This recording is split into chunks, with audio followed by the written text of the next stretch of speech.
We're talking New York sports. WFAN, WFAN FM, WFAN FM HD1 New York, and Odyssey Sports Station. Evan Roberts. Tiki Barber. It's Evan and Tiki on WFAN, The Fan, 101.9 FM, and always live on the free Odyssey app. For those of you out there that spent money and time watching Marty Collins and Michael Sweetney and Cleanthony Early and Jordan Hill, you're going to have to stop me at some point, or Frank Ntilikina, or Ron Baker, or Kyle O'Quinn. RJ Barrett. Wow, he had some positives. Or Chasen Randall, not Julius Randle.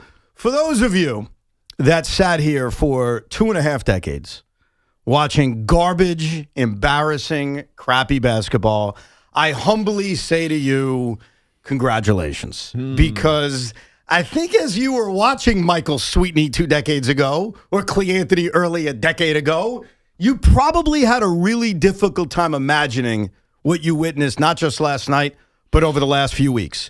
The New York Knicks have steamrolled their way to the NBA Finals.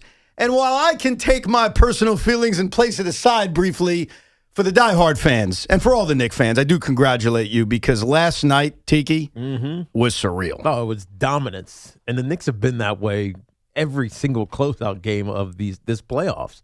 They dominate you when they should be the less desperate team, which is telling about this team. How do they do that, by the way? Because they're supposed to be calm and like, we got this. They have been the desperate team, bro, in every closeout game and really in every situation in which they didn't necessarily need to be desperate. Absolutely right. Because they're I mean, not to steal a Robert Salahism, but they're all breaks. I mean, all gas, no brakes. Except they actually do it. Right, they actually do it. All gas, no brakes all the time, especially against teams that they feel inferior and that will quit when you hit them in the mouth.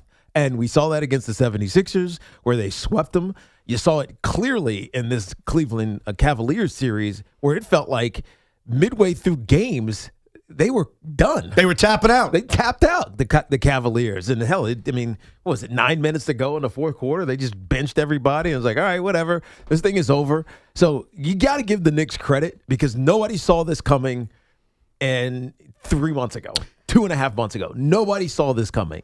Yet the Knicks, for whatever reason, coalesced at the right time. You know, that proverbial switch you hit. Nobody can just turn on the light when you need to up the intensity, up the meaning. The Knicks have done that.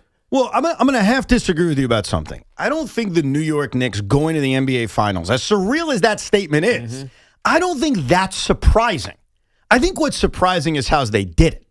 Like, coming into the season, the Knicks were a finals contender, if not the favorite. I thought they were the favorites. Yeah, a lot of people put them as one of the favorites. They were the team I thought would go to the NBA Finals. I think what they've done, though, over the course of not just this winning streak, but their, I guess, reformation, the way you described it, going from a team with bad habits and issues and inconsistencies to turn that into this, to turn this into a playoff juggernaut. I know. People looked at Karl Anthony Towns and Jalen Brunson and said they can't win ultimately because they don't play good defense. Because they can't play defense and there's a disconnect. Yeah. And those things were true until they weren't. I know. That's what I'm just. They flipped that switch and said, all right, now we'll turn it on. Now I'll get strips. I'll get transition buckets the other way because we're playing lights out defense. It's hard to explain it because you didn't see it. You didn't see it coming. You didn't see them dominating in the way that they've dominated. They lost 2 games in this postseason so far, and each of those have been by a point,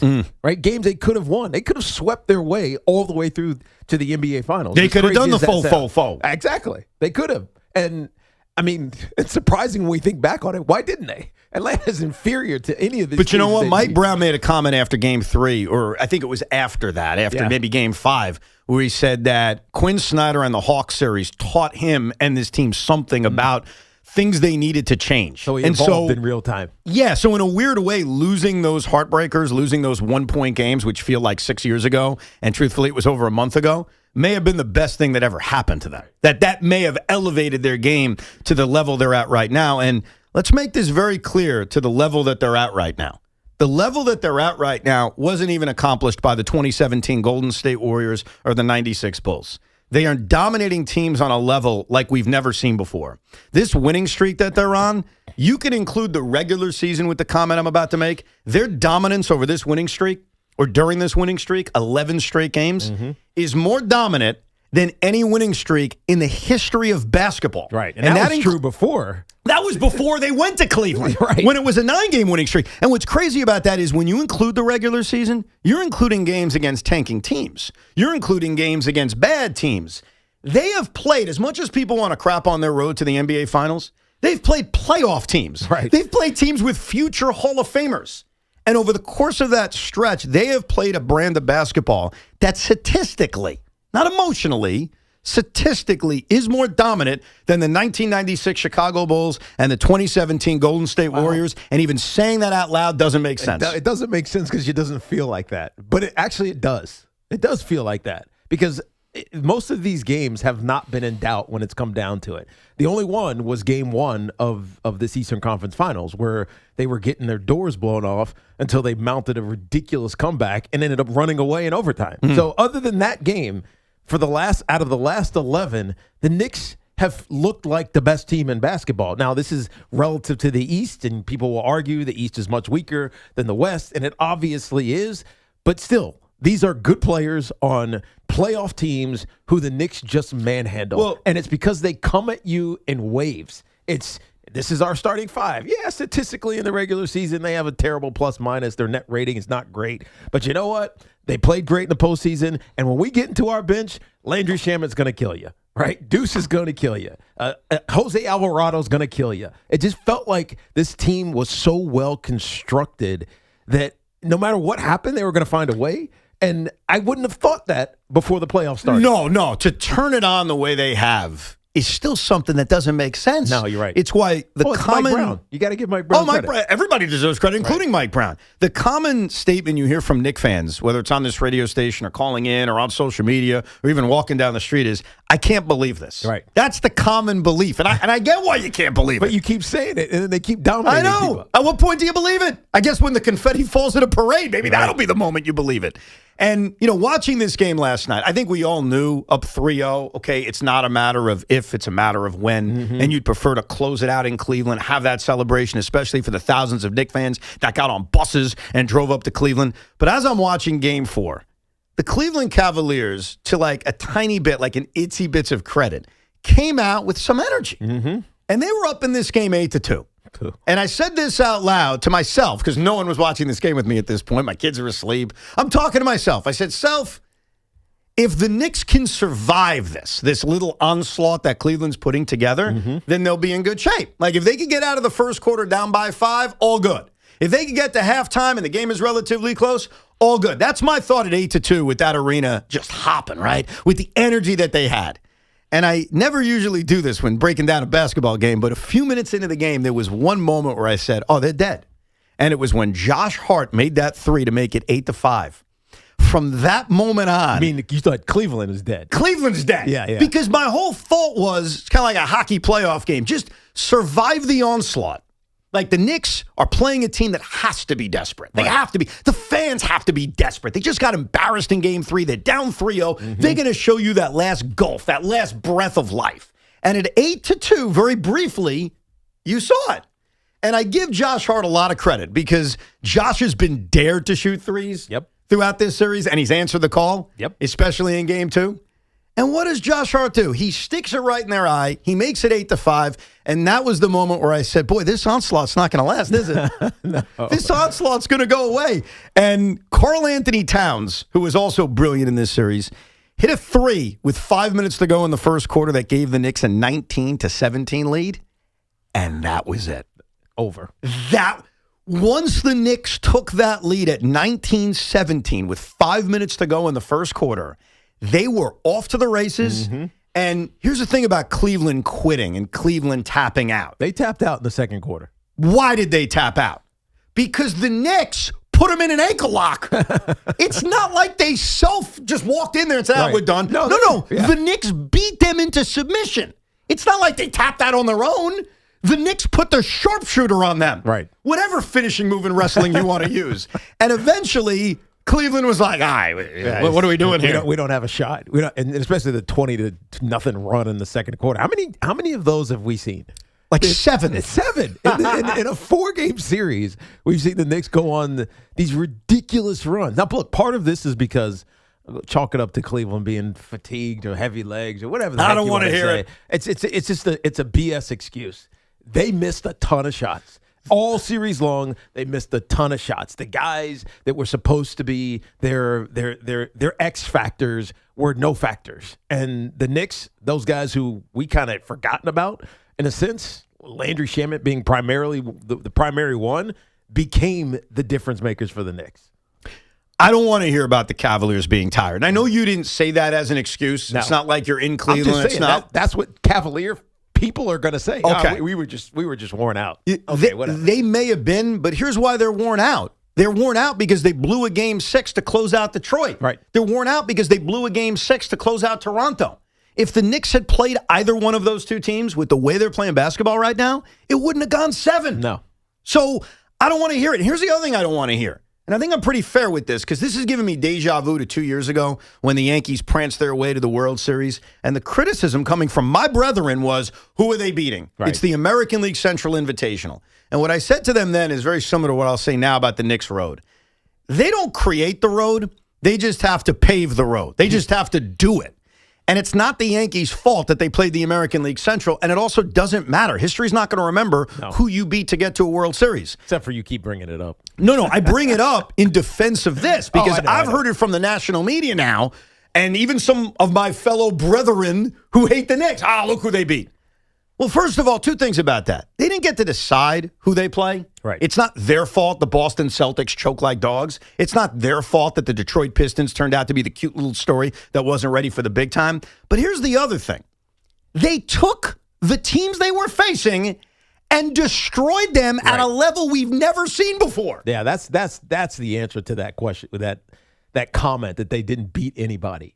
Okay, but they beat playoff teams, and yeah, they were better than them, and they beat that ass, like badly. And it was over and over and over again. So, yes, we may have an inferior route, but we're dominating our way to an inferior route. What more could they do to impress you? Right. Like, I would say that to anybody that questions. Win the NBA championship? Well, that's what you do. But you can't win an NBA championship until you play in the NBA Finals, and the first Finals game isn't for 8 days. That's true. I'm saying, as of right now, nothing. For anyone who has been skeptical about the road that the Knicks are on, what do you need or what did you need to see to be impressed? Well, here's the problem. Because they dominated everybody. Here's the problem. And I can foresee this happening because they're going to have 8 days off, just like they did coming into the Eastern Conference Finals. And we saw what happened in Game 1 of that Eastern Conference Finals. They were sluggish and rusty and whatever you want to call it. And the Cavaliers jumped out to a massive lead.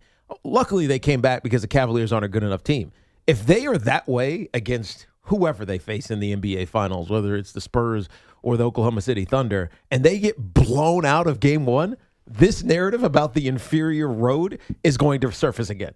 It's going to become the talking about, the Knicks just they went through a weak East, and so they have no chance. Now, that'll be for them to answer, but they can't afford to come out sluggish in Game 1. Because that narrative is going to persist until they do otherwise. People can say whatever they want to say. It's a best-of-7 series that, like you mentioned, they don't start for 8 more days. Mm-hmm. If you've watched this team play basketball, and we all have, do you really think that they're a bad team that can hang with Oklahoma City and San Antonio and just fattened up by a lousy Eastern Conference? No. Like, they are playing such brilliant basketball from both sides.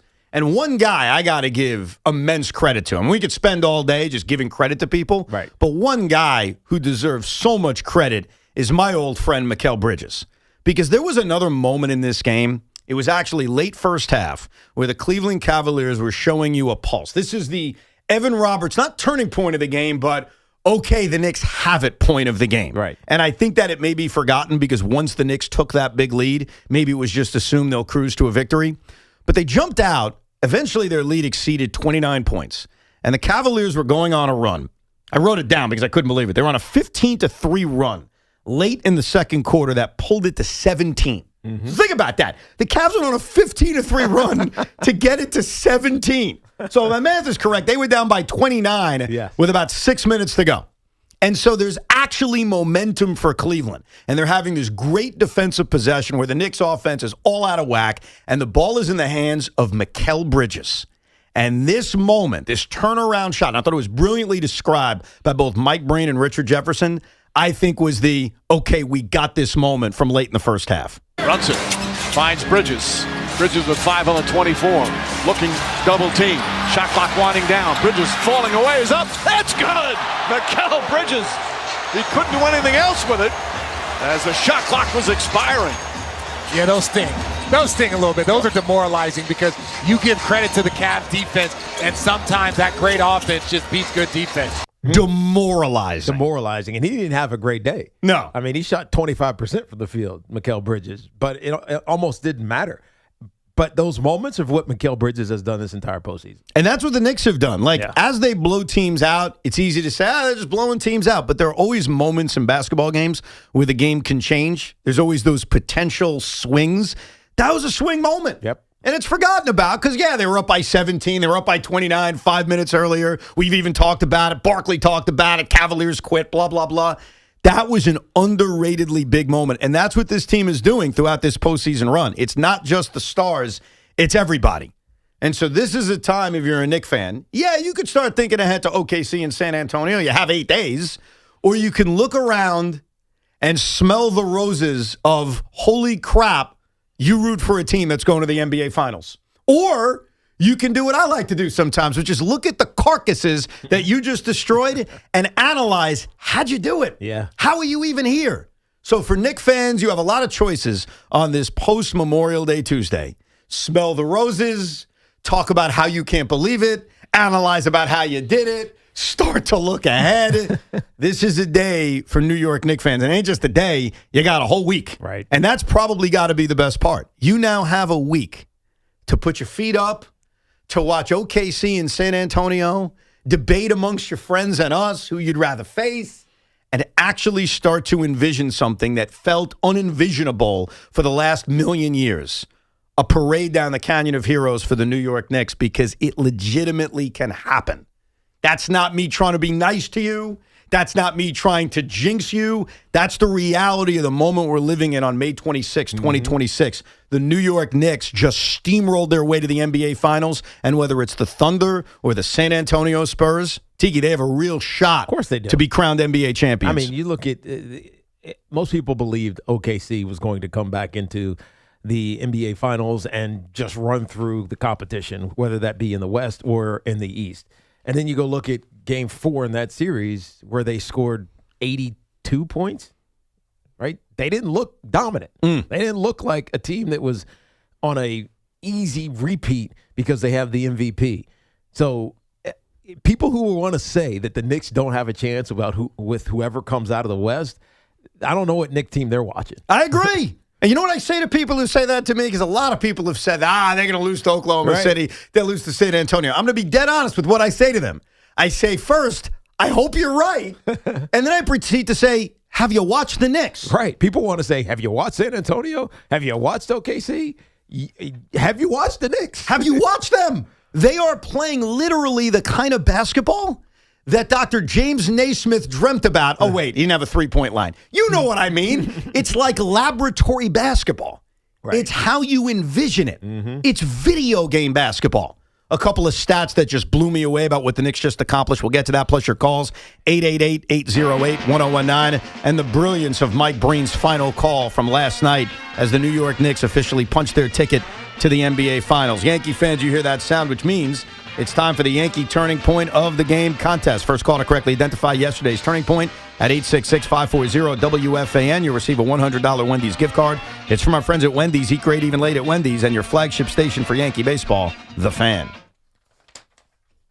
Our friends at Town Fair Tire remind you that at Town Fair Tire, you always get the guaranteed lowest price on name brand tires from Connecticut to Maine. Nobody beats Town Fair Tire. Nobody. I'm always crazy busy, on the go, juggling life, family, travel, kids, cheer, etc. So that's why I turn to our partners at Sloman's, who recently installed the Sloman Shield Link system into our home. A smart home security solution combining safety, convenience, and peace of mind that I can manage right from my phone. The cameras, the garage door control, the lighting outside, the doorbell camera even, where I can talk to delivery people when they want to drop stuff off. Or if a friend is dropping something over, like I had Thomas go pick up my dogs this past weekend, I could just open the garage, turn off the alarm, and let them in and put CJ and Millie in their crates. It was actually very convenient. All thanks to the Sloman Shield Link system. Experience the future of home security and automation with the Sloman Shield Link system. Call 1-800-ALARM-ME. That's 1-800-ALARM-ME, or visit slomans.com. And this portion of the program was sponsored by Flushing Bank. It was also sponsored by New York Presbyterian Hospital, with world-class doctors from Columbia to Weill Cornell Medicine in over 450 locations across New York City and Westchester. Expert healthcare is close to home. Book an appointment at nyp.org. Life's rewarding, especially with Flushing Bank's Complete Cash Rewards program. Just open a personal or business complete checking account to get started. With 30 New York Metro locations, there's nothing easier or more rewarding. Visit flushingbank.com today. Member FDIC. The Yankees take on the Royals, 7:40 tonight. Going, and go! Susan Waldman and Dave Sims call all the action. The home of Yankees baseball is The Fan, 101.9 FM, 660 AM, and always available en Espanol with Ricky Ricardo on the Odyssey app. Hey, hockey fans, ready for the NHL Stanley Cup playoffs? Get in on the action throughout hockey's most exciting time of the year with BetMGM, an official sports betting partner of the NHL. From same-game parlays to live bets, you can call your shot during any play. Rooting for your favorite players, you'll find all sorts of markets for betting on any star's performance on any given night of the playoffs. You won't want to miss any of the action on the ice. Lock your picks today for the NHL Stanley Cup with BetMGM, an official sports betting partner of the NHL. Sign up today to get started. BetMGM. Make it legendary. BetMGM and GameSense remind you to play responsibly. Gambling problem? Call 877-8-HOPE-NY or text HOPE-NY 467-369. See BetMGM.com for terms. 21 years of age or older to wager and physically present in New York only. Subject to eligibility requirements. Welcome to 215 Maple Drive. We just put this property on the market. Love the crown molding. Oh, wait until you see the walk-in closets and the bathroom tile. Does it have Verizon Fios? 100% fiber internet? No Fios, but it looks like it's got cable. Let's check out the kitchen. No Fios? Yeah, no thank you. Don't you want to see the rest? Okay, bye-bye. Get Verizon Fios, because when you're moving, it's 100% or nothing. The Declaration of Deal sales event is happening now at Ramsey Chrysler Jeep Dodge Ram. This is the time to save on all new Jeep and Ram trucks. Ramsey Chrysler Jeep Dodge Ram, home of exceptional people, exceptional deals. You look like you could use a refresher, a Dunkin' refresher. Try Dunkin's delicious black cherry or berry acai refreshers. One sip and you'll feel refreshed. There are so many delicious flavors like mango pineapple or strawberry dragon fruit. So whether you're powering through your day or just pulling up for a little treat, make it a Dunkin' refresher. Dunkin' refreshers, they're the perfect summer pick-me-up. Dunkin' refreshers are fruit flavored, contain 0 to 1% fruit juice. Terms and exclusions may apply. Finding great candidates to hire can be like, well, trying to find a needle in a haystack, but not with ZipRecruiter. Its powerful technology actively finds and invites qualified candidates to apply to your job. So while other companies might deliver a lot of hay, ZipRecruiter finds you the needle in the haystack. See why 4 out of 5 employers who post a job on ZipRecruiter get a quality candidate within the first day.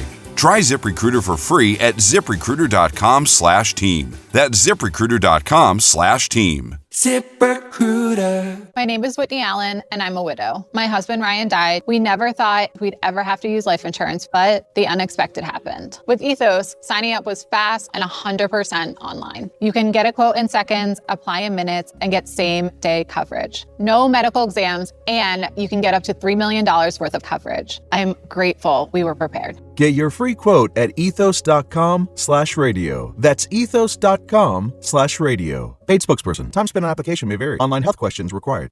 Rutgers football is just around the corner. Your Scarlet Knights return to Piscataway this fall. Don't miss a moment. Rutgers Nation, this is Coach Shiano. Keep chopping. Plus, the return of the Rutgers Boardwalk. Join the fun before all Rutgers home football games. Free rides, games, prizes, and more. Plus, New Jersey's best local food trucks. It's free family fun, and it's all at the Rutgers Boardwalk. Join the fun. Rutgers football's back in Piscataway this fall. Don't miss a moment.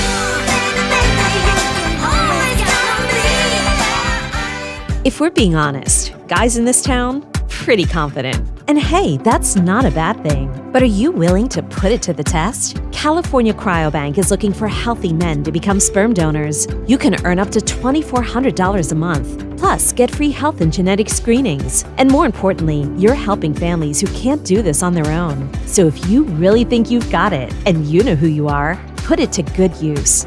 Apply now and see if you qualify. Check out spermbank.com to learn more. Hi, I'm Patty, founder of Awesome Tex. I started with a big idea to give old clothes a new life by turning them into recycled fibers and threads. Everyone told me that this was going to be impossible, but Chase for Business believed in me. They gave me a lot of guidance from the beginning. Get financial guidance from bankers in the New York community and convenient digital tools all in one place. Learn more at chaseforbusiness.com. Make more of what's yours.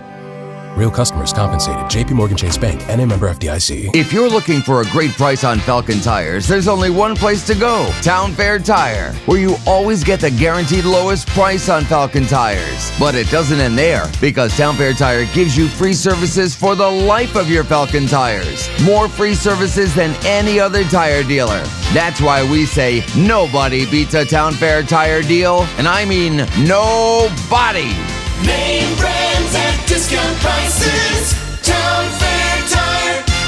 La Playa awaits this weekend. Be sure to stock up on ice-cold Corona at Pig Beach Barbecue in Bayside. Then sit back, relax, and soak up the good weather. Great vibes and New York basketball. Turn anywhere you enjoy the game into your own beach. La Playa awaits. Must be 21. Relax responsibly. Is reviewing life insurance on your to-do list? Now's the perfect time to add it. A friend recently told me that securing life insurance sooner rather than later can help you lock in lower rates for years to come. So I bumped this up on my list and got it done. I called Select Quote and couldn't believe how easy and affordable life insurance is. I'm 40 and got a $500,000 policy for $16 a month. My husband's also 40 and his $500,000 policy was only $18 a month. Plus, with Select Quote's same-day coverage, there was no medical exam required and we were covered by the time we hung up. Knowing I have this checked off my list feels amazing, but the peace of mind knowing my family is protected feels even better. Call Select Quote at 1-800-329-1010. That's 1-800-329-1010. Or go to SelectQuote.com to get your free quote today. That's 1-800-329-1010. Details on example rate at SelectQuote.com.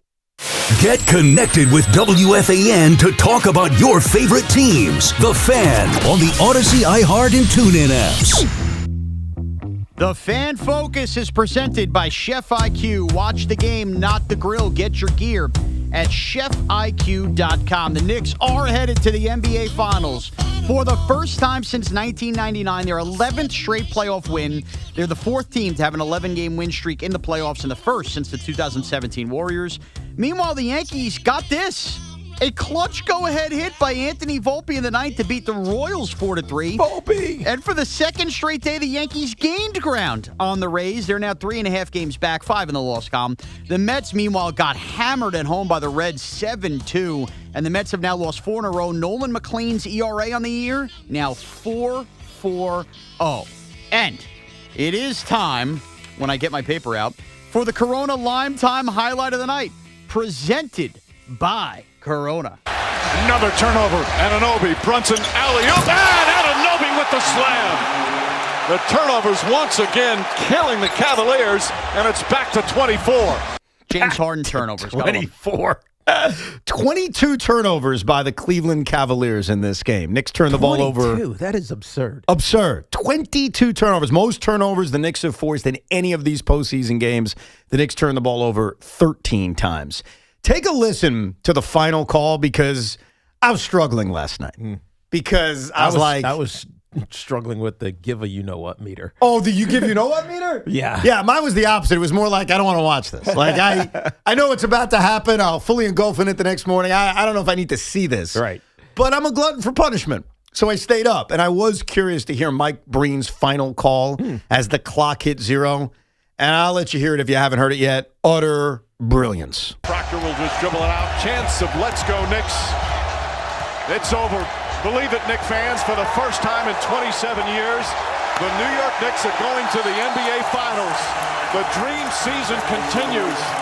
And in hopes of ending a decades-long championship drought are very much alive. There are two things about this call that's brilliant. Number one, believe it, Knicks fans. Because I think he's got his finger on the pulse that most Knicks fans' reaction last night and this morning has been, I can't believe it. Yeah, but I can't believe it. But don't you think that they started to believe it, especially after Game 3? Because after Game 3, I mean, my prediction going into this series, winning Knicks in 6 is going to be hold home court advantage, and the Knicks are going to take care of business when it matters. This game, after 3-0, you knew it was over. There's a difference between believing in something and believing in something. Yeah. I think you're right. I think Knicks fans believed they were going to win this series, even before the series started. But seeing it actually happen and seeing the confetti in your mind, because there was no confetti in Cleveland, but the shirts being worn, Eastern Conference champions, like that's a different level of belief. You know what I mean? Oh, of course, because it's actually happened. Yes. It's occurred. It's not something that you're just thinking about or dreaming about or hoping for. It's actually occurred. That's why I thought Breen's call was brilliant. Yeah. Like, believe it, Knicks fans. And then I think that last touch about the championship dreams are alive and well, or however he phrased it. That's the other one. So, brilliant call by Mike Breen. And then, obviously, you hear the Knicks fans. I mean, they did a great job. I don't want to say filling up the arena because it wasn't quite like Philadelphia, but that was a huge turnout considering the games in Cleveland. Yeah. And the video of the bars and the Knicks fans walking up to the arena last night, that was incredible. It was insane. It was insanity. You do have to be fair here, Evan. As great a call as that was, if that's Joe Davis and the Dodgers, you kill him. You could hear the giddiness in Breen's voice. I think that whenever a team wins a conference championship or league championship, there needs to be a level of giddiness. But I think listening to this series, Mike Breen was the anti-Joe Davis. And what I mean by that, and Knicks fans, I know there are Knicks fans nodding their head when I say this, he went the other way, bro. He went the other way. So the final call, I think you're going to be excited for no matter who wins. Right. I think he certainly understands the Knicks fan more than any other announcer. No offense to Mike Tirico. He doesn't have that touch. It's just he wouldn't have it. It wouldn't be the same. But I think throughout this series, much like the officials, Mike Breen went the other way. And I think he went the other way because he knows there are people like you and people like me who've been critical of Joe Davis, who knows he'll be framed as the Knick announcer. But I'm telling you, man, as an IBO, I listened to this whole thing, and I respected what Breen was trying to do. Okay. And guess what? Knick fans, it's going to be worse in the finals. Yep. Victor Wembanyama is going to be the greatest player of all time. The Thunder's going to be the Bulls reincarnated, and we have to respect why he's doing it. Okay, so in 3 weeks, is Breen allowed at City Hall to MC the celebration? I think it's a bad look if he's there, but I understand why he would be there. Actually, I'm a hypocrite. He should be there. Who am I kidding? Nah, you got me. I'm a I was looking to hypocrite. get at it today. It was Evan's hypocrisy. Right. Yeah, I think in that case, it's, you know why? You know why I think I'm a hypocrite on this? Why? He's been the Knick announcer for 100 years. He's watched bad basketball. He had to call Andrea Bargnani games. Like, that's not Joe Davis. Yeah, true, but it's also... Joe Davis hasn't seen a sub-500 season. But it's also the same situation. I know. No, you got me. That's all right. You know what? It's a win for me Well today. done, Sean. Thank you. Well done, sir. Thought about that a lot this morning. Here are the three stats from this Eastern Conference Finals. We'll get right to your calls, 888-808-1019. Three stats that are amazing to me. Number one, Landry Shamet. Landry Shamet took 12 three-point shots in this series. He was 11 for 12.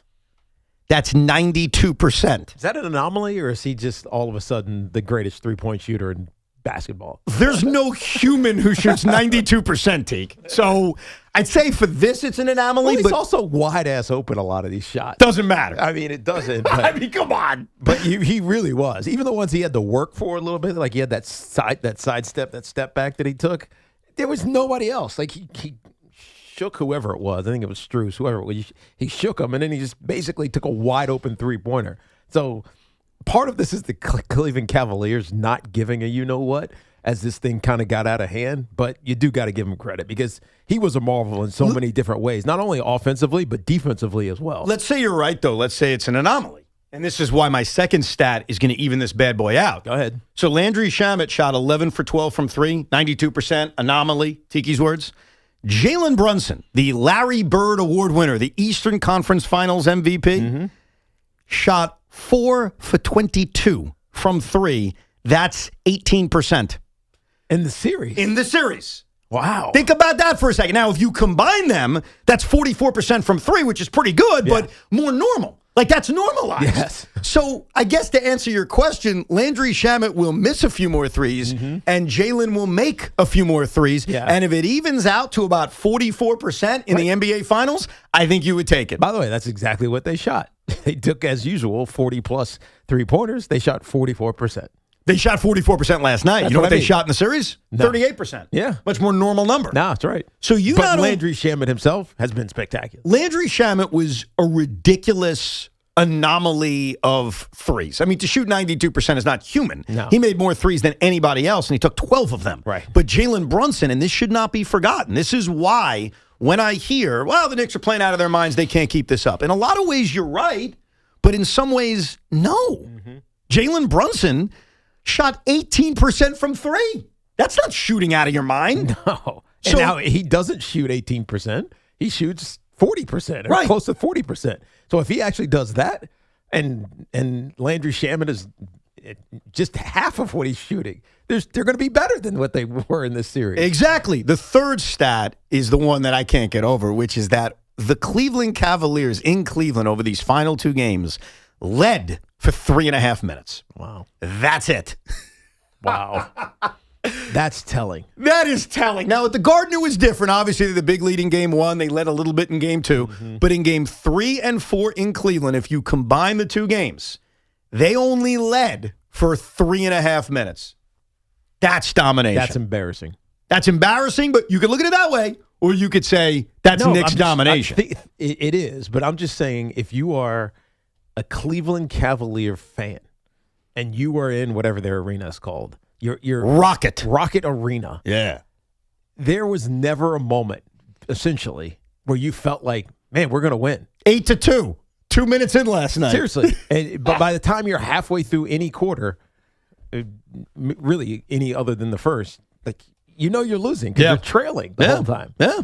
That's depressing. Yeah. Here's the question for the city of Cleveland. Were you really in the Eastern Conference Finals? I mean, I don't know if I'd consider this. I mean, I guess you went for the refreshments, but did you really ever believe? Let's get to your phone calls, 888-808-1019. I have to skip the line with this guy because we are joined by someone who is in the car right now, driving back from Cleveland, Ohio. Vinny in the car, how was your trip to Cleveland, bro? The drive there, was antsy. On the way back right now, I'm flying high, baby. It is amazing to be a Knicks fan this morning, even driving back from Cleveland. Well, congratulations. How were the seats? Was it expensive? What was the experience inside the building like? The experience was amazing. It's a beautiful building. I wasn't crazy about the ushers not letting us go down for the post-game ceremonies, but, to each their own. But Is that it right? was great. It was only $150 a ticket. They made you stay up in wherever your seats were? Yes, we were up top. We were up top, Tiki, and a huge fan, by the way, Tiki. But Thank yes, you. we were up top. My brother and I, top there. Amazing. I would say, like you were saying, Evan, wasn't as many Knicks fans as in Philly. Of course, the drive is longer, but I would say it was probably 70-30. We had 30% of us were there. I don't know if you guys had a take or heard something differently about what the fans were, there. You could hear the fans, especially at the end. So you knew it wasn't like a small contingent. Yeah, you could definitely tell. Like I would have guessed same. I would have guessed the same thing, Vinny, about 25 or 30%. But I'll tell you, that's ridiculous that they wouldn't let you down and celebrate. Ridiculous. It's over. They lost. They should let you have a run of the place until they close it down for the summer. That's what I said. And we said that. And they're just like, no, it's just our rules. I'm like, that's just being a sore loser, right. I suppose. But it is what it is. But we're just happy for the win, baby, and we're going to the NBA Finals. There it is. That's the surreal statement, the NBA Finals. And that story gives me more respect for George Steinbrenner. I told you that brief nugget from Mike Vaccaro's great book about the bosses of the Bronx, about George Steinbrenner and even Hal Steinbrenner, that after the Red Sox beat the Yankees in Game 7 of the 04 ALCS, some of his underlings said, hey, should we kick him out, the Red Sox fans? And he said, you leave the stadium open until they're done. They deserve this. Right, they earned it. And I would look at the Knicks fans the exact same way. Yep. They earned this. And Cleveland should know better. You talk about a city of losers. They haven't won anything. And they finally did in 2016 with that same basketball team, the Cleveland Cavaliers. So they should understand what it's like for a Knicks fan. Yeah. I mean, not only, it sounds like unless you spent the money to sit in the lower level, you couldn't celebrate with the team. No. It's just kind of, and it's petty. There was a lot when they showed the overhead during the trophy celebration in the upper bowl. You could see they had all like made their way to like the first 6 rows of the upper bowl, but there was a lot up there, yeah. A lot of Knicks fans. They did a great job traveling. I think getting into Oklahoma City and San Antonio was going to be a major chore. Mm-hmm. I don't expect it. Like, do we have direct flights? It's just not convenient. Say it one more time. Okay, it's not convenient. OKC, you got to fly to LaGuardia. I only know this because of cheer competitions. And San Antonio probably is easier flight-wise, but we're not going to have any Vinnies. You're not driving to either one of those locales. I think there's a few issues. A, the travel, which is obvious. Yep. B, the prices. Like, they're not going to be dirt cheap. No. It may be cheaper than Madison Square Garden, but it's going to be damn expensive. And then the third thing is, you're up 2-0 and then 3-0, you have a demoralized fan base. Mm-hmm. Game 1 and Game 2 is not a demoralized fan base. Right. Now, if you get to a Game 5 up 3-1, is it possible then that the Spur and the Thunder fan will be more likely to bring their prices down and sell them? I think that's your best shot. Up 3-1 for a Game 5. Right. But I think every other scenario just makes it more difficult. Anthony's in Harlem. What's up, Anthony? What's up, fellas? What a day to be a Knicks fan. Mm-hmm. Yes, indeed. I got to say this for all the diehards and for the people jumping on the bandwagon. The man that came here, the turness, was Jalen Brunson. The whole world clowned us. They said he wasn't worth $27 million. They were right. He's worth 3 times that. And Evan, when they started playing this brand of basketball that you said Naismith envisioned was 15 games ago, when he deferred and said, I don't got to dominate the ball and have everybody watch me. And they started running their offense through Cat, and they started running it through Bridges, and they are a juggernaut on the offensive end of the floor. It don't matter if we play the Spurs or the Thunder or the Monstars. They play like this, they're going to win the NBA championship. And JB, and I've been a Knicks fan for 35 years. I never saw Clyde play. When they win the chip, he's going to be the GOAT Knick, in my opinion, fellas. No, I totally get the point. And it's funny when he talks about the skepticism around the signing of Jalen Brunson, I can only think of one tweet, and I'll read it to you. Jalen Brunson is a good player. He's not great. This would be typical Knicks. Never ends. Wow. That was a sentiment from Tommy Lugauer. Let's go Yankees. Positive Tommy. Wow. If they win a championship, that is infamous. Like living in infamy forever. Forever. Yes. In fact, Sean, can you reorder some more of those Jalen Brunson is a good player shirts? Yeah, so that we call. can wear them. We can start handing them out now. That's right. Yeah. We just go out to 7th Day at these watch parties, just hand them out to everybody. In defense of Tommy and to the point that our last caller made, when they signed Jalen Brunson, well, you may have liked the signing. You may have thought it was a good signing. Mm-hmm. Nobody envisioned this. No, of course not. This level. All the pundits were kind of that much for that guy? Right. That was the common sentiment. I forget we did this before. Like, what was our reaction here at WFAN or on we were on CBS Sports Radio or whatever it was, Intercom, Odyssey, Internet, National Radio, me and BT. I don't think we talked that much about it. Well, there's your answer. So I did a lot of research about this. Like, what did we all say as WFAN hosts? Most hosts didn't talk about it. Like, it was kind of a side note. Like, I could tell you the show I did with Craig. Craig spent the entire time making fun of me about Kevin Durant demanding a trade. Right. That was the bigger story. Right. And I remember, and it's ironic because I went back and listened to this a few weeks ago. He turned out to be right for all the wrong reasons. He kept saying this is one of the greatest days in Knicks history. But it was because Durant demanded a trade. Amazing. And meanwhile, listening to it all these years later, I'm like, son of a bitch was right. Right. He just had the wrong reason. Brunson flops a lot. His logic was wrong. Right. Even though his sentiment was correct. Mickey is in Walcott, Connecticut. Good morning, Mickey. Hey, guys. Thank you for taking my call. And good morning, man. What a great day. And Knicks play basketball history, I got to say. So I'm going to go into this with mixed emotions, though. Am I excited about everything? Absolutely. Am I almost crying last night? Absolutely. But for the Knicks to win the way they did in historic fashion, just pummeling these teams, it almost made me feel bad. Like the humanity in me started to kick in and say, man, these are professionals. Like, is this what we're supposed to be doing to people? It almost reminds me, to go into like a football analogy a little bit, it reminds me of the Patriots back in the days when they played teams. It wasn't about playing nice. It was about playing to win. And I feel like a lot of teams forget this in sports. You're there to win. You're not there to play nice. And when you look at, I'm a Buffalo Bills fan, so I'll use them as an example. The last few years, I feel like we could have won championships if we just had that mentality just to put teams away, but we just don't. When you have the Knicks doing what they're doing, I'm sorry, I don't care who we played. You can't tell me we're not favored to win the whole thing. When you annihilate teams to this level and close them out with a killer instinct that's so consistent, there's something super impressive about that. Like, I think what naturally happens in the NBA, probably more so than any other sport, is the letdown. Okay, we did our job. We took game one on the road. I know the Knicks weren't in that situation, but imagine that mentality of, all right, we did our job. We won a game on the road. We're good. And then you kind of take your foot off the gas. We've seen it so often. Or, in the Knicks case, you win your 2 games at Madison Square Garden. All right, you know what? We're up 2-0. They have to win game 3. That effort, that precision, that attention to detail isn't there. And I think what is so impressive about what the Knicks have accomplished in the Philadelphia series and in this series, I'll exclude Atlanta because they did face adversity being down 2-1, is they never took their foot off the gas. And you mentioned this at the top of the show, what they've done in these closeout games.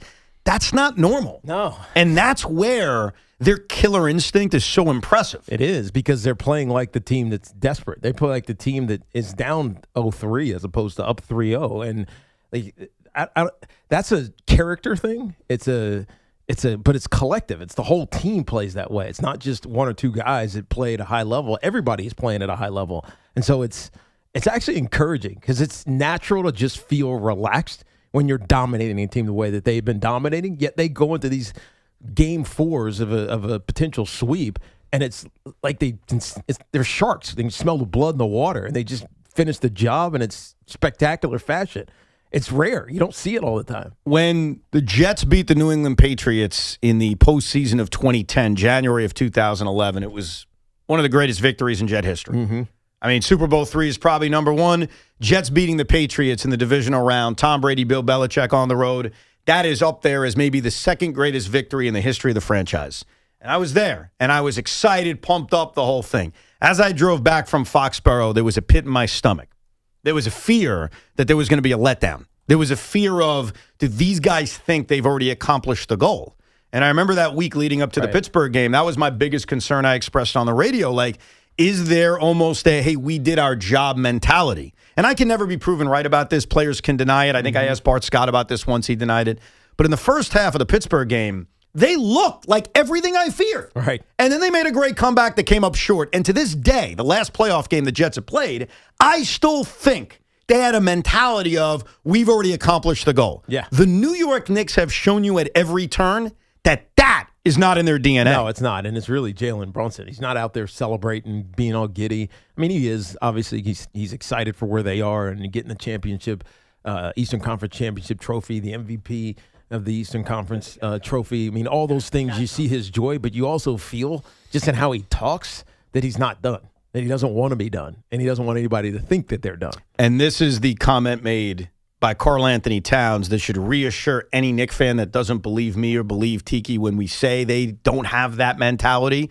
Karl Anthony Towns, let's say 30 minutes after they destroyed the Cleveland Cavaliers, was on SportsCenter last night. And Karl Anthony Towns talked about the celebration that the Knicks could have after winning the Eastern Conference Finals and advancing this franchise to the NBA Finals for the first time in 27 years. Listen to what Kat said. This team is special. We have a different mentality. To be honest, we just broke our huddle after the game right now. But all of us are getting dressed, ready to go. We're ready to go home. There's no beers, there's no champagne, there's nothing like that. We're ready to go home. We're ready to get back to work. So, again, it's a testament to this mentality of this team and the camaraderie we have. Except for Josh Hart showed up to the press conference with a glass of wine. He was the exception, I guess. Which was kind of dope. But I believe Kat. And meanwhile, I do too.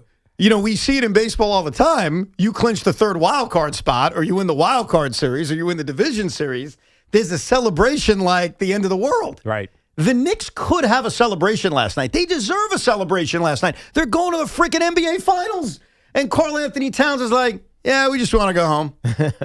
We're good. No champagne is being popped. So outside of a rogue glass of wine that Josh Hart had, that kind of comment and that kind of mentality is why I believe, based also on their actions and the way they've played, is why I don't believe they're the Jets of 2010, where it's like, we did our job. Right. And there's a letdown. They're not done. You can feel it. And they've said it to you. Right. We're not done. Bob in Keyport. What's up, Bob? Hey, Evan. How you doing? Good. Yeah, I was just wondering what you think the Nets off-season plans are going to be, what they're going to do. I see what you're doing. I see what you're doing here. I see what you're doing here. You're trolling me, aren't you? You're trolling me. His phone is breaking up. Yeah, That's get what's the going hell on. out of here. You ask me the day after the Knicks go to the NBA Finals. What are they going to do with 6? They got a lot of cap space, What do you think? Should they trade up? Should they find a way? Now, trust Give away me. some of those Knicks picks and trade up. Trust me, I've thought all about it, but I ain't bringing it up. The Nets still in the league? No, actually, they're not. Let's play a game we play it every day right here on Evan and Tiki, and that is where we guess the turning point of yesterday's New York Yankees game. The New York Yankees were trailing the Kansas City Royals in the 9th inning. This should be a straightforward turning point, Yeah, right? this is simple. I mean, after Bobby Witt goes massive yard, thinking the game is over, they get 2 on. And the person you least expected, especially after some of his at-bats with runners in scoring position earlier in the game where he's just whiffing at high fastballs and clearly outside of the zone on the 3-2 pitch. He just lost some faith in Anthony Volpe. But in that 9th inning, he got it done.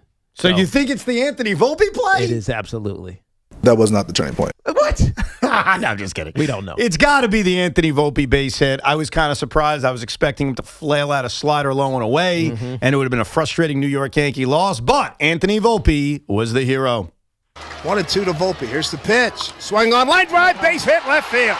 Scoring is Schumann. Here comes Jazz. He's flying around. Here's a play at the plate. It's cut off. Throw to second, and they're going to get Volpe. But Volpe gets the job done with a 2-run single, and the Yankees have taken a lead. I know it's the New York Yankees. I know it's May. It's Memorial Day weekend. We talk about swing momentum moments in an NBA game. I take you back to Sunday. The New York Yankees are, again, an offensive riddle. They cannot score runs, and they're on the verge of potentially getting swept of an abbreviated 2-game series at the hands of the Tampa Bay Rays. They're 5.5 games out. They lose that game, they're 6.5 games out, and I think there's full-fledged panic that the Yankees are not going to win the division. Well, I think what starts to happen is you start thinking this is this year's Blue Jays. Yeah, The Tampa Rays are this year's Blue Jays. I agree. A team that on paper shouldn't be better than the Yankees, but somehow they can't lose to the Yankees. I agree, because you would have been 0-5 against Tampa, a big hole in the AL East, and Aaron Judge does his magic, hits a walk-off 2-run home run. So that's swing number 1. And then swing number 2 is yesterday. The Rays led in the bottom of the 10th inning against the Orioles, blew the game and lost. Yeah. And simultaneously, or at least around the same time, the Yankees are on the verge of losing. Right, giving up a Bobby Witt home run in the bottom of the 8th. And they come back and win. Right. So those 3 things, the Yankees beating Tampa on Sunday,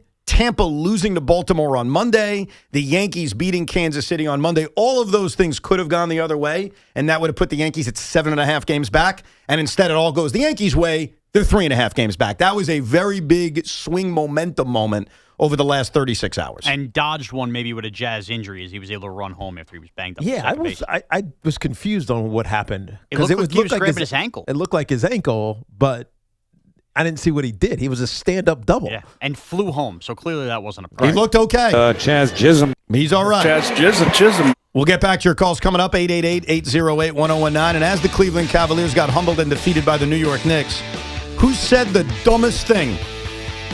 Which person uttered literally the dumbest thing you could say after an ass whooping into the microphone? We'll have a little contest coming up, 888-808-1019.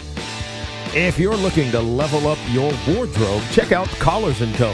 You might have seen them on Shark Tank where they landed a deal with Mark Cuban. They're the team behind the dress collar polo that sold over 1 million shirts. Now they've launched the Maverick Performance Blazer, and this thing is legit. Sharp, lightweight, and completely wrinkle-resistant, making it perfect for travel. Just pack it up and it comes out looking fresh. Plus, get smart features like security zip pockets, a sunglasses loop, and an optional pocket square. So hit up my friends over at collarsandco.com. Use code Tiki for 20% off. That's at collarsandco.com.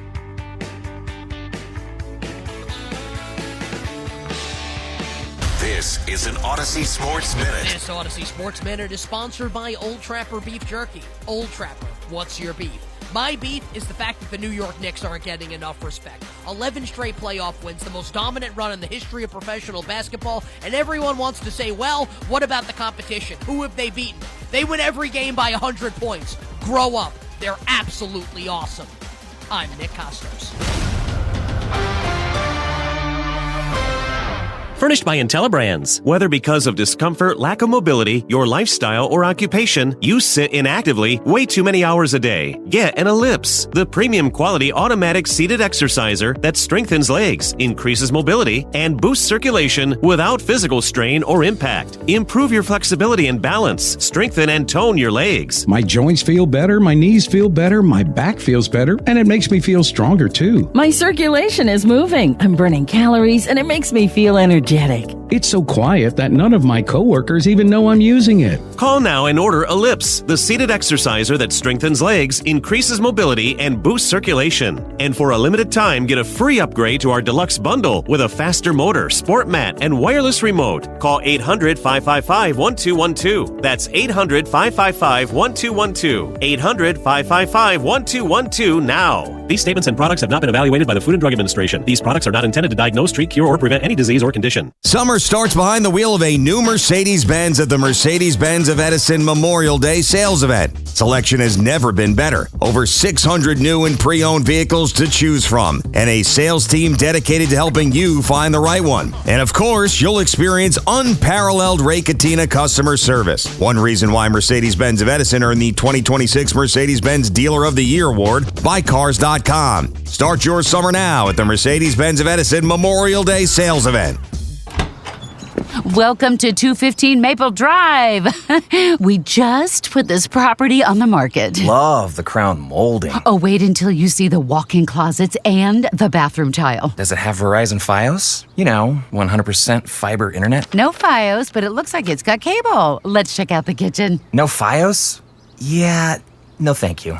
Don't you want to see the rest? Okay, bye-bye. Get Verizon Fios, because when you're moving, it's 100% or nothing. Diving for that grounder got you grounded? Oof. We've got specialists for that. Layup, take you down? We've got specialists for that. With nearly 50 Castle Connolly top doctors, Orland & Cohen specialists are considered among the best in the nation by their peers, which can mean a better outcome for you. From Staten Island to Southampton, our network is open 7 days a week, so you can feel better, faster. Visit OrlandCohen.com. Hey Yankees fans, join us at Yankee Stadium on Saturday, June 20th as we celebrate Aaron Judge winning the 2025 American League Most Valuable Player Award. It's Aaron Judge MVP Bobblehead Day, presented by T-Mobile. The first 18,000 guests through the gates will receive a special bobblehead commemorating Judge's MVP season. The Yankees take on the Cincinnati Reds Saturday, June 20th. Get your tickets now at Yankees.com/tickets. Hey everyone, Boomer here. If you love eating great food as much as I do, you have to listen up. The Chef IQ Sense wireless thermometer and the mini oven are must-haves in your kitchen. The thermometer helps perfectly cook your chicken, fish, or meat, and the oven is an all-in-one hero that bakes, broils, air fries, toast, and much more. For years now, I've been telling you about how amazing these products are and how they have changed my life. Now it's time to change yours. Go to ChefIQ.com and don't forget to use the code word Boomer to save big at checkout. That's code word Boomer at ChefIQ.com. This is Sal Licata. You definitely don't want your AC system to fail this summer. So call my friends at Edison Heating and Cooling, New Jersey's air conditioning experts. Have them check your cooling system now. I know Edison Heating and Cooling, they are the real deal. Go to EdisonHVAC.com. Injured in an accident? Your case in the hands of one lawyer may settle for $100,000, but in the hands of the right law firm could be worth millions. The Rothenberg Law Firm has been representing injury victims for over 50 years, winning and collecting billions for our clients. And we're not stopping now. The Rothenberg Law Firm, 1-800-624-8888, or visit us at injurylawyer.com. Be a lawyer for injured ones, injurylawyer.com. Listen to MLB Insider Calls on WFAN all season long. Presented by Grainger. For the ones who get it done, Grainger offers the professional-grade products you need, delivered when and where you need them. Call, click Grainger.com, or just stop by. Todd, I've come to Ramsey Chrysler Jeep Dodge Ram to make a declaration. A declaration of deals on all Ram trucks at Ramsey. John Montone, during the Declaration of Deals sales event happening now, you can save big on the heavy-duty truck you need to reliably haul the largest of loads year-round. Lease a new 2026 Ram 1500 Bighorn Crew Cab 4x4 for $399 a month for 39 months. Or buy and get 0% APR financing for 60 months. No monthly payments for 90 days. And here's another declaration. Ram is America's best full-size truck, complete with a 10-year, 100,000-mile powertrain limited warranty. Declare yours today at Ramsey Chrysler Jeep Dodge Ram, home of exceptional people, exceptional deals. Call 833-853-2969 for details. VIN number TN362106. MSRP $59,755. $48.88. Do it signing plus tax, title, registration, and fees. $0 security deposit and 6/126. Lunch was great, but this traffic is awful. Can we stop at a bathroom? Are you all right? I keep having stomach issues after eating, like diarrhea, gas and bloating, abdominal pain, and sometimes oily stools. Sound familiar? Those stomach issues may actually be a pancreas issue called exocrine pancreatic insufficiency, or EPI. Creon pancrelipase may help manage EPI. Creon is a prescription medicine used to treat people who can't digest food normally because their pancreas doesn't make enough enzymes. Creon may increase your chance of fibrosing colonopathy, a rare bowel disorder. Tell your doctor if you have a history of intestinal blockage or scarring or thickening of your bowel wall, if you are allergic to pork, or if you have gout, kidney problems, or worsening of painful swollen joints. Call your doctor if you have any unusual or severe gastrointestinal symptoms or allergic reactions. Take Creon as directed by your doctor and always with food. Do not chew capsules as this may cause mouth irritation. Other side effects may include blood sugar changes, gas, dizziness, sore throat, and cough. These are not all the side effects of Creon. Call 800-633-9110 or visit creoninfo.com to learn more. That's CREONinfo.com. I'm asking my doctor about EPI and if Creon could help. The Rico Bronya podcast on the Odyssey app is proudly sponsored by Mio Sparkling Sake, the official sake of the New York Mets. Enjoy at Citi Field or your favorite spot. A new tradition in sake. Mio Sparkling Sake. The home of Yankees radio is WFAN, WFAN FM, WFAN FM HD1 New York, and Odyssey Sports Station. I have seen a lot of losing over the years. And I've analyzed like a lot of press conferences after you lose, sometimes in the midst of you losing, and sometimes after it's done. And what I witnessed from two men who I guess I used to have an affinity for because they were both on my basketball team, the head coach Kenny Atkinson and James Harden, they both uttered two of the dumbest, most infuriating things I have ever heard coming off of an ass kicking. And I'm curious which one is dumber to you, Tiki. So let's start it off with James Harden. Obviously, James Harden was atrocious in this series, to the surprise of nobody. He continues to be horrific in elimination games. And while it may be somewhat out of context, I don't care. Here's James Harden, even after a sweep at the hands of the New York Knicks, still insisting his team is better. Genuinely, I do feel like we are the better team. But, series-wise, it didn't show it. And I sort of felt bad, like, should I present the whole context? No, right. Because there's no context. We're saying into a microphone with a straight face, I still think we're the better team. After you get embarrassed and annihilated and lead for 3.5 minutes at home, There's no world where that's okay. Yeah. I mean, the only thing you could say potentially that they're better is at the guard position, because Donovan Mitchell and James Harden is greater than Jalen Brunson, arguably. But not really. Really? Who's making that argument? I'm just saying, because they could, in theory, outscore them. But it's not even, that doesn't work, because Landry Shamet had an unbelievable a series. Mikal Bridges was great, sometimes defensively, but I mean, it doesn't make any sense. This is where you the bigs are better for the Knicks, right? This is where you take your L and you shut up. Yeah. We got our ass kicked. I guess it's just defending your guys. That's all that is. Did you say that after the Ravens Super Bowl? Listen, I still think we're better. No. You would have gotten hell for that. No. And by the way, maybe deep down you think that. No, I don't. Okay, good. That's a historically great defense. Oh, okay. And the Knicks are on a historically good run? Right. Like, just say it. Just say it. Don't give this, I still think we're the better team. With that said, I think the Knicks have more potential Hall of Famers. The Knicks? Yes. Now you're getting down a road I can't even wrap my head around. But yeah, probably. I guess I have to think about that. I mean, no, I'm not doing that. I'm not doing that. You almost got me. I'm not doing that. That's for Thursday. Donovan Mitchell and James Harden. What are we talking about? Yeah. No, I got you. We'll think about that at some point. But I honestly think what Kenny Atkinson said between Game 3 and Game 4 was far worse. This is Kenny Atkinson at a shoot-around talking about how the analytics have told a very different series through the first 3 games. Analytically, I think we've won the I said 3 out of 3. We're 2 out of 3 in the expected. I don't know if you guys follow that. It's an expected score. And we won 2 out of 3. And I know you're looking confused, but I'm not. There is really, if you believe in process and all that, take that later. I know I don't throw that on them. I see it for myself. Okay, Kenny. He sounds ignorant to the reality of sport. Does he? 100%. Yeah. Like, who talks about analytics in that regard when you're down like he's been down? Like but analytically, they were up 2-1, Teague. But no, you're not.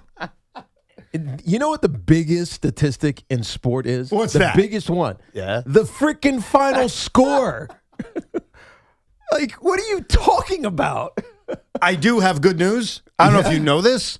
Analytically, the Mets are only 2 games out of first place. Did you guys know that? Yeah, right. Analytically, actually, there are no analytics that say that. No. Now, my retort to Kenny Atkinson, Josh Hart, can you take it from here, please? They're a lamppost to a drunk person. You can lean on them, but it won't get you home. That's what he says about analytics. I'm surprised whoever is in charge of his job didn't come down immediately and said, pack your bags, you're done. Get the hell out of here. That was a fireable comment? It's because it's the stupidest comment you could say down 3-0. I know. I mean, seriously. So that's politically we've won what? Hey, Bob. Was it two out of 3 games? Oh, yeah, right. What are you talking about? The score is the only thing that matters. So, in what world does statistics matter when you're down 0-3? I'm being honest. I'm not disagreeing with you. Sean, I'm curious as a Giant fan. Which would have pissed you off more? You just lost to the Ravens. Tiki says, I think we're still better than the Ravens. Or Jim Fossil says, analytically, we actually won this game. No, the analytical comment would have enraged me. Okay. I'm going to give Kenny Atkinson an out. Why? All right. Because he was a good net coach? No. Because I've watched You got to get over that. He was terrible in this series. No, I know he was. And he was stupid on the mic. Tiki, trust me, I'm not defending Kenny Atkinson. They stink. They absolutely stink. Kenny Atkinson at his core, I think, is like an X's and O's old school basketball coach.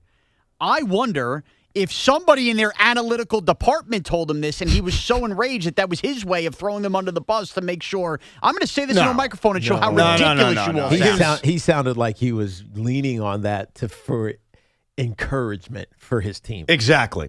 I think he says, look, do they look at stuff like this? J.J. Redick does it all the time, the expected field goal percentage, expected points. And basically, it's using advanced analytics to measure the probability of a shot going in based on who's taking it, the game situation, by the way, where they are on the floor. You see this a lot in soccer. And in soccer, it makes sense because the score is going to be 2-1. Right. Or 1-0. It's not, 120 to 108 or whatever the heck the final score might be. So the analytics don't tell you enough when it's a high-scoring game. When it's a low-scoring game, it tells you we took good shots. Yeah. We just missed those but shots. By the way, that's the non-analytical human way to say it, right? Which is, hey, this is the way you could say the same thing without saying it. I think we're getting open looks and we're not making them. Right. That's it. That's it. That's it. Like, We didn't hit our shots. You Point don't blank. say we've actually won 2 of the 3 games. And Kenny knew he was screwed because he said, you guys are looking at me like I'm crazy. Right. And who's the dumbass reporter who said, no, we're not? Yeah. No, you are. Yeah, you dumbass reporter. Right? We're not. Kenny, you lost. And you're losing. And you're going to get swept. You didn't technically win 2 out of 3. I don't care how you want to... I don't know, warp it into, make yourself feel better. It's almost like he's trying to make, you know what? As I think about this tells me the mindset of this team, and it's why they got their ass kicked in Game 4. Because Kenny is talking to his team. I'm sure he said the same thing to his team. Hey guys, analytically, we've won 2 of these 3 games. Right. But as a player, you hear that, you can't reconcile that you've gotten your ass kicked, right? Even when you had a 22-point lead. You got your ass kicked in that game, lost by 15 or whatever it was, 12 in overtime. So, like, when he's saying, we've won these games, you're saying, no, we didn't. And he's just saying it to try to make his team feel better. Right. But his team is calling him on his BS because it's nonsense. Let me make a friendly warning to Mike Brown, who everybody loves right now, rightfully so. He deserves all the flowers he's getting. You're safe for next year, Mike. You have remained the head coach of the New York Knicks. There's only one thing you could do to screw the whole thing up. Right. And that's not only lose to the Thunder or the Spurs, but then claim into a microphone that you actually won. Analytically. If you do that, no promises. Now, he's not going to do that, but Kenny did. And that's why I'll make you this long-term, short-term prediction. The Cleveland Cavaliers will fire Kenny Atkinson. They will then trade Evan Mobley and picks to the Milwaukee Bucks for Giannis Antetokounmpo. There's no failure in sports. He'll fit right in. The new head coach of the Cavaliers will then be Jason Kidd. So my long-term prediction is Cleveland's going to come back next year, not your problem now, Knicks fans, with Giannis and Jason Kidd, and that's how they're going to try to win a championship. Not LeBron on the farewell tour? I'm not sure yet. Like, maybe. You want to add that one? I think you should. Okay. LeBron would love to salivate and go, I'm going to get them over the top one last time. There you go. All right, so he's added to my long-term prediction. I love that. Giannis, Jason Kidd, because Atkinson's fired, and LeBron James. And guess what? They'll still lose to the Knicks. I'm just kidding. Actually, as we pointed out long before the Eastern Conference Finals, the Knicks continued a trend that has been going on for years now where the loser of the Eastern Conference Finals comes back the following year to go to the NBA Finals. I brought that up 2 weeks ago to you guys as Knicks fans. Now I could see that happening. Yeah. If that scenario plays itself out. Right. They get rid of whoever. They get Giannis. Jason Kidd is their head coach. And they end up having to play the Knicks again in the Eastern Conference Finals. And now they have an edge. Yeah. Well, good news, Knicks fans. You don't have to worry about Or that. at least the coach is not saying that they least won analytically. I do not think Jason Kidd is saying that. No. I cannot see that happening. Let's go to Dom in New Rochelle. What's up, Dom? So I've been Tiki, Sean. What's up, guys? All's good. What's up? Basically, I just wanted to say that the way the Knicks have been playing in these playoffs, since they've been so dominant, I think now it would be a major disappointment if they don't win the championship. Agreed. If these playoff games are going to like 6 or 7 games and they were competitive, different conversation. But since they're blowing the doors out and dominating in every single facet, I mean, they have everything: scorers, great wings, shot blockers, rim protectors, a certified superstar. I think it would be a major disappointment if they don't win the championship. You guys agree? Yes. I think there's a balance in how we discuss this because two things can be true at the same time. You could appreciate what was an amazing season while also saying they missed out on an opportunity. Yeah. And maybe their best opportunity. Well, that's how I would view it. Yeah, this is their best opportunity. Winning a championship right now with this team. 100%, because most of the players you're depending upon, really all of them, to be honest with you, are in their prime.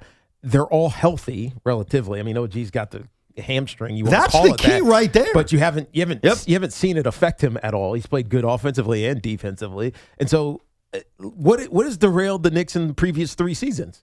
Lack of health. Right. They are healthy and they have a week plus to rest before they get to the NBA Finals. And you don't know if all of those same scenarios and the cohesion and the connectedness that they've had, if that's going to last for another whole season. Yeah. You have to take advantage of this. 1,000%. And Joe B has said this for a while now about this team, and he's 1,000% right. I think we think alike in certain areas, like even when your team is on a great run and you want to appreciate it in the moment, and you could try to do both. You could appreciate it in the moment while also stating what Dom said, which is, if not now, when? Right. And that's the phrase I would remind myself. If we don't win now, When is it happening? Right. So I don't even think it's the domination of the conference finals and the Eastern Conference semis, which I understand Dom's point. It's more, it's all right there. Like you said, from a health standpoint, from a cohesion standpoint, from a road standpoint, like it is all right there. And if you don't win it now, I think what you will say is, hey, this was amazing. This was fun. It's the most true I've ever had as a Knicks fan. All that's true. But in the back of your mind, you're going to say to yourself, I'm never winning now. Mm-hmm. This was my best crack at it. Right. So I know that sometimes comes across like putting too much pressure or trolling. It's not. It's the way I've always felt as a fan in the rare moments my team has gotten there, which is you better win now. Look, the reality is no matter what happens in the NBA Finals, this Knicks team is one of the best in the NBA this year. And so there's no doubt about it at this point. And you saw how they ran through the East. But ultimately, you get very few chances to win championships. They don't come around all the time. It feels like, we'll be back. We'll find a way to get back there. But sometimes it never happens. Look, I'll tell you this, just as a fan, and I try not to live in the moment about what you're seeing right now. I'm going to try to be all-encompassing. Obviously, I wasn't around for 1970 or 1973 or even 1972 when they lost in the finals to the Lakers. I've only been around for the 90s and beyond. This team is better than the 94 Knicks, and this team is better than the 99 Knicks. Right. They are. And quite frankly, I'm not sure how close it is. That's how good this team is. That's how cohesive they've been. Mm-hmm. And for anyone who wants to bring up the road, the road sucked for the Knicks, really? Where was Michael Jordan during 1994? Where was he on that road? Because you barely beat the Bulls that year if it wasn't for a brutal Hugh Hollins call. And Jordan wasn't there. And I'm not trying to degrade the 94 team. If anything, I'm just trying to remind you that this team's better. Now, is it going to end up with a different result? Because if they win an NBA championship, what I just said right now, of course, everyone's going to agree with. If they lose, I guess that debate will rage on. But I'm just saying, in the moment, watching that team, watching the miracle run of 99, this team's better. They have a better chance of winning an NBA championship this season with this team than they had in 1994 and that they had in 1999. Let's go to Shia in Brooklyn. Good morning, Shia. Yeah, I just want to say that I personally think that if you were to take the ball out of Brunson's hands and put it into Towns' hands, I think that the Knicks will do a lot better and they might be able to get over OKC a lot easier because Towns could shoot a lot better than Brunson from three-pointers. Better 2 points at bulldozing in the paint. Nobody could stop him if he's going at it. Nobody. The only thing you can go for is a charge. Well, it depends on who they play. If they're playing Wemby, that's a little bit different. I think he can finish over Wemby. Over. Maybe through. Wemby's not set. He's going to push him to the floor without getting the foul call. Maybe. He's got to be set. That's the only thing Wemby can hope for. Yeah. Towns is stronger than Wemby. Towns will just bulldoze through him. Yeah, I mean... Probably even faster than Wemby. I think through him would be easier than over him. I don't think you can go over him. I don't think you can. You got to go right through him. Look at that. Look at that breakdown by Shia. Right. Well, I think one of the keys to this Knick run, if you go all the way back to Game 4, is when Karl Anthony Towns went to Mike Brown and kind of insisted, hey, you could have the offense go through me and it'll be different results. Now, they didn't do that as much in the Cleveland series, but it's a weapon. Of course. Using him as the hub of this offense and taking the ball out of Jalen Brunson's hands was a huge weapon against Philadelphia and can be a weapon in this next round no matter who they face. Yeah, especially if you have a big who is nowhere near as athletic as Karl Anthony Towns, and he can manipulate him. That's what they did against 76ers. They really couldn't do it because their bigs were better athletes in Cleveland, but they found ways. Ball movement was spectacular for the Knicks, and that's why Landry Shamet and others, they're just taking wide open shots. And you give Knicks credit for being unselfish. Nobody scored 20 points in this game. Crazy, right? They won by 37, and nobody scored over 20 points. They won by 37. Listen to this breakdown during this Knick run because it's kind of crazy. Starting in Game 4 at Atlanta. Won by 16, 29, 51, 39, 6, 14, 30, 11, 16, 13, and 37. That's absurd. That is absurd. Absurdity, I tell you. Anthony's in Staten Island. Hey, Anthony. Hey, what's up, guys? Thanks for taking the call. Pleasure. What's up? Evan, before I make my point, I got a question. Now, going to the finals, is Positive Tommy a front runner to go to a game with you?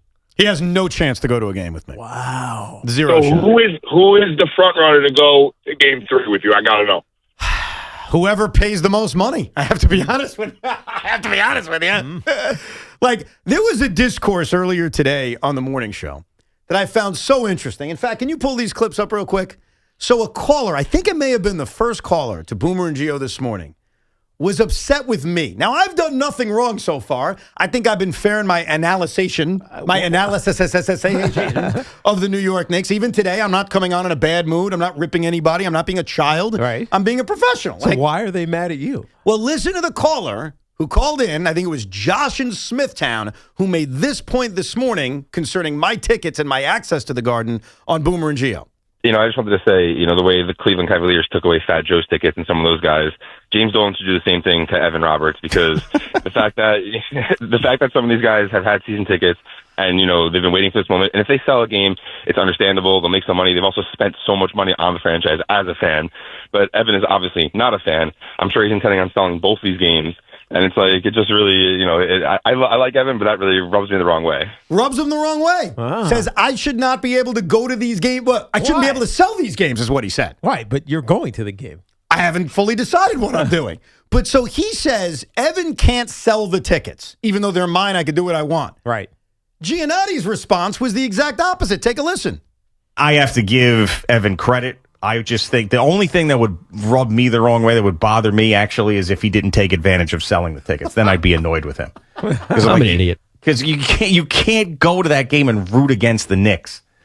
Like that would piss me off. Sell the tickets, get the money, give it to a fan that's going to be there who wants to see the Knicks win a championship, and do the right thing. So, Gio, would you go and root against the Knicks? Of course I would. I'm not a Knicks fan. I'm not rooting for the Knicks. What kind of question is Just that? watch a good basketball game. How could you say you wouldn't? You still haven't slapped my hand, and the Knicks haven't lost since. That was showing class to our coworkers in the midst of a loss. That's what I was doing. I was trying to show class. What about the class to your fellow New Yorkers? Nah, I keep that to myself.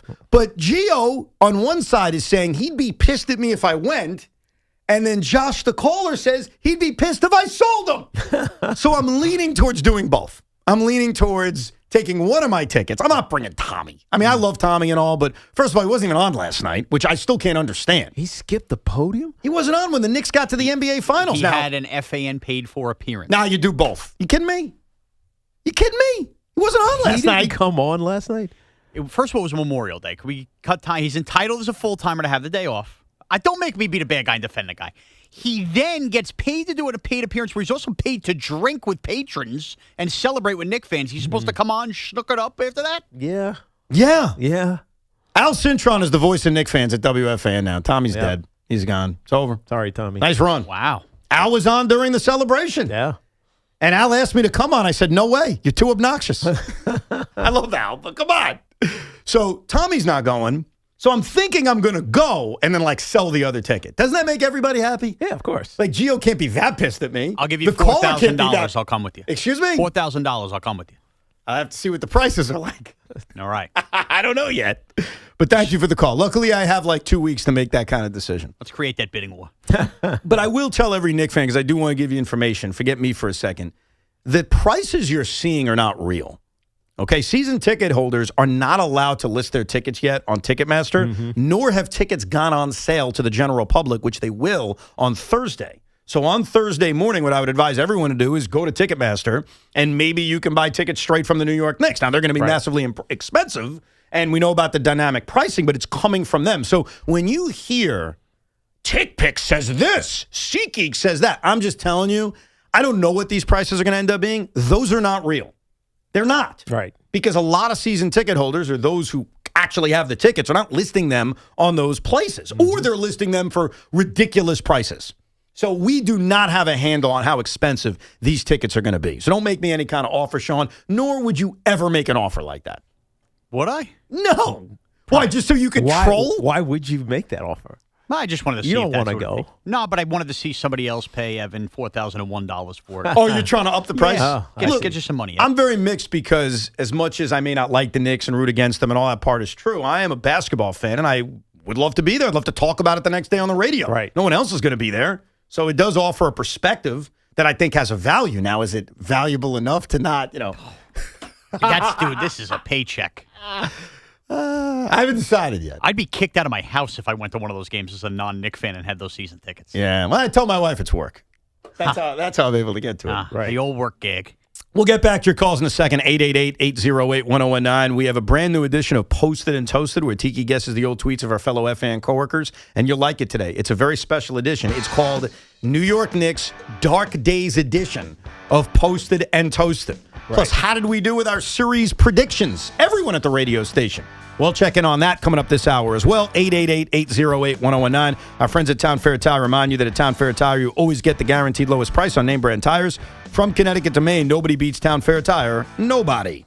HSS is ranked number 1 in orthopedics for 16 years in a row, according to U.S. News and World Report. When you choose HSS, you're receiving the best orthopedic care you can get. With locations across the tri-state area, HSS provides specialized care for the hips, knees, back, neck, and beyond, including everyday joint pain, fractures, spine care, and more. Most major insurance plans accepted. Choose better, move better. Appointments available at hss.edu. Call now. Be caller number 3 at 866-540-WFAN. That's 866-540-9326 for your chance to win a pair of tickets to see the Black Crows at Prudential Center on June 20th from our friends at NJPAC. To purchase tickets, visit PruCenter.com. Tune in tomorrow to the Carton Show at 3 p.m. for another chance to win.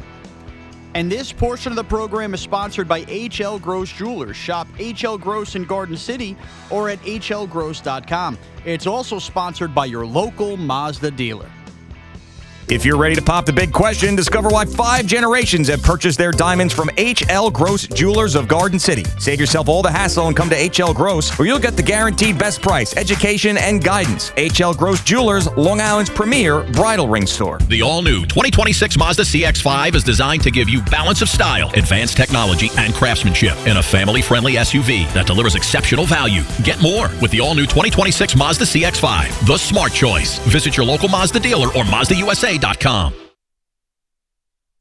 sweep is complete, and the Knicks are one step closer to their ultimate goal. Now, New York plays the waiting game, as the best from the West is still being decided. Will SGA bring the thunder, or does Wemby spur San Antonio to a rematch of the '99 finals? The latest breaking Knicks news, the biggest Knicks opinions, and the most trusted voices delivering them all live here. Your home for New York sports is 101.9 FM, WFAN. Come out to Yankee Stadium on Saturday, June 6th for a very special night, Military Appreciation Night. The first 18,000 guests will receive a red, white, and blue Yankees t-shirt, courtesy of Ford. Don't miss the action and help us salute those who serve. For tickets, visit Yankees.com/tickets. That's Military Appreciation Night on Saturday, June 6th.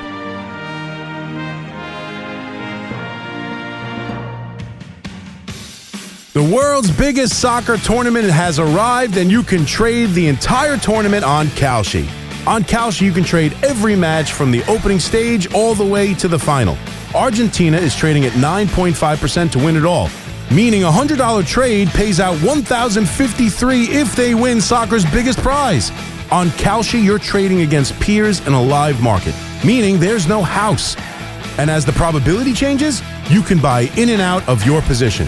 For a limited time, download the Kalshi app and use code CMAC, that's CMAC, to get $10 when you trade 10. KALSHI Kalshi. Trade on anything. 18 plus only. Restrictions and eligibility requirements apply. Event contract trading involves risk and may not be suitable for all investors. Prizes, values, and available markets may differ from those mentioned. For more information, see kalshi.com/regulatory. Summer's a gift. The gift of days that last a little longer. A brighter state of mind. So gift yourself a new Kia at the Kia Summer Sticker Sales Event. With specially tagged vehicles including the Sorrento, Sportage, Carnival, as well as the Niro Hybrid. All backed by a 10-year, 100,000-mile limited powertrain warranty. so the gift of summer can keep on giving for summers to come. Kia, movement that inspires. Call 800-333-4KIA for details. Always drive safely. Event ends 6/126. See dealer for warranty details. La Playa awaits this weekend. Be sure to stock up on ice-cold Corona at Five Borough Market on 5th Avenue in Brooklyn. Then sit back, relax, and soak up the good weather. Great vibes and New York basketball. Turn anywhere you enjoy the game into your own beach. La Playa awaits. Must be 21. Relax responsibly. Pool days call for cookouts and lots of laundry. This Memorial Day at Lowe's, save $80 on a Charbroil Performance Series 4-burner gas grill. Now just $199. Plus, get up to 45% off select major appliances to keep dishes, clothes, and food fresh. Having fun in the sun is easy with us in your corner. Our best lineup is here at Lowe's. Valid through 5/27. While supplies last. Selection varies by location. See associate or Lowe's.com for details. At Uline, they know going the extra mile takes hard work. For companies pushing to go further, Uline will go the distance with you. 24/7, they answer the phone to get you the shipping and industrial supplies you need. Business can move fast. Unexpected large orders, adverse weather, new safety guidelines, and changing economic trends. Uline works hard keeping 41,000 items ready to ship, minimizing detours on your way to the extra mile. Visit uline.com. At Liberty Mutual, we love helping people with things like customizing car insurance, just like how we customize a song for you. Catered country tune. Liberty Mutual, saving you bucks by protecting your truck. 'Cause Birdie told me to only pay for what I need. Thank you, Limu. I'll always trust a Nemu with Liberty, Liberty, Liberty, Liberty. I'm Tyler Kolick, and I got my Lincoln at Lincoln of Queens. They even delivered it right to my door. When it's time to save, it's time to go to Lincoln of Queens. Go New York, go New York, go. Hey everyone, Boomer here. If you love eating great food as much as I do, you have to listen up. The Chef IQ Sense wireless thermometer and the mini oven are must-haves in your kitchen. The thermometer helps perfectly cook your chicken, fish, or meat, and the oven is an all-in-one hero that bakes, broils, air fries, toast, and much more. For years now, I've been telling you about how amazing these products are and how they have changed my life. Now it's time to change yours. Go to chefiq.com and don't forget to use the code word Boomer to save big at checkout. That's code word Boomer at chefiq.com. Hey, this is Sal Licata. Right now is the time to make sure that your current cooling system is ready for hot weather. You don't want it to fail when it's 90 degrees out, and if it's over 15 years old, you're wasting your money. Get a new high-efficiency AC system right now from my friends at Edison Heating and Cooling. They are New Jersey's air conditioning experts and have been for decades. Take it from me. These guys have done plenty of work on my house. You'll save money and stay cooler. Contact them now at edisonhvac.com. That's edisonhvac.com. Hi, this is John Starks. At John Starks Kia, we don't play games. No gimmicks, no tricks, no hidden fees, no surprises. Score our John Starks special this month. A Kia Sportage for just $333 a month with just $3 due at signing. That's right, all threes. It's my favorite number. What we say is what it is, period. See you at John Starks Kia in Queens. 36-month lease excludes tax, title, and MV fees. No security deposit required. 10,000 miles per year. Expires June 1st. You look like you could use a refresher. A Dunkin' refresher. Try Dunkin's delicious black cherry or berry acai refreshers. One sip and you'll feel refreshed. There's so many delicious flavors like mango, pineapple, or strawberry dragon fruit. So whether you're powering through your day or just pulling up for a little treat, make it a Dunkin' refresher. Dunkin' refreshers. They're the perfect summer pick-me-up. Dunkin' refreshers are fruit-flavored, contain 0 to 1% fruit juice. Terms and exclusions may apply. Attention. Have you racked up $10,000 or more in credit card debt? Are you barely getting by making minimum payments? With credit card debt reaching all-time highs, National Debt Relief is notifying consumers about significant debt relief options currently being made available to help those with overwhelming credit card debt. These options may reduce a large portion of credit card debt for those who qualify. You don't need to declare bankruptcy or take out a consolidation loan, and you may only have to pay back a fraction of what you owe, even if you have bad credit. National Debt Relief has already reduced the credit card debt for more than 550,000 consumers, so don't wait. If you owe $10,000, $20,000, or even $100,000 in credit card debt, you can now take advantage of this financial debt relief as the cost of living continues to skyrocket. To check what debt reduction you may qualify for, call 800-894-7722. That's 800-894-7722. Again, 800-894-7722. Get the scuttlebutt on your favorite team, the Fan, on the Odyssey, iHeart, and TuneIn apps. The Fan Focus is presented by Chef IQ. Watch the game, not the grill. Get your gear at chefiq.com. There may be no dismantling of the Cavs. Immediately after they were swept by the Knicks, Donovan Mitchell reaffirmed his commitment to the Cavalier organization. How could he not be committed? He's a Met fan. And he would like the core to remain intact, including keeping James Harden. So potentially more good news for Knicks fans last night.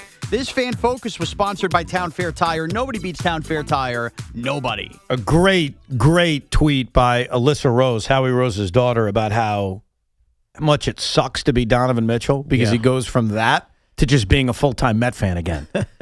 And that is a brutal existence. Yeah, it is. I also wondered last night, after the Mets embarrassingly lost again to the Reds, 7-2, fourth straight loss. I wondered if they fired Mendy last night, if anybody would talk about it today. No, they wouldn't have. It was like a science experiment. Yeah, it would have been lost in the weeds. And all of a sudden, we'd be watching a Mets game a week from now and be like, wait, they got a new manager? Well, who's the manager? Who's that guy? The hell did Dick Scott come from? Well, I thought he was what?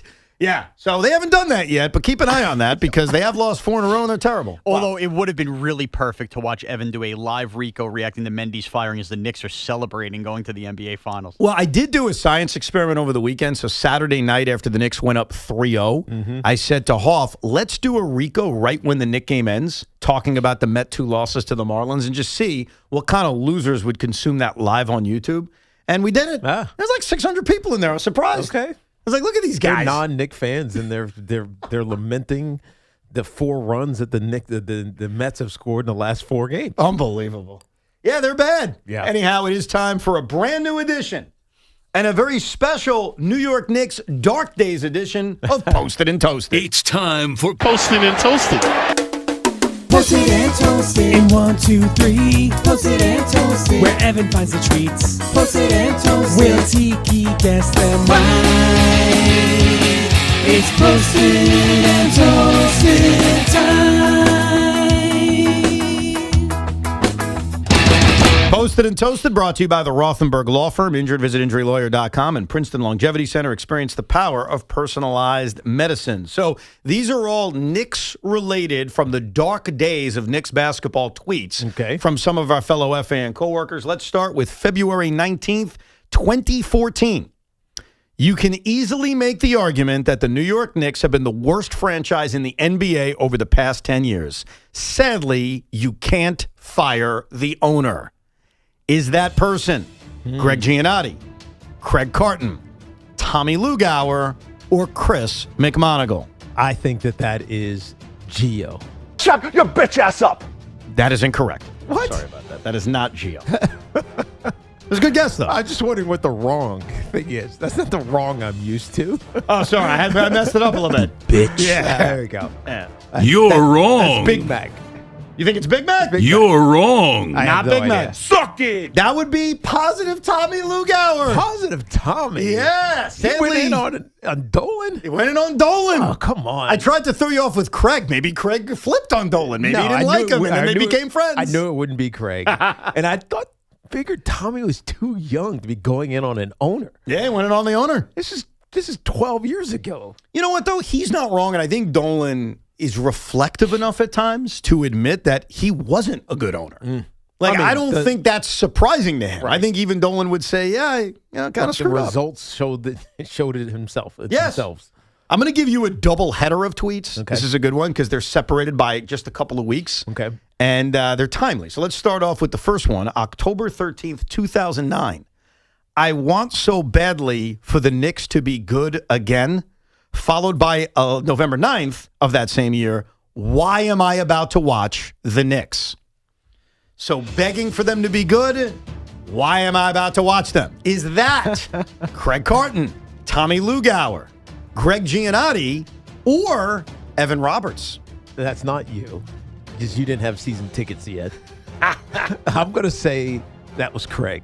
You're a schmuck. That is not Craig Carton. You're wrong. The answer to that is Greg Giannotti.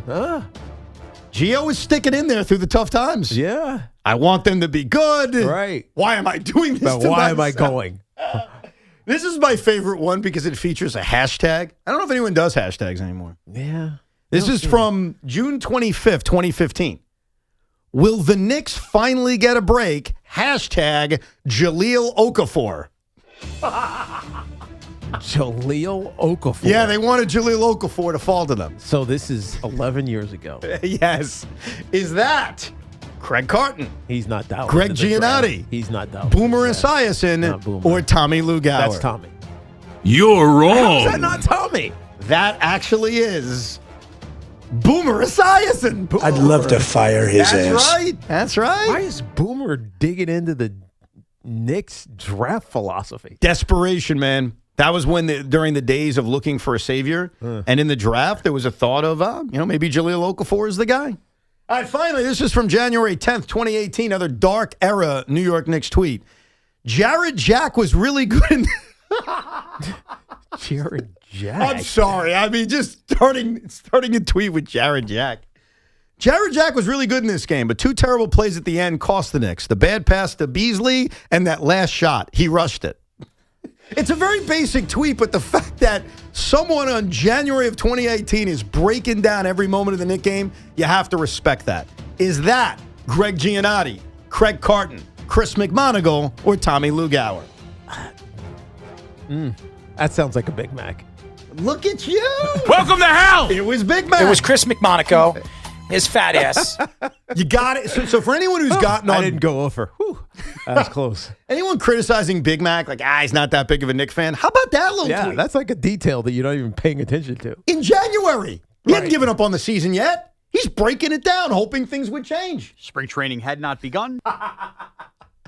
And I think what this exercise has reminded you, and it's what I said at the top of the show, you got to be happy for the diehards. Yeah. The diehards watched so much garbage basketball.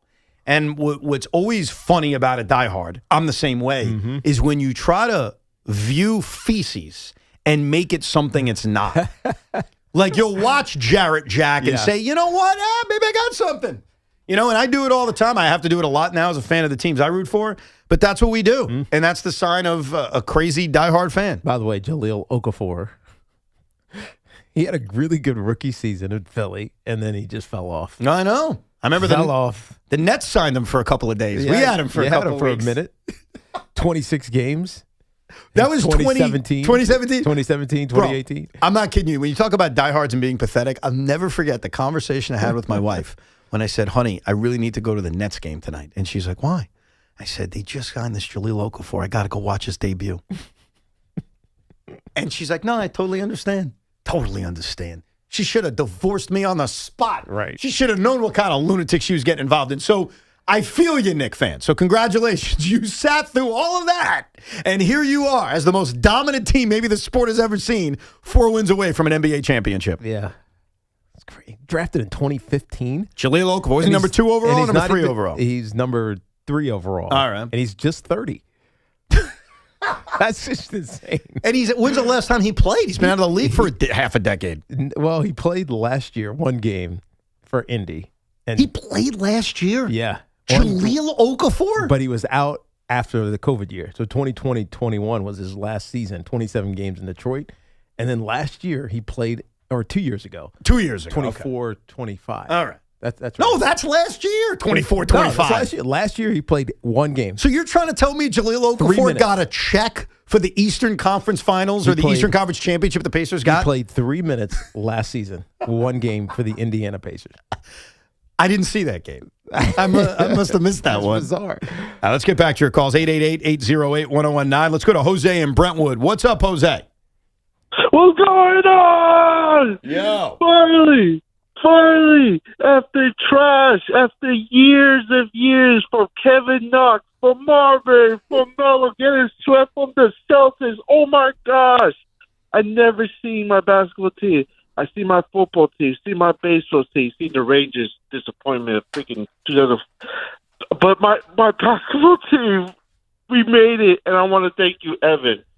Evan, you said you hated us. I do. But you denied, Sean. As a troll, I have Metitis. I see the Mets lose. I love him. I love seeing those grand slams. You do not deny trolling us Yankees fans. And as soon as you denied the Knicks with that high five with Sean. That right there started us. I can't believe game it. One. I thought I was doing a classy thing. I didn't want to troll in front of everybody once the Knicks lost the game. I was trying to not be a bad guy. And now I'm being accused of being helpful in this Knick run because I refused to give Sean a high five after Atlanta won Game 3. And that was, of course, the last time the Knicks lost. Right. You said this at the top of the show that felt like 6 years ago. That really feels like forever ago. Dude. The NFL draft. It was a million years ago. It feels like it was ages ago. I mean, think about how different the world was back then. Jaxson Dart and Abdul Carter got along back then. Yeah. They did. It was a different world. The Knicks will have not lost a game in May now officially. That's crazy. Well, that's common in Knicks history because they usually didn't play in May. But to be playing in May and never have lost a game in May. Nah, it is remarkable. And because of how much rest they've had and how spread out the schedule is, combined with the dominance. So you take all three things, dominance, schedule spread out. They've played a bunch of games in May. Wait, that game, and they haven't lost. That's right. That was in April. Yeah. They did not lose in May. That's unbelievable. And they'll when play was again the in last June. time that happened, if ever? Yeah, well, it's almost impossible because if you keep winning, you don't get eliminated. Right. So if you win in May, you keep playing. But usually you lose a game at some point even in there. That is true. Undefeated May for the New York Knicks. That's crazy. Let's go to Mike in Flatbush. What's up, Mike? Thanks for taking my call, Evan. I just want to say, jumping on a comment that you made about how Dolan, realized that maybe he wasn't the best owner at points of his career.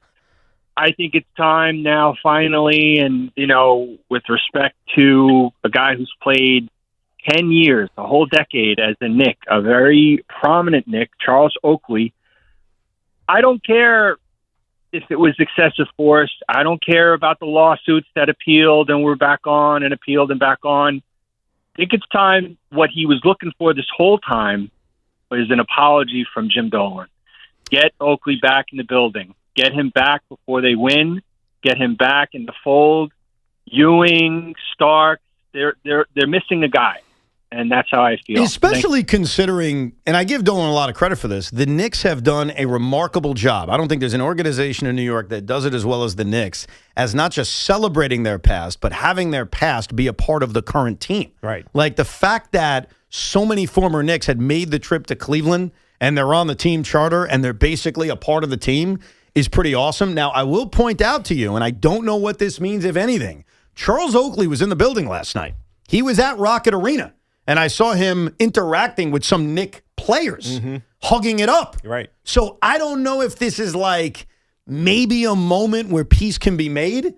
But yeah, of course, that would be the cherry on top. But look, we could celebrate James Dolan not being as handsy. I still think James Dolan doesn't like Charles Oakley. I don't think winning's going to change that. No, I don't think that bridge is getting fixed anytime soon. The other bridge that should be fixed is with Marv Albert. I mean, there should be a banner in the rafters of Madison Square Garden honoring the great Marv Albert, and they had a falling out too. Mm-hmm. So I know this is a feel-good time and a feel-good moment to think that all miracles can happen. I don't see that miracle happening. But Charles was there last night for whatever reason. Maybe he was invited by, I don't know. Who would be invited by? Not the Cavs. Not the Cavs. He probably just went. You think he just showed up? Yeah. He was just like, you know what? I'm crashing the party. Well, just a group of them were going to go to the game, and so he went. And he's allowed to go. It's in Cleveland. He is allowed to go. Now, if he tries to go to Madison Square Garden, you know what, Charles?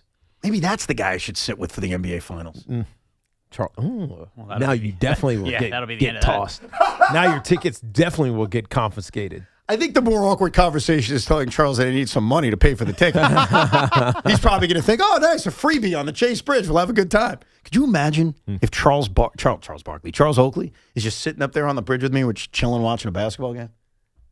Imagine him starting to score a Met game with you.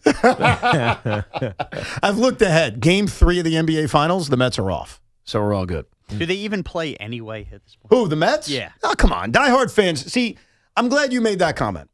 Because this is why I have such respect for certain Knicks fans. And they know who they are. You stuck through it. Some of the darkest of times you dealt with.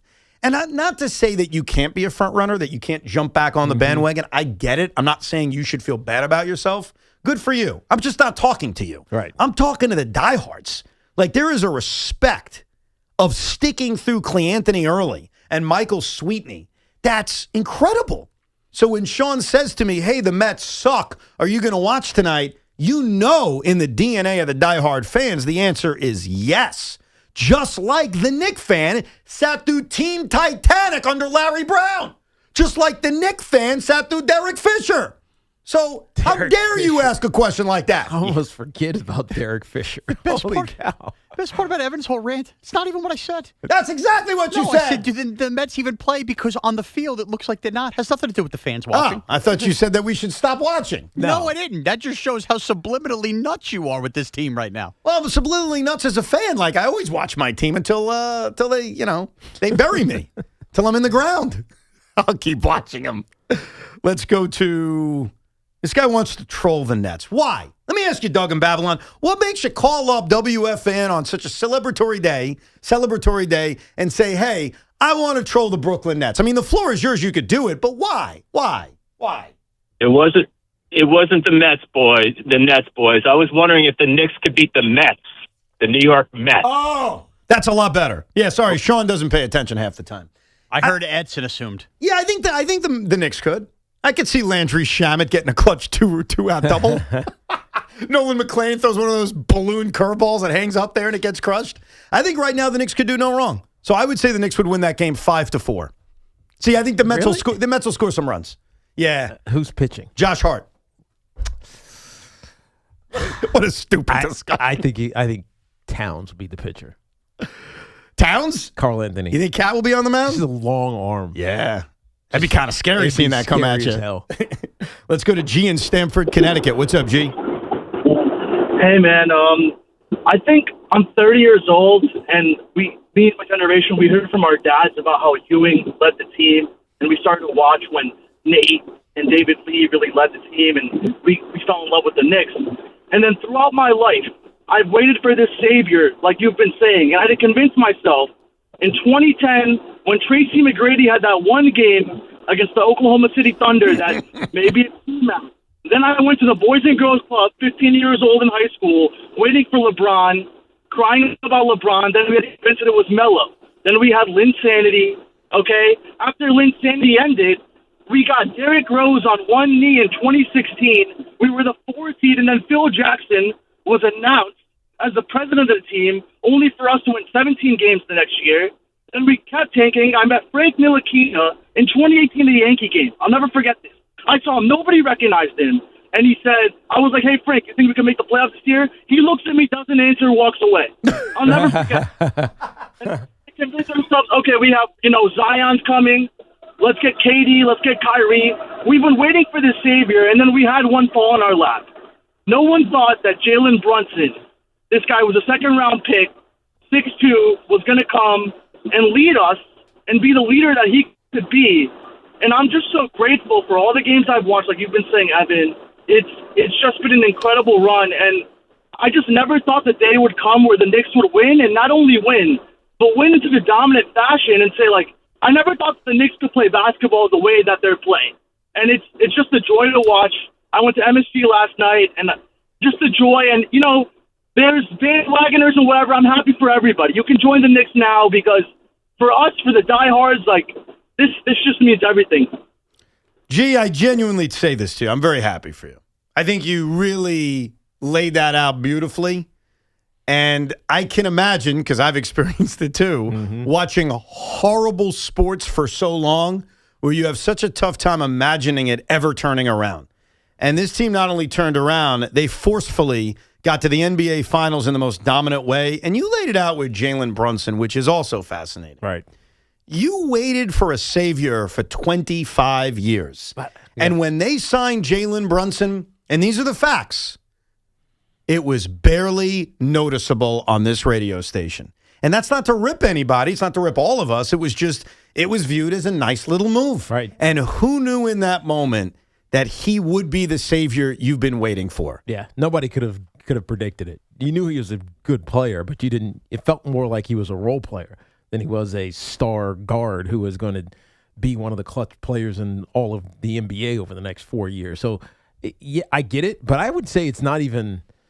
I think it's a disservice to what this team actually is. The savior is Leon Rose. The savior is the guy who put this all together, like had a vision to put this thing together the way that he did. And like, I think people really started second guessing the Mikal Bridges thing last year. And is it ever going to be worth it? You remember that conversation? Sure. Is it ever going to be worth it? And when they win the championship, or if they win the championship, sure, it's worth it.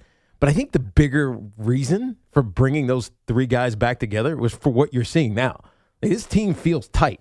You know what I mean? This team feels like it's I don't know. Like you see them in the post-game press conferences, and there's just this levity with each other. There's like an unseriousness, but you know they're deadly ass serious. You know what I mean? Yeah. And it's I don't think that happens accidentally. Trades are two-way streets. I want to make that very, very clear. There are two perspectives to a trade. So I'm only speaking from a Knick perspective when I say this. Yeah. It's already a success and it's over. And the debate needs to end. Right. Because I agree with that. I get that this is their moment. This is their chance to win an NBA title. And if they don't win it right now, they may never get that. They just blitzkrieg their way to the NBA Finals, and he was a big part of it. That's, to me, enough to say, hey, that trade was worth it. Right. And I felt that way. I'll give you something sort of similar as I can get. The Yoenis Cespedes trade. You guys remember that? Yeah, of course. The Mets traded one of their top prospects, Michael Fulmer, in that deal. They got Yoenis Cespedes, and he led the Mets to the World Series. They lost the World Series. In fact, the first pitch of the World Series was an inside-the-park home run that Cespedes couldn't catch. And forget about the future of Cespedes, just that moment. I remember saying in that moment, no matter what Michael Fulmer turns into, he got us to the World Series. Right. We're not in the World Series without Yoenis Cespedes. So I look at Mikal Bridges, and I get there's a lot of elements to that trade that I have to deal with personally. But in terms of the Knicks, because that's all that matters right now, they're not in the NBA Finals without him, which means the debate is over. And at times over the last couple of years, we've had that. I remember during the Boston series, I would ask you guys and Tommy, hey, is the trade a success now because of his big defensive play in the Boston series? And it was always like, yeah, for now. And then things change. He didn't play well. No, it's not worth it. They're in the NBA Finals.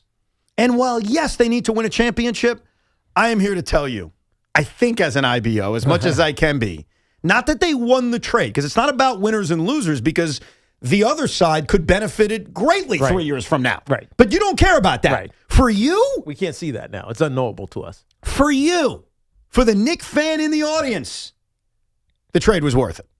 And I never want to hear about it again in terms of it not being worth it. Yeah. We can hear about the trade. Right. Just don't tell me, well, we could have gotten Giannis. Like, Well, no. I mean, you got to the NBA Finals. Right. My point wasn't even to say it was worth it or not. That was just the talk around the Mikal Bridges trade. My point was that by bringing this Villanova trio back together, it made, and especially with Jalen Brunson being the leader of that group, it made this locker room feel like it gels easier.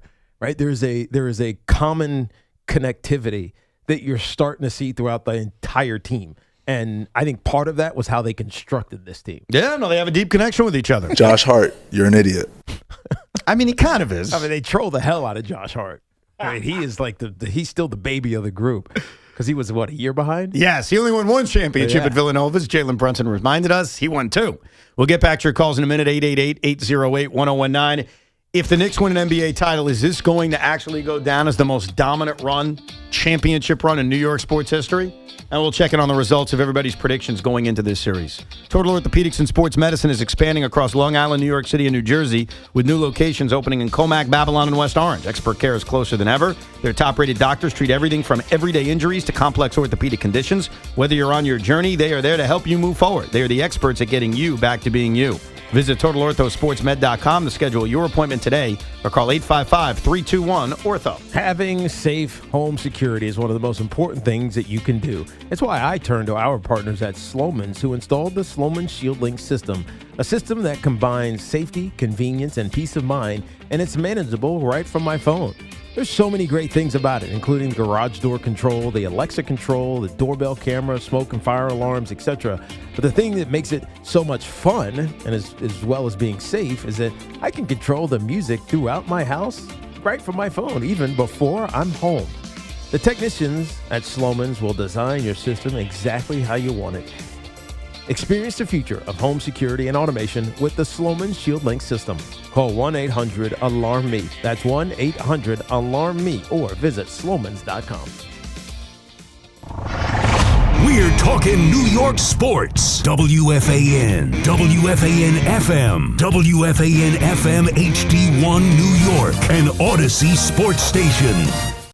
This is an Odyssey Sports Minute. Cleveland Cavaliers are delusional, and owner Dan Gilbert should look to blow up the team. After they got humiliated by the Knicks in a 4-game sweep in the Eastern Conference Final, Donovan Mitchell says they did it to themselves. James Harden believes the Cavs are the better team, and Kenny Atkinson believes analytically this series was actually close. Zero accountability from these players or coaches. I'm Nick Costos. Furnished by IntelliBrands. Whether because of discomfort, lack of mobility, your lifestyle, or occupation, you sit inactively way too many hours a day. Get an Ellipse, the premium quality automatic seated exerciser that strengthens legs, increases mobility, and boosts circulation without physical strain or impact. Improve your flexibility and balance. Strengthen and tone your legs. My joints feel better, my knees feel better, my back feels better, and it makes me feel stronger too. My circulation is moving. I'm burning calories, and it makes me feel energetic. It's so quiet that none of my coworkers even know I'm using it. Call now and order Ellipse, the seated exerciser that strengthens legs, increases mobility, and boosts circulation. And for a limited time, get a free upgrade to our deluxe bundle with a faster motor, sport mat, and wireless remote. Call 800-555-1212. That's 800-555-1212. 800-555-1212 now. These statements and products have not been evaluated by the Food and Drug Administration. These products are not intended to diagnose, treat, cure, or prevent any disease or condition. Snakes, zombies, public speaking. The list of fears is endless. But the real danger is in your hand when you're behind the wheel. Distracted driving is what's really scary and even deadly. Eyes forward, don't drive distracted. Brought to you by NHTSA and the Ad Council. How do airplanes fly? What's in this box? What does this thing do? Kids are curious about everything, including guns. Learn how to store your gun securely and make your home safer at endfamilyfire.org. Brought to you by End Family Fire, Brady, and the Ad Council. Skies are slowly clearing with a high around 72. Weather brought to you by Duke's Mayo. Welcome to Duke's Mayo Country, where the mayo is so smooth and creamy, it makes every bite better. Duke's Mayo. Look for the yellow lid. Hey, Boomer Esiason here. After years in the game, I don't guess. I go with what works. With Red Pocket Mobile, you lock in your rate and you keep it. No price creep, no sudden jumps, just straightforward pricing and premium 5G plans starting at $10 a month. Visit redpocket.com to see why more Americans are switching to better wireless without paying more. Red Pocket Mobile, your new ultimate cell carrier. Many tire dealers will sell you Falcon tires, but Town Fair Tire doesn't just sell Falcon tires, they sell them at the guaranteed lowest price. Plus, they give you free services for the life of your Falcon tires. That's an unbeatable deal only Town Fair Tire can offer, because Town Fair Tire is New England's largest name brand discount tire dealer. Nobody beats a Town Fair Tire deal, and I mean nobody. Name brands at discount prices. Town Fair Tire. Nothing pairs better with Surfside iced tea and vodka or Surfside lemonade and vodka, like a day on the golf course. Made with real vodka, real tea, and zero bubbles. That's right, no carbonation. It's not a seltzer, it's Surfside. Cheers to hitting the fairway and cheers to Surfside. Must be 21, please drink responsibly. The Ray Catena Memorial Day sales event is here. Head into summer in a new Mercedes-Benz from Mercedes-Benz of Edison, Ray Catena of Freehold, or Mercedes-Benz of Union. From the versatile GLC to the refined GLE, your perfect getaway vehicle is waiting. Discover luxury, performance, and the power of three at Mercedes-Benz of Edison, Ray Catena of Freehold, and Mercedes-Benz of Union. Experience unparalleled Ray Catena service where the customer always comes first.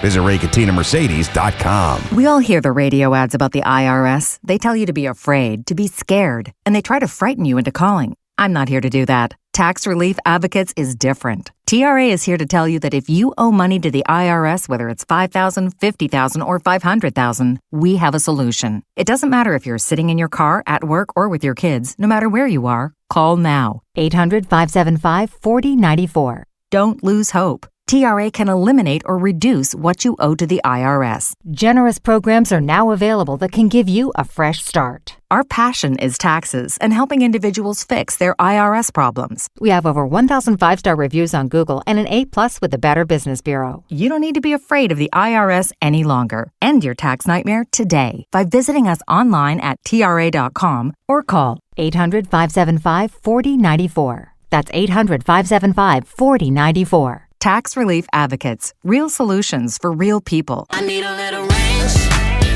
step to the ranch, come on, meet me at the Introducing the new Chick-fil-A Jalapeno Ranch Club Sandwich. With that juicy Chick-fil-A chicken on a buttermilk ranch bun, jalapeno ranch sauce, and pickled jalapenos, it's a little ranch with a lot of kick.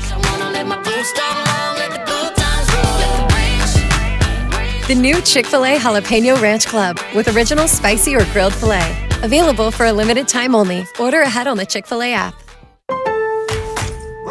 Pool days call for cookouts and lots of laundry. This Memorial Day at Lowe's, save $80 on a Charbroil Performance Series 4-burner gas grill. Now just $199. Plus, get up to 45% off select major appliances to keep dishes, clothes, and food fresh. Having fun in the sun is easy with us in your corner. Our best lineup is here at Lowe's. Valid through 5/27. While supplies last. Selection varies by location. See associate or Lowe's.com for details. Come visit the engagement experts at London Jewelers at any one of their 6 locations. Talk New York sports here. The Fan.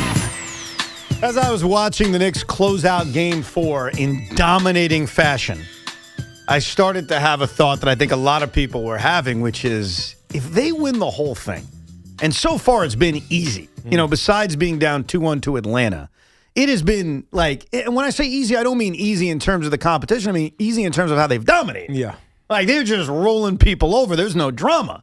If you're a sports fan that likes drama, there hasn't been much. No, the games have not been entertaining. The closeout game, the sweep, was not entertaining at all. Game 1, amazing. Right, that was fantastic. But outside of that, the drama has been drama-free. So I started thinking from a New York perspective. We've seen plenty of championships, even if it was a long time ago. Have we ever seen a run as dominating as this?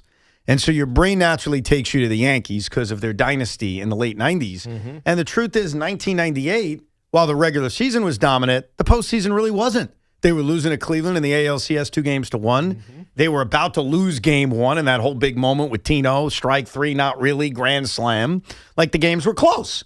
So I can't even say 1998. It's probably of all years, 1999, the following year, where they lost one playoff game to Pedro Martinez and the Red Sox. Right. But even then, and I know it's a different sport, the games were close. Right. So while they were winning most of the games, it was not with the same ease that the Knicks have had. Yeah, I mean, you think of the Giants, all those games were tight games, including the Super Bowl. So it didn't feel like they dominated, and not like this, where it felt easy. Who else has been deep into the playoffs? I got an answer, and you're close. You were right on the doorstep, and then you stopped. It is the Giants. In 11? In 1986. Oh, way in back. 1986. Right. Who the hell was thinking back that far? Well, I get it. Oh, I understand. Right. But like even the 86 Mets, like we talk about their dominant regular season. Yeah. Well, let's be fair. They were lucky as hell that they won the World Series. Right. Between the Mike Scott series with the Astros and obviously the craziness of the World Series, like they didn't make it easy. But the 1986 New York Giants actually have the second greatest point differential in a Super Bowl run in NFL history. Wow. What's the biggest? The 1989 San Francisco 49ers. Yeah, that makes sense. Who destroyed everybody. Right, they were dominant. And then the following years when the Giants beat them in the NFC Championship game, the 3-peat game. Right. But the Giants of 1986 had a point differential of 3 games of 82 points. Wow. Over 3 games. So that is massive. It's a different sport, so I know it's not like the perfect comp, but when you look at that is dominant. It's dominant. And I guess for the Giant fan who's a little bit older, and they went 14-2 that year, they beat the Niners in the divisional round 49-3. They beat the Washington then Redskins in the championship game 17-0. And then they beat the Broncos 39-20 in the Super Bowl. And in the Washington game, it was 17-0 at halftime. Right. So it wasn't like, it's a close game. They pulled away late. That's the only one that's comp because I guess as a Giant fan, you probably were, like the Knicks fan, mostly relaxed. Yes. Maybe concerned going into a game, maybe nervous going into a game, maybe nervous in the first 5 minutes. But the results were just so, like you knew all those games were over right early enough for you to put your feet up. Yeah. And they had a great defense, so you didn't have to worry about whoever they were playing coming back. And similar to the Knicks fans now, at that time in 86, you hadn't really experienced that with the Giants ever before. That was the other comp. Like, we think of the Giants as this machine that's won a lot, But in 1986, they had started to become good under Bill Parcells, but their previous championship before that was 1956, which is still only 30 years. It's still only 30 years, which is not that long compared to the Knicks, who are at 53 years. But nevertheless, touche on your point. Like the Giants, that was their first Super Bowl. Their previous championship was an NFL championship prior to the Super Bowl. So pre-merger, right? Besides like one of the early Yankee teams where they didn't have any rounds of the playoffs, so I wouldn't even use that. The 1986 New York Giants, the only thing close. The only close. Yeah. To seeing something like think this. Think how long ago that was. Yeah. Were you born? No, that's why my name is Sean Taylor Morash. I was born right after that Super Bowl for Sean Landeta and Lawrence Taylor. You got to ask your dad, was he ever stressed during that Super Bowl run? Great question. I never thought to ask him that. Because I could ask you about 98 and 99. Like in 1998 with the Yankees, down 2-1 to Cleveland, and Chuck Knobloch staring at the umpire after the non-obstruction call. Like, I remember the radio station the next day. Yankee fans were panicking. So you can't tell me, the 98 Yankees, we never sweated it out. You never sweated it out. Right. It's so funny. Or you did sweat it out. I know how obsessed he and others were with 86, but like when the Giants won in 2007, I'll never forget all of us going, this is the best thing ever. He's like, nothing beats 90, 91, whatever, with the miss wide right. Never brought up 86, I guess, because of it's more exhilarating. It didn't resonate the same because it was so dominant it was and so easy. It felt easy. But what's interesting about that I wonder if the Knicks, the Knicks, it won't be the same for the Knicks because if they win the NBA championship, people are going to be ecstatic and remember how dominant they did. They're not going to forget it 20 years from now. Exactly. No, that was going to be my question to you. Like, if the Knicks keep this up, and I know that seems maybe far-fetched for people because of how good the Spurs and Thunder are, but again, I'll remind you, the Knicks are playing a brand of basketball we've never seen before. Right. So nothing should be ruled out if we're going to be fair. If they dominate the Spurs or the Thunder in 4 or 5 and win an NBA championship in which there's little to sweat about, in a lot of ways, I'd put it above the drama-filled championship. It has to be, too. And our buddy Nick Kostos just texted me. The Giants were trailing at halftime of that Super Bowl, too, in 86. So were they? So that adds to your point about, how the Knicks handled this. So they did face some drama in the 1986. at least at halftime. Yeah. How about that? Yeah. I went and tried to watch that game a few years ago, and I got bored, and I stopped. Yeah, it was 10-9 at halftime. Yeah, that's barely losing. Losing nonetheless. On a safety. It was 10-7, then they got 2 points on a safety by George Martin. Then they went up 16-10, 19-10, 26-10, 33-10. They went into the fourth quarter up 26-10. Yeah. So it felt like their defense had locked in and I think that happened in one of the Cowboy-Bills Super Bowls where Buffalo was up, not at halftime, but they were up early. And I remember as a little kid being like, we got a Super Bowl. And the Cowboys completely destroyed them. Oh, because of the New York thing? Yeah. Yeah, right. Yeah, well, no, I was... Wait, what did you just say? Because of the New York thing? No, I was just young watching my first Super Bowl. Oh, like the first one I can remember. I thought you said we have a Super Bowl, meaning I live in New York. Oh, no. And Buffalo technically counts as one of my teams. No. It was more like we have a Super Bowl to watch. Oh, but got it. Honestly, it's a game. We had a game. I don't think at that age I was rude. I think I hated the Cowboys because there was so many Cowboy fans around. But at that age, as a Jet fan, I didn't associate the Bills as evil. I didn't think too much. I think I was just watching the game. Did you understand the idea of a division? A little bit. Right. But not enough to hate them. Right. Because I think it was superseded by the fact that there was a million Cowboy fans. But you would think, though, that they would have been the one because they dominated the division. No, you're right. I was also very young. Yeah. Like I was 9 years old, 8 years old. I was still kind of digesting sports. So I think when I say we, it was more, we have a game to watch. Right. Yeah. This may be this will be an entertaining game. I certainly hope it wasn't the New York thing because that would have been the end of me and Evan's friendship if you considered the Bills invested because they're a New York team. In fairness. They're a Toronto team. In fairness, Sean, while you're right about that. I'm not arguing with you. You're talking about 8 or 9 year old Evan? Really? That's where we're going to have a problem? I'm sure you had dumbass thoughts when you were 9. Here's why. We still talk to 8 or 9 year old Evan. Your body grew up. I'm still the same. You same person. You know what? That's a fair point. Let's go to Antonio in Hell's Kitchen. What's up, Antonio? Hey there, Evan. So imagine yourself as a Knicks fan. Which opposing coach would give you the most agita both from a basketball strategy perspective and an in-game management perspective? Would it be Mark Daigneault? Or would it be Greg Popovich? Well, Greg Popovich isn't coaching the San Antonio Spurs, so if it was Pop, the answer would be Pop. Right. I think when it comes to the Thunder and it comes to the Spurs, because I have been looking at this as a Knick fan, but also a Knick hater, because I think in a lot of ways being a Knick hater helps because I can have like a fairer view on this. Right. Mitch Johnson, much like his team, and by the way, Mitch Johnson is the coach of the San Antonio Spurs. Because I don't know if you haven't been watching. It's like, who's that? Right. It's out on the Western Conference. You just assume it's I Pop. almost assume our last caller thought Pop was still coaching the Spurs. The thing about Mitch Johnson and the rest of his roster is that they're inexperienced. And the reason why I never thought they would beat Oklahoma City, and in fairness, I thought they were going to get picked off earlier, so I own where I'm right and wrong. Well, they have a unicorn player. That's what keeps him in it. No doubt. And he is a once-in-a-generation player who will definitely win an NBA championship, if not multiples, if not 4 or 5 in his lifetime. So nothing but respect for him. But the lack of experience. And so with Coach Mark Daigneault, who was in the NBA Finals a year ago, coaching his team to a 7th game, was not an easy series. It's clearly him. And it's the same thing with that roster, that the experience that the Thunder possess is probably going to be the thing that if I'm a Knick fan or a Knick hater is going to formulate my opinions on why I would not want to play the Thunder. I think at this rate, there's a confidence that you can beat anybody, and I respect it and understand it, because if they play this kind of basketball, they can compete with anybody. But I think that the experience, not just from the coaching staff, but from the roster, would lean me towards not wanting to play the Oklahoma City Thunder. Yeah, and the MVP and SGA, who just in moments can be unbelievable.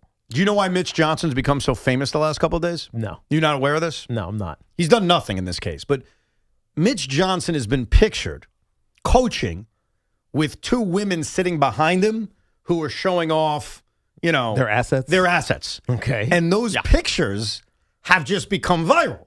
What? Yeah. So it's like, oh, Mitch Johnson's doing a hell of a job. And then the picture goes out and no one's commenting on Mitch Johnson. It's all commenting on what's behind him. Yeah. And he has no idea. He's just coaching. You've seen this, Sean? If I may. I don't know if I want to say.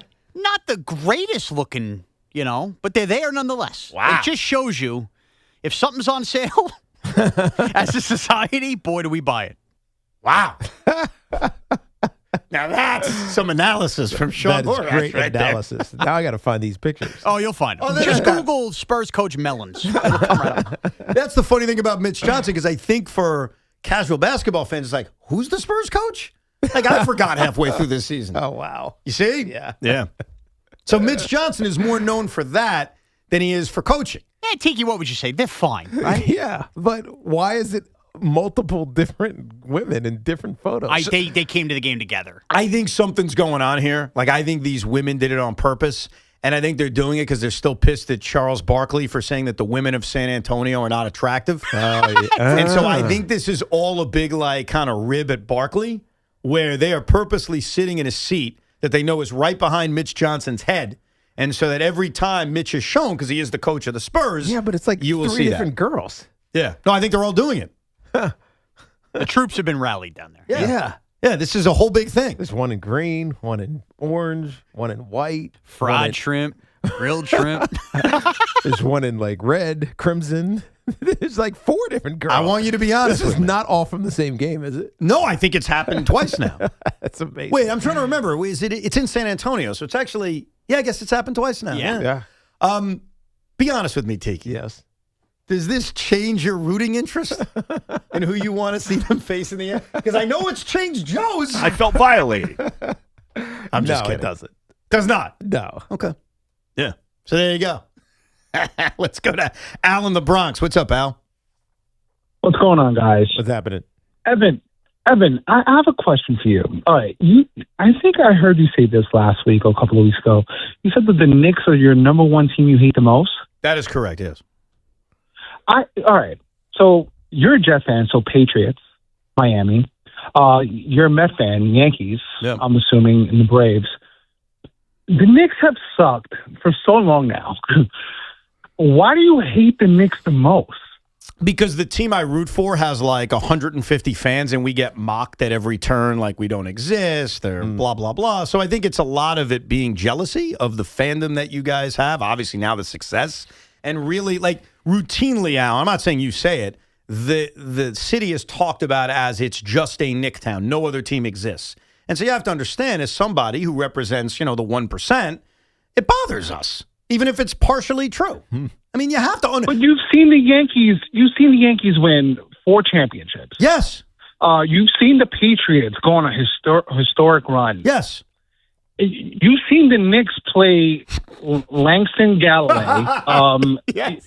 You've seen us suck for so long. It doesn't make any sense that you would hate the Knicks the most. Because you're not understanding. Doesn't. Because they haven't been good. I'm not saying that they were good. First of all, the Yankees winning is something I grew up with, so I've lived in a normal society where the Yankees win, and while I may not enjoy it, I have experienced it since I was a kid. The lack of Nick winning probably makes it more difficult, but what I always find curious is how you can't understand why I would feel that way. You understand it in every other sport, but you won't understand it in this sport. And the reason you don't understand it in this sport is because you don't think people like me exist. And because of that, that's why I hate you. With love. I don't hate him personally. But why would he think you don't exist? Well, he just said, I understand the Yankees, I understand this, but you don't understand the Knicks and the Nets? I mean, the Knicks have 1 billion more fans. It makes perfect sense. So you're hating the Knicks because their fans are more plentiful? Yeah, and annoying. Yeah. But that's because the Nets were in Jersey. I know. This isn't about breaking down why the Nets are unpopular. I'm just giving an answer. You don't have to accept it, but it's I the don't truth. understand why just because you don't have a large enough fan base, why does that make you hate the team with a large fan base? Because of the way people talk about the Nets. Like, they should move back to Jersey. They the should Nets go haven't away. won anything in forever. But Tiki, the last 2, I'll just go with the last 2 weeks. If I see one more time, no team unifies New York quite like the Knicks. That is a direct shot at anybody that's a Net fan, as if we are literally gum on the bottom. We get it. At percentage, how many of New Yorkers are Net fans? I don't know, 1%, Tri-state less than area. 1%, very small number. Tri-state area. I just said 1%, less than 1%. So then how are they wrong? Because we're people too. Because we're people too. Just acknowledge Not us. everybody's unified. Honestly, it doesn't have to be about that. Accept that I don't like you, but also accept I'm trying to be fair. And I think I've been pretty fair over the last few weeks and months. You've been fair. You haven't been unfair, that's for sure. But I just don't understand why having a minuscule fan base relative to the juggernaut that is the New York Knicks. Because again, it's the makes way you hate them. It's the way people talk about them. That's all. It's as simple as Hey, that. let's not pretend that Net People, fans. what do you mean people talk about I just them? told you. They sucked Okay, I know. for 20 years. But by the way, people Sean, always Sean, ask let me it- let why it go. I never would go to Knicks Let it games. go. Because they stunk. I let it go because I don't want to make this about that. I answered the guy's question. You don't accept my answer. That's okay. No, I don't. We can all it's move not on that with our I lives. can accept it. I just don't understand. Okay. I understand it because you don't acknowledge our existence. I You know what? acknowledge No, their existence. I'm not going to let it Oh, go Jesus Christ. for 1 minute because we are all being IBOs here. But let's not pretend the majority of Knicks fans weren't celebrating when Kevin Durant's foot was on the line. That's it. So I thought it sucked for again. I'm not a Of course, traditional you're a sane diehard human Net being. fan. That's all or I'm saying. a Knicks fan. So when you hear now, how could you be? How could Evan be such a Knicks hater? Let's be honest. Everybody danced on the Nets' graves who were Knicks fans, and they had no problem doing so. That's it. All right. Let's go to Timmy in West Babylon. What's up, Timmy? Finally, oh my God, you guys are unbelievable right now. It's really good to talk to you. I think the last time I talked to you guys, I think the Mets. Evan, you actually said. I think the Mets were playing the Brewers, and what's his face? Someone hit a home run. You're like, the game's not over, and Tiki was like, calm down, Tim. But I just want to give a shout out to you guys. You guys are awesome. But I bartend. I just worked 5 doubles, and I know I'm bragging. And I talked to Gordon last night or whatever, and I just said, I'm sorry. Thank you for those 5. Enjoy those 5 draft picks because I just the last shirt that was available in my size, a large, even though I lost some weight. Hold on, Timmy. Time out for 1 second. I'll let you continue your call. Did you just hear what he said? Yeah. Okay. That's why we hate the Knicks. Enjoy your 5. Enjoy your 5 draft picks. Well, that's so because- far, I'm not. Okay. Really. Well, that's because all of you Net fans were saying enjoy Mikal Bridges, tongue in cheek. Were you not? Do you know what the one word? Do you know what the one word though that you guys on WFAN are saying? What's this that? team is special, and you know what? Tom Thibodeau. I know he started this team, but he ran that team into the ground. Yeah, and this he guy, also Mike Brown. Yeah, I give so much props to him. I agree. You know, I think they have I think a Mike great Brown, bench, and you need that. No, you're right, Timmy. You worked a long time. It sounds like doing some doubles, but still, I feel like Tom Thibodeau is necessary for this team. He developed some really good players, and guys who came here were better than before they got here. That is a fact. He was not the coach, though, to take them to where they are right now. Yeah, I think the cross sports comp is Tom Thibodeau as Buck Showalter. He got the Yankees to the playoffs. He got the Yankees very close, and they needed the right person to bring him over the top in Joe Torre. And I think that Tom Thibodeau, and I remember saying this when he was fired, a move I agreed with. I understood why they were doing it because they looked at Tibbs and said, he's a hell of a coach, but are we ever winning a championship with him? And their belief, and I agreed with them, is they never win with him. Right. So they said, who can take us to the next level? And while Mike Brown wasn't universally loved when they hired him, he did coach a team to the NBA Finals. Right. The Cleveland Cavaliers back in 2007. He did bring the Sacramento Kings to unprecedented success, considering how much of a failure they've been in the last couple of decades. Yep. And so Tom Thibodeau should always be appreciated for getting the airplane off the ground. It was flying. Mm-hmm. And Mike Brown came in and said, I'm going to take it to the promised land. And already, no matter what happens in the NBA Finals, Mike Brown proved that because he did take this team to another level. Yep. The adjustments we saw from Coach Brown, I don't think we were ever seeing from Tom Thibodeau. And so I understood why in the moment a year ago it was troublesome and it was nerve-wracking, especially when the Knicks were going after every coach that already had a job. But their reasoning made a lot of sense back then. Yeah. And that doesn't mean we should crap on Tom Thibodeau. We should appreciate Tom Thibodeau. That was my point. Have we heard from Tom Thibodeau? He's looking for jobs. I think he interviewed with Chicago and Orlando. Relative to where this Knicks team is going, have we heard from him? We have not. Has anybody reached out, tried to get him on? Sean, can you try to get him on? See what's going on? Talk to him about this team because it's essentially his team. Yeah. I'm going to start calling Westchester gas station, see if he's there pumping. What does that mean? I know. You don't remember that last year? He was caught pumping his own gas during the playoff run? I didn't see that. During the playoffs? Yes, we talked about it because we said in Jersey he wouldn't have to do this. Oh, right. I do remember that. He was pumping gas. That's right. I think Tom Thibodeau, it's like the truth serum thing. With a truth serum, obviously there's a jealousy. There's a level of I could have done this. Mm-hmm. There's a level of I needed more time. But that's what I would want to ask him. Or somebody to ask him. Do you think that this different way of approaching this team helped them break through? Something you probably wouldn't have ever done. Yeah. And it goes back to, I think, of Tom Coughlin because of something you said about how Tom had to change to take the Giants to the next level. Yeah. Was Tom Thibodeau ever willing to pull a Coughlin? And it feels like the answer is no. Right. And that's a credit to Tom Coughlin, and it's also I guess a discredit to Tom Thibodeau. It's a little bit of an indictment on Tom Thibodeau. Yeah. But we'll see because it's been the same everywhere he's been. Chicago, same thing, obviously, with the Knicks. Minnesota was the same thing. He coaches one way, period. But I think for certain organizations in certain periods of their history, he's the perfect guy. You want to get to respectability. But you need him. Yes. Right. But it's just, is he ever going to break through? He's one of those really, really good coaches that can't be great because he can't win a championship. I'll circle it back to the first comp, Buck Showalter, because that's his career. Yeah. And Buck's a damn good manager, and he should be proud of what he's accomplished. But you look at his time with the Yankees in the 90s or the Diamondbacks in the late 90s, it's always about he's good, he got him to respectability, but then you need somebody else to put him over the top. More of your calls. Happy Knick fans, 888-808-1019.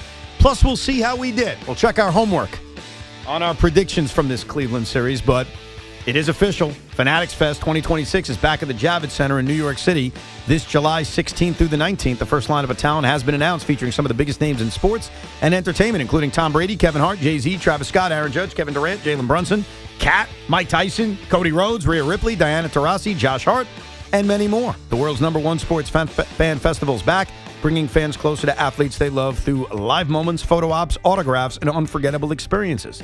Tickets are on sale now at fanaticsfest.com. This portion of the program was sponsored by Bet365. It was also sponsored by Ray Cattina, Mercedes-Benz of Edison. With Bet365 early payout, you win even if they lose. Get paid out instantly when your team goes up big, even if they blow the lead later. Bet365. Winning is everything. Gambling problem? Call 1-800-GAMBLER. 21 plus only. Must be physically located in New Jersey. Summer starts behind the wheel of a Mercedes-Benz at the Mercedes-Benz of Edison Memorial Day sales event. Shop over 600 new and pre-owned vehicles. Experience Ray Cattina customer service, and you'll see why Mercedes-Benz of Edison earned the 2026 Mercedes-Benz Dealer of the Year by Cars.com. Tune in for your chance to score a pair to see the Black Crows at the Prudential Center on June 20. Get your tickets now at BruceCenter.com. It's all from your friends at NJ Pack and The Fan.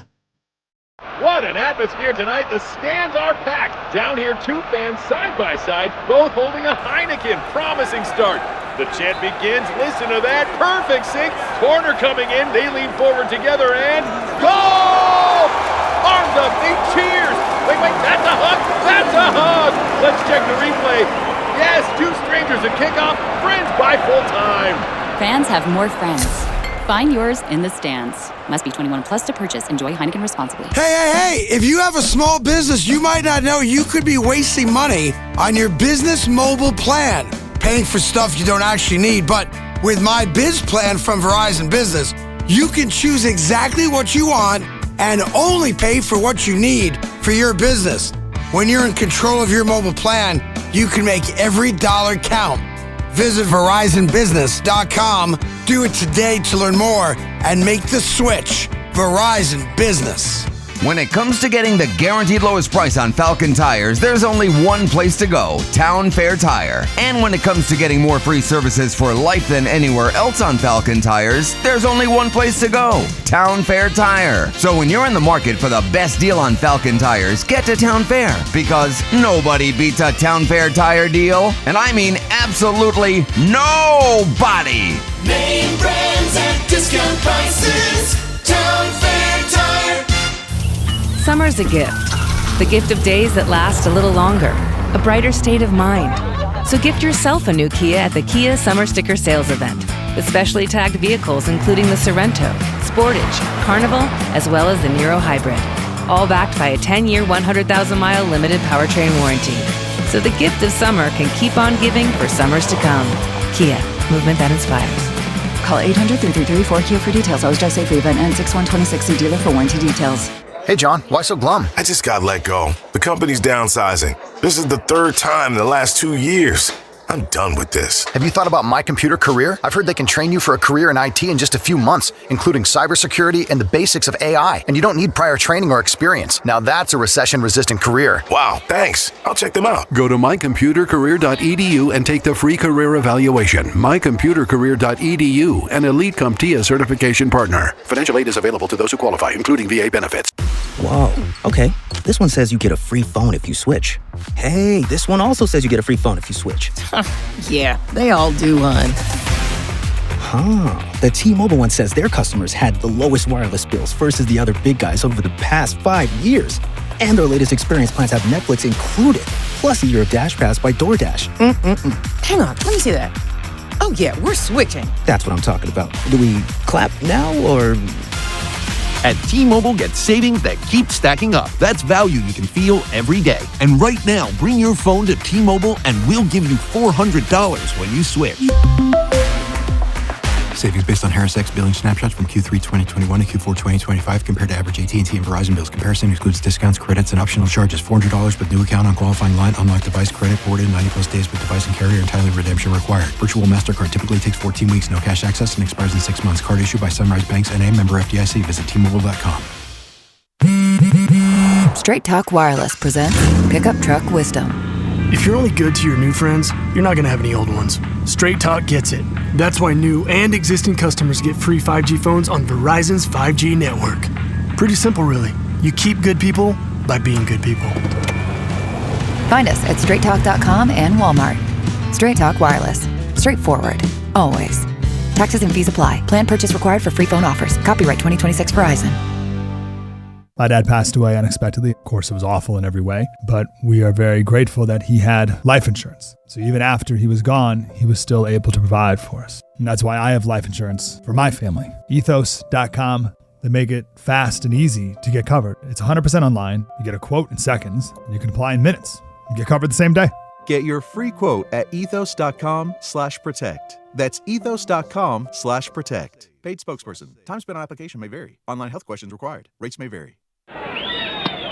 Tune in for the Yankees' first pitch presented by Montefiore Einstein, the official hospital of the New York Yankees. The Boomer and Geo Show is brought to you by FanDuel. This is your reminder to check in daily because every day during the NBA playoffs, FanDuel is serving up happy hour. We're talking special drops you're not going to want to miss. From profit boosts to bonus bets and more. For a new reward every single day of the NBA playoffs, and don't miss your shot to get a little extra out of the action. Head to FanDuel.com/New York to get started. That's FanDuel.com/New York. We all love the app around here because it's safe and secure and has all the betting markets you could possibly want. And when you win, you do get paid instantly. FanDuel Sportsbook is the official sportsbook of WFAN. 21 and over and physically present in New York.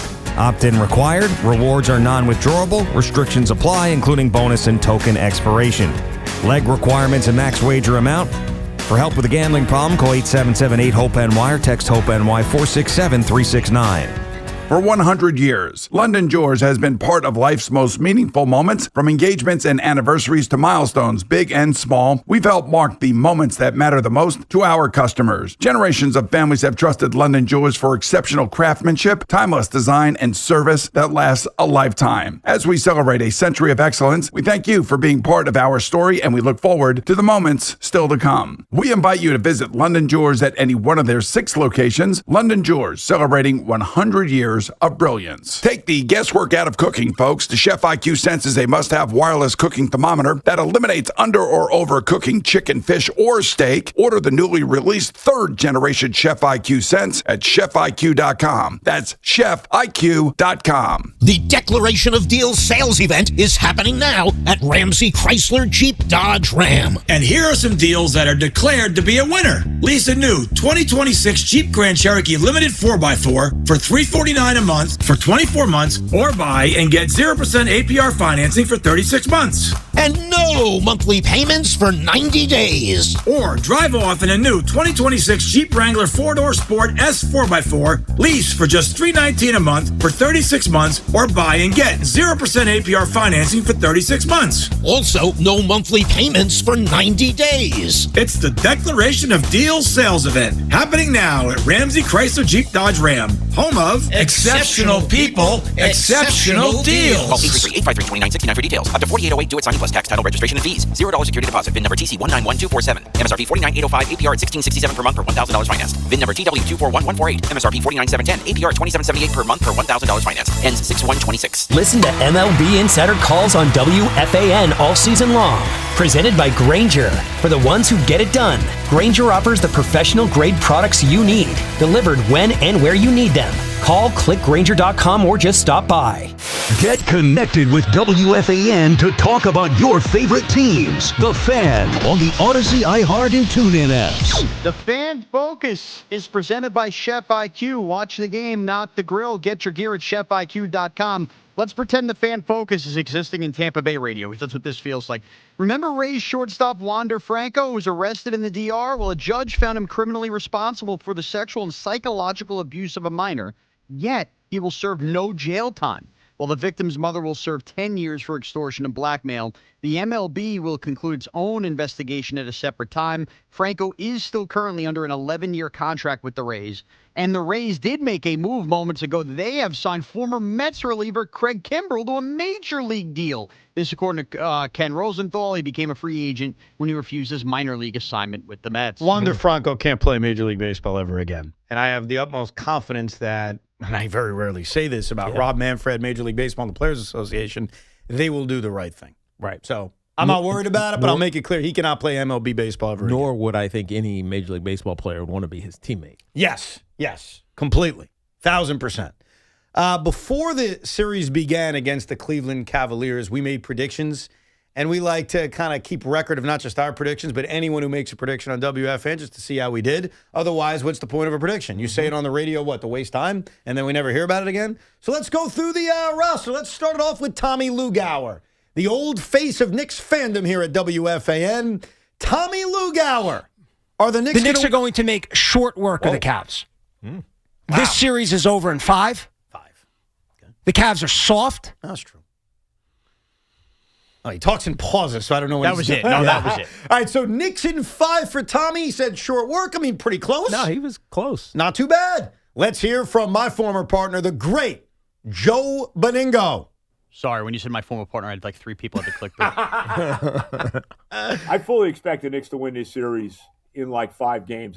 It would be a disaster, okay? Yeah. Disaster if they don't. Well, guess what they did? So Joe and Loogie, both Knicks in 5. Let's hear from our very own Tiki Barber. Tiki Barber, How are the Knicks going to do in this series? I think this is Knicks in 6, and it's 2-2-2.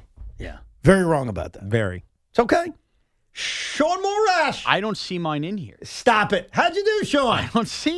I believe the Knicks will blow out the Cavs tonight, but it's Cavs in 7 at Madison Square Garden. What a fanboy. Yeah, it's a loss. What did I say? I actually forgot what I said. I believe we are looking at the Knicks eventually having a 3-1 lead, losing Game 5 at Madison Square Garden, and then closing out the Cavs on the road to go to their first NBA final since 1999. So I will officially make it Knicks in 6. Yeah, I'm off too. The only thing that mattered was closing the Cavs out on the road. Yeah, I got that part right. Got that right. So far I would say Joe B and Loogie leading in the clubhouse. Let's hear from Boomer Esiason. You may hear him on mornings. I believe it's going to go 6. And I'm not going to say it's a difficult 6, but it's going to go 6. He did pick Knicks in 6. Just to clarify, it was not the Cavaliers. So he's with us, Knicks in 6. How about Greg Giannotti? A championship basketball team. They are going to come out. They're going to win Game 1 by double digits. It was right. They're going to win this series in 5 games. All right. No, so 3 are close. 3 are close. And guess what? They did win Game 1 by double digits. Yes. Even if they had to make an amazing comeback.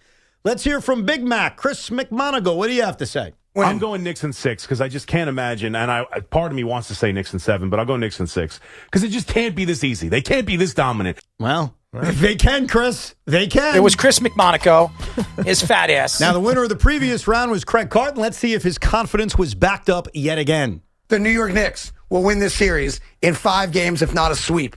This will be a non-competitive series, and the New York Knicks are going to the NBA Finals.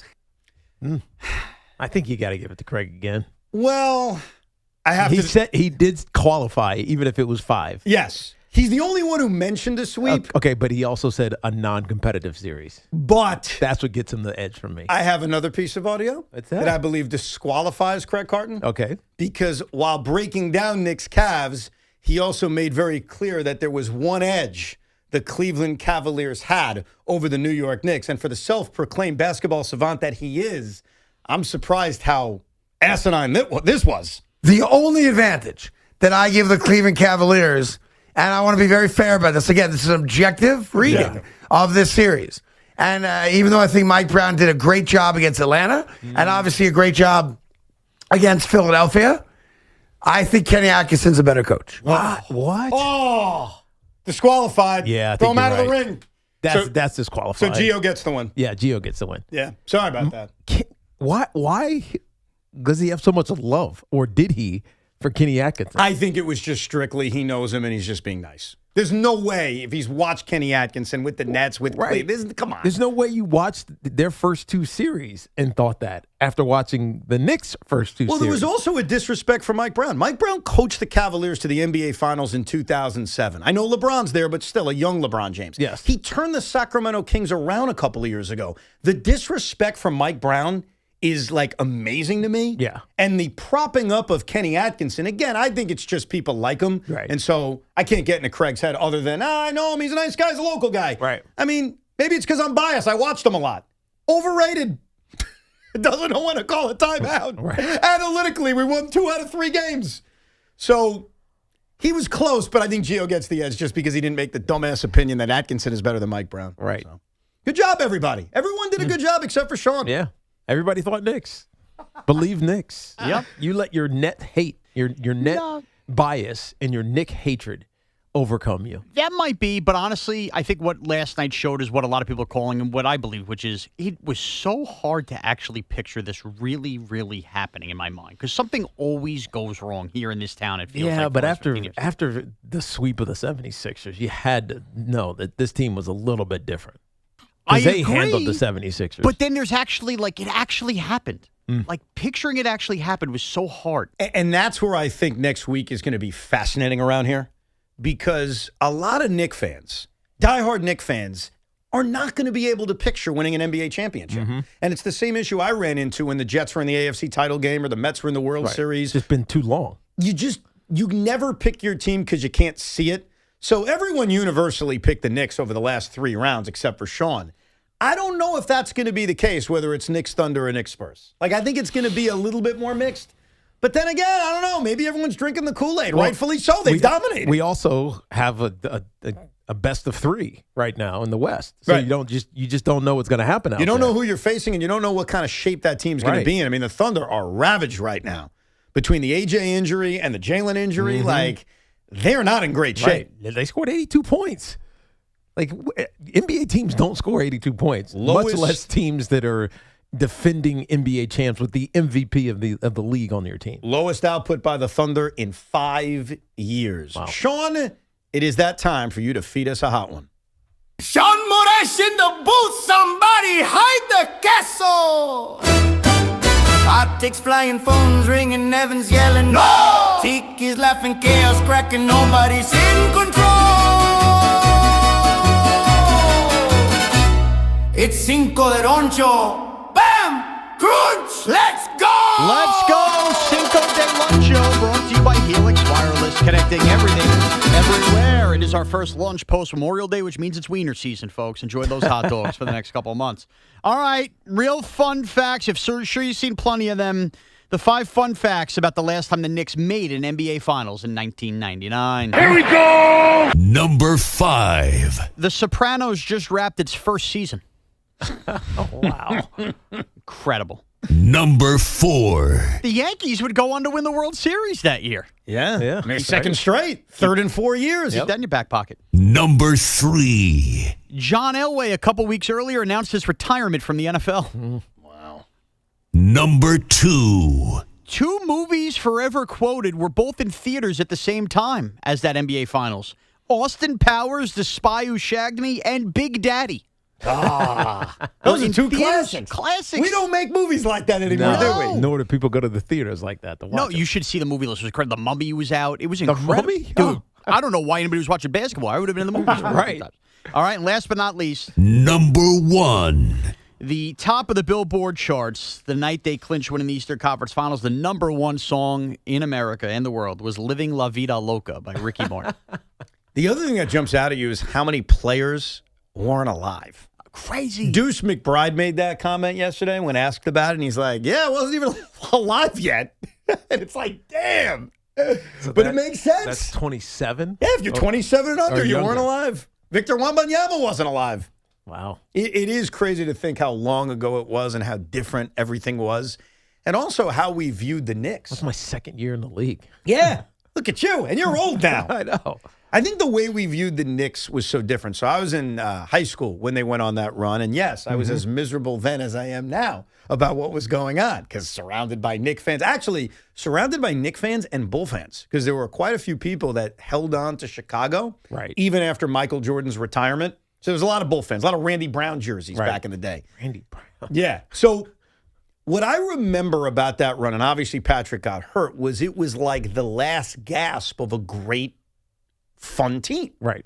Like an older team, a team that had been to the all. finals 5 years earlier, and they weren't a real 8 seed. Like they were the 8 seed, but they weren't because it was a shortened season because of the lockout, so everyone knew they were better than that. Right. But there was a trust in that Knicks team. It was a great run. It was an amazing run, but they had been there to the finals 5 years earlier. And so the shock of today, where it's like, I can't believe this is happening, didn't exist in 1999. It was more like, yeah, we got this great run, but it's not stunning you, even though they were the 8 seed. Back then, it wasn't stunning you.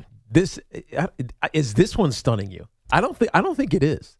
It shouldn't because they were, in my opinion, the favorites to come out of the East before the season, but I still think the drought is what makes you stunned about it. 27 years versus 4 years. Yeah, but the reality, or 5 years. the reality in 94. is we felt the slow build to this point. Yeah. Like we've seen it since the COVID year. And ultimately you trusted Leon Rose in the front office to build the team the right way and even get the right coach, even though, interestingly, Mike Brown wasn't necessarily the first choice, but he ended up being the right choice to get them where they needed to be. But you kind of felt this coming for the last couple of years. There was a tweak that needed to happen here. There was a coaching decision that needed to happen here. There was health that needed to happen here. And you could have seen it a couple of years ago. It took some time for it to actually happen. I think seeing something from a basketball standpoint is one thing versus an emotional standpoint of you haven't witnessed this. Like the Larry O'Brien trophy being painted on the court at Madison Square Garden, you would only get in NBA 2K. But that is something assuming they paint the Larry O'Brien trophy on the court, which they should, and hopefully they bring back, and I think they are, that's surreal. That's the part of it's really tough to imagine it. Let's go to Mike in Middletown, New Jersey. What's up, Mike? Hey, guys. A great show as always. You got to remember one thing, that 86 Giants team, the final game is famous for two things. One is they were only leading the lowly Packers, who were 4-11 by 7 points. Parcells ripped the defense at halftime, basically called them the S word and threw garbage on them. They then blew them out in the second half, and that led to the Gatorade shower that Harry Carson hit Parcells with and started the tradition of that whole thing. But you know what? I guess there's some similarities to this team because this was not an easy run. Yeah. Now, that team did go 14-2, but the Knicks were a roller coaster. Like, if you go back to October, and yes, I have that for later in the week, all our predictions before the season started, the Knicks going to the NBA Finals, to your point, wasn't the stunning thing.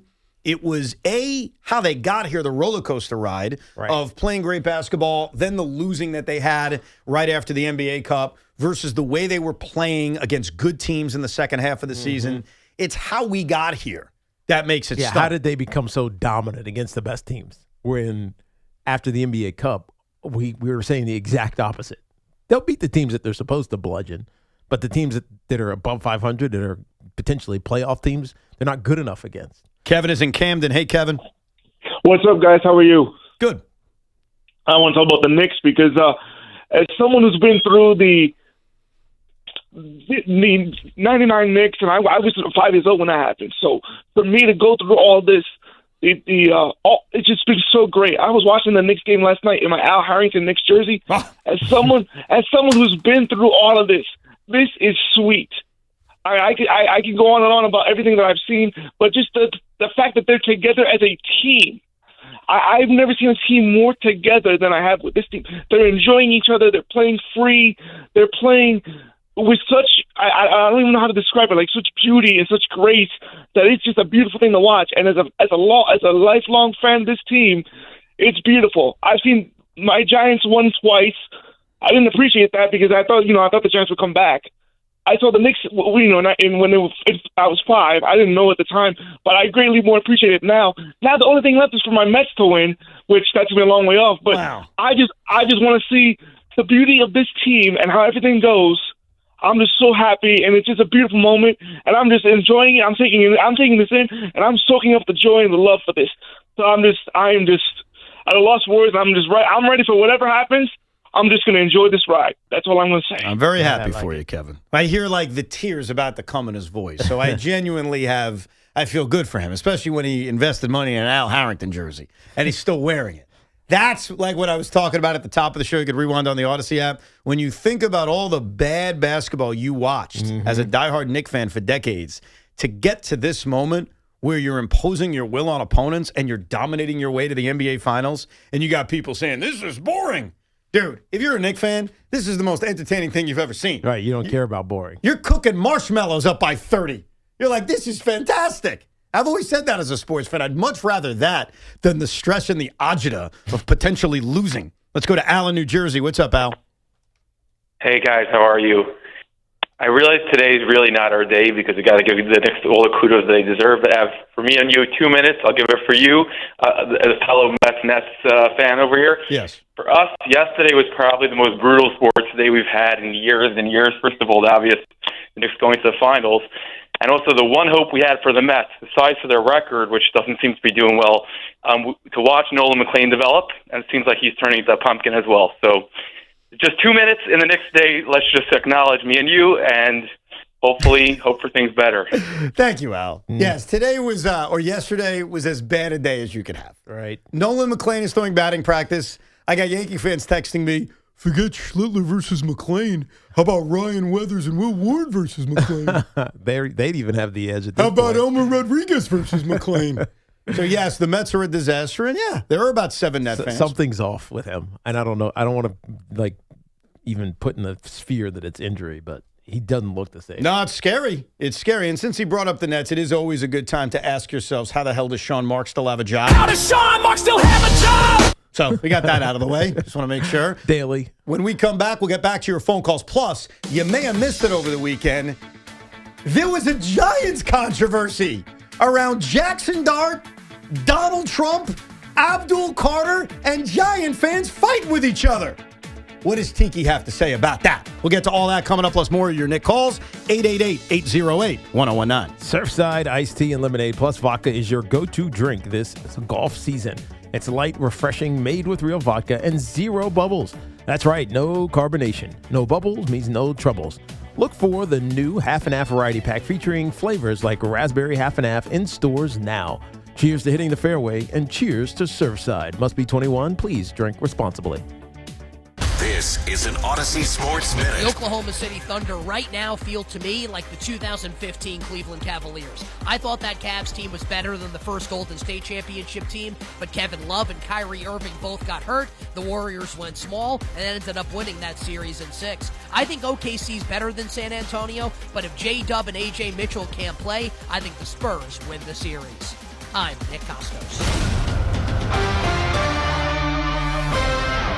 The U.S. Treasury quietly released its official financial report for 2025. It appears by its own numbers, the U.S. government seems insolvent. It's reported that the Treasury shows about $6 trillion in assets and over $47 trillion in liabilities. Add it all up, and it looks like the U.S. owes more than $130 trillion it doesn't have. If that were a family, they'd earn $52,000 a year, spend $73,000, and already be more than $1 million underwater. Any accountant would call that insolvent. So how does the government fix this? It can print money, which erodes your purchasing power, it can raise taxes, or it can cut benefits. And none of those can help to protect you. That's why many people who have something to lose move part of their savings into physical gold and silver, assets that can't be printed, defaulted on, or voted away. Call Monetary Gold at 877-NOW-GOLD for their complimentary gold and silver guide and a no-pressure conversation. That's 877-NOW-GOLD. Call Monetary Gold now at 877-NOW-GOLD. Do it before the next headline, not after. Performance may vary. You should always consult your financial and tax professional. Finding great candidates to hire can be like, well, trying to find a needle in a haystack, but not with ZipRecruiter.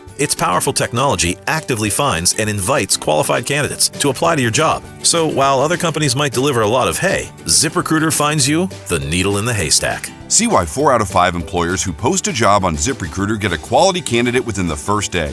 Try ZipRecruiter for free at ZipRecruiter.com/team. That's ZipRecruiter.com/team. ZipRecruiter. A cool and crisp Modelo tastes good. But you know what tastes even better? That survived the evening rush Modelo.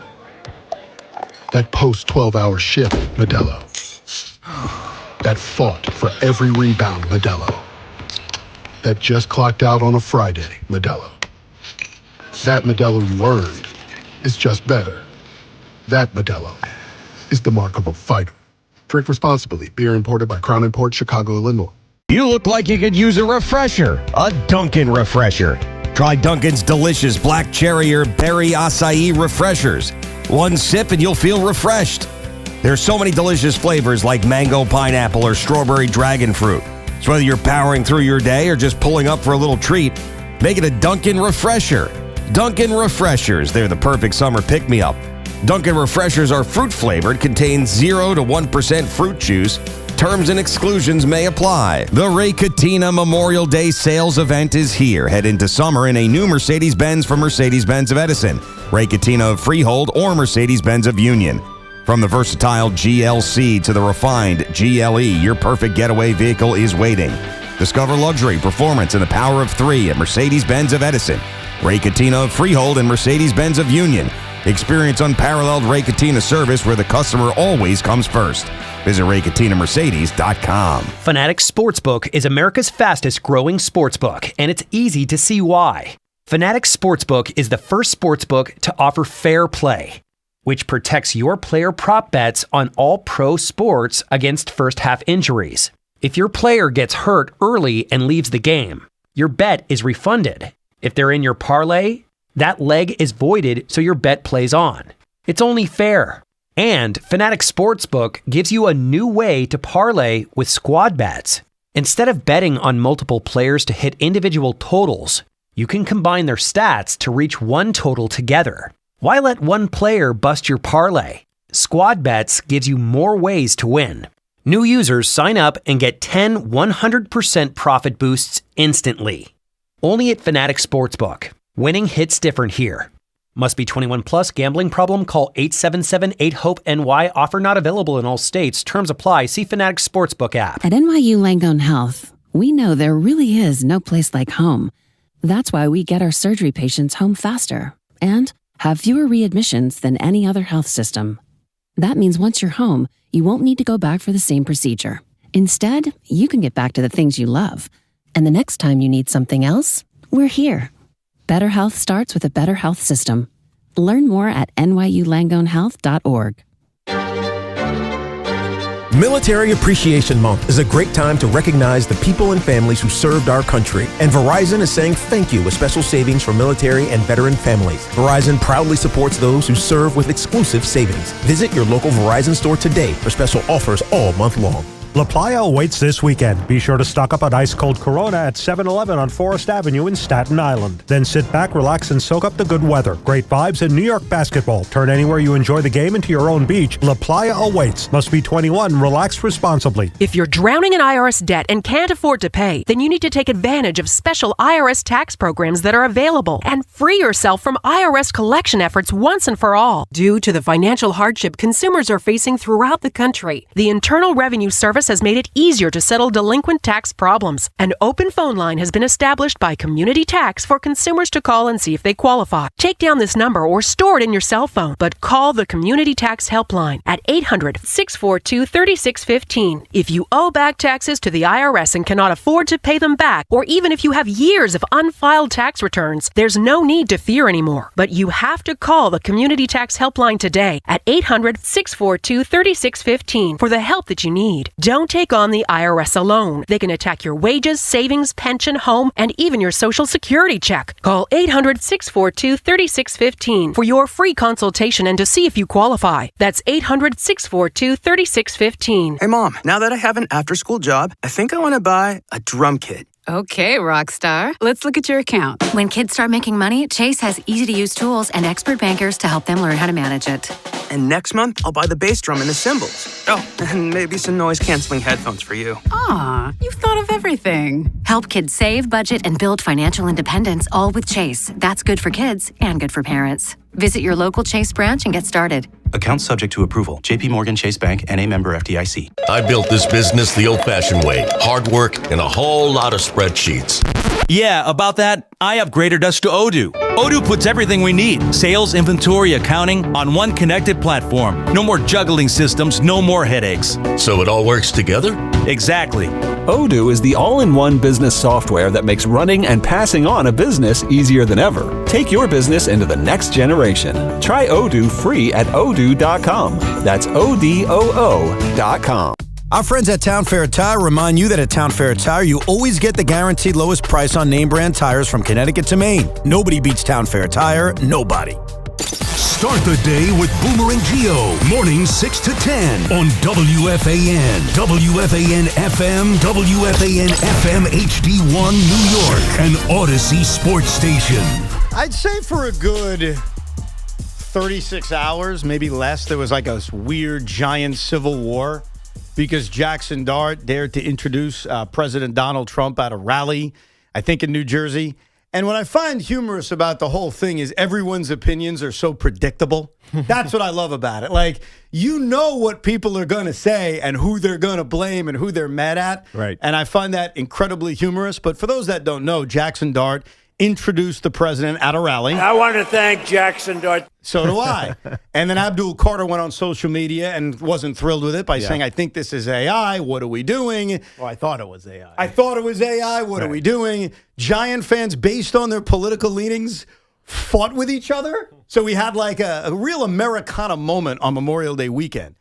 As we sit here today, Tiki Barber, A, as someone who's been in a locker room, B, as someone with an opinion, what's your thoughts on everything that went down between Donald Trump, Jaxson Dart, Abdul Carter, and everyone's reaction? I mean, this is just a symptom of where our country is, and it is sports talk radio on steroids, the political world that we live in. And there is no discourse. There isn't a lot of, I see your side of the story. It's my way or no way, my side, your side. It's bipolar. It's frustrating, to be honest with you, because that's not how it used to be. It didn't. I remember when I was playing, I met both sides of the political aisle. Met President Bush, as I told you about. My ex-wife used to dress Bill Clinton, and it just felt like it wasn't as big of a deal as it is now. It's a spectator sport, the political arena, and when someone steps into it, you immediately become hated for your opinion one way or the other. And it's unfortunate because that's not what politics is supposed to be. It's not supposed to be, a zero-sum game.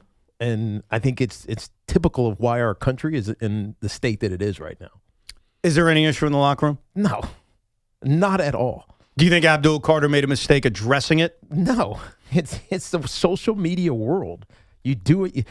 Trust me, people have said worse about Jaxson Dart on social media. That's true. So I know people want to make this a big deal and say, oh, Abdul Carter was wrong or Jaxson Dart was wrong. No, you weren't. You're just a kid living your life. And get over it.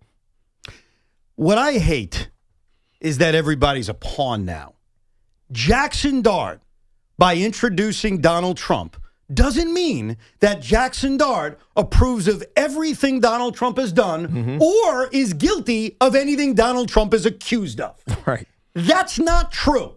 So I get a big portion of the country doesn't like the president. That doesn't mean Jaxson Dart is him. That's number one. And I found that incredibly humorous when I saw it. Number two, because Abdul Carter said, this is AI, what are we doing? Doesn't mean that Abdul Carter is now a Democrat or a socialist or whatever you want to call him.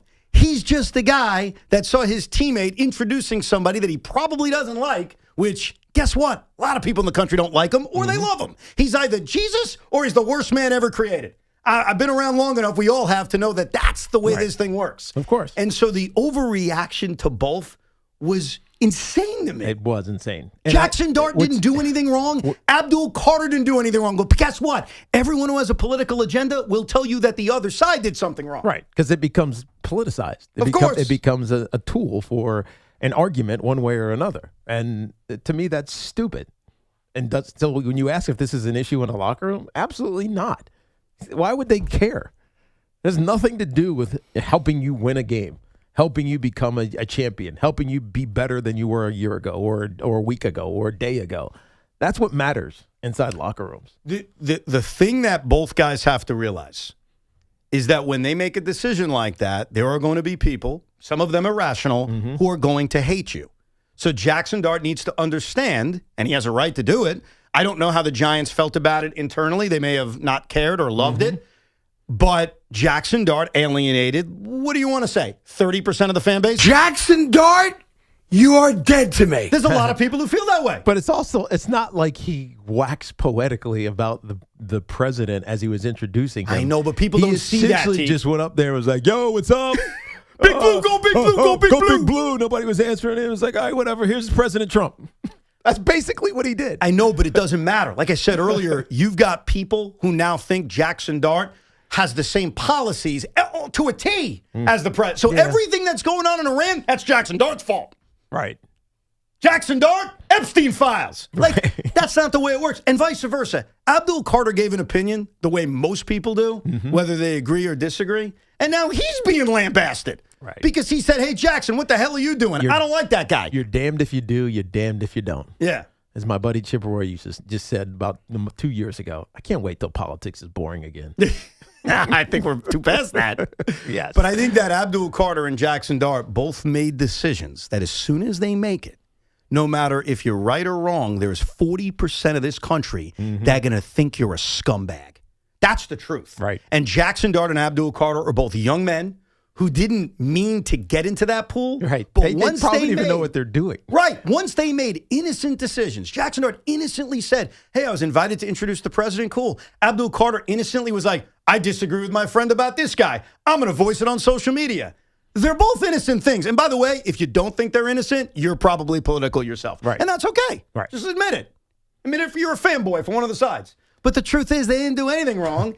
And based on your beliefs, that's who you're going to hate. Yeah. It's so predictable and it's hilarious. And my favorite part about the whole thing was Sean Morash being stuck in the middle. Oh, God. Were you really stuck in the middle?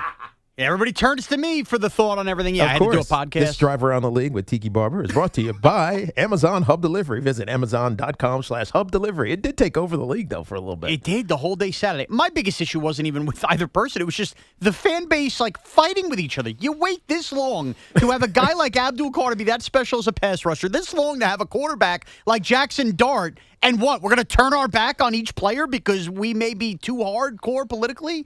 They're two young men that it's a learning example. And I think if you're Jaxson Dart, here's the other takeaway I would have.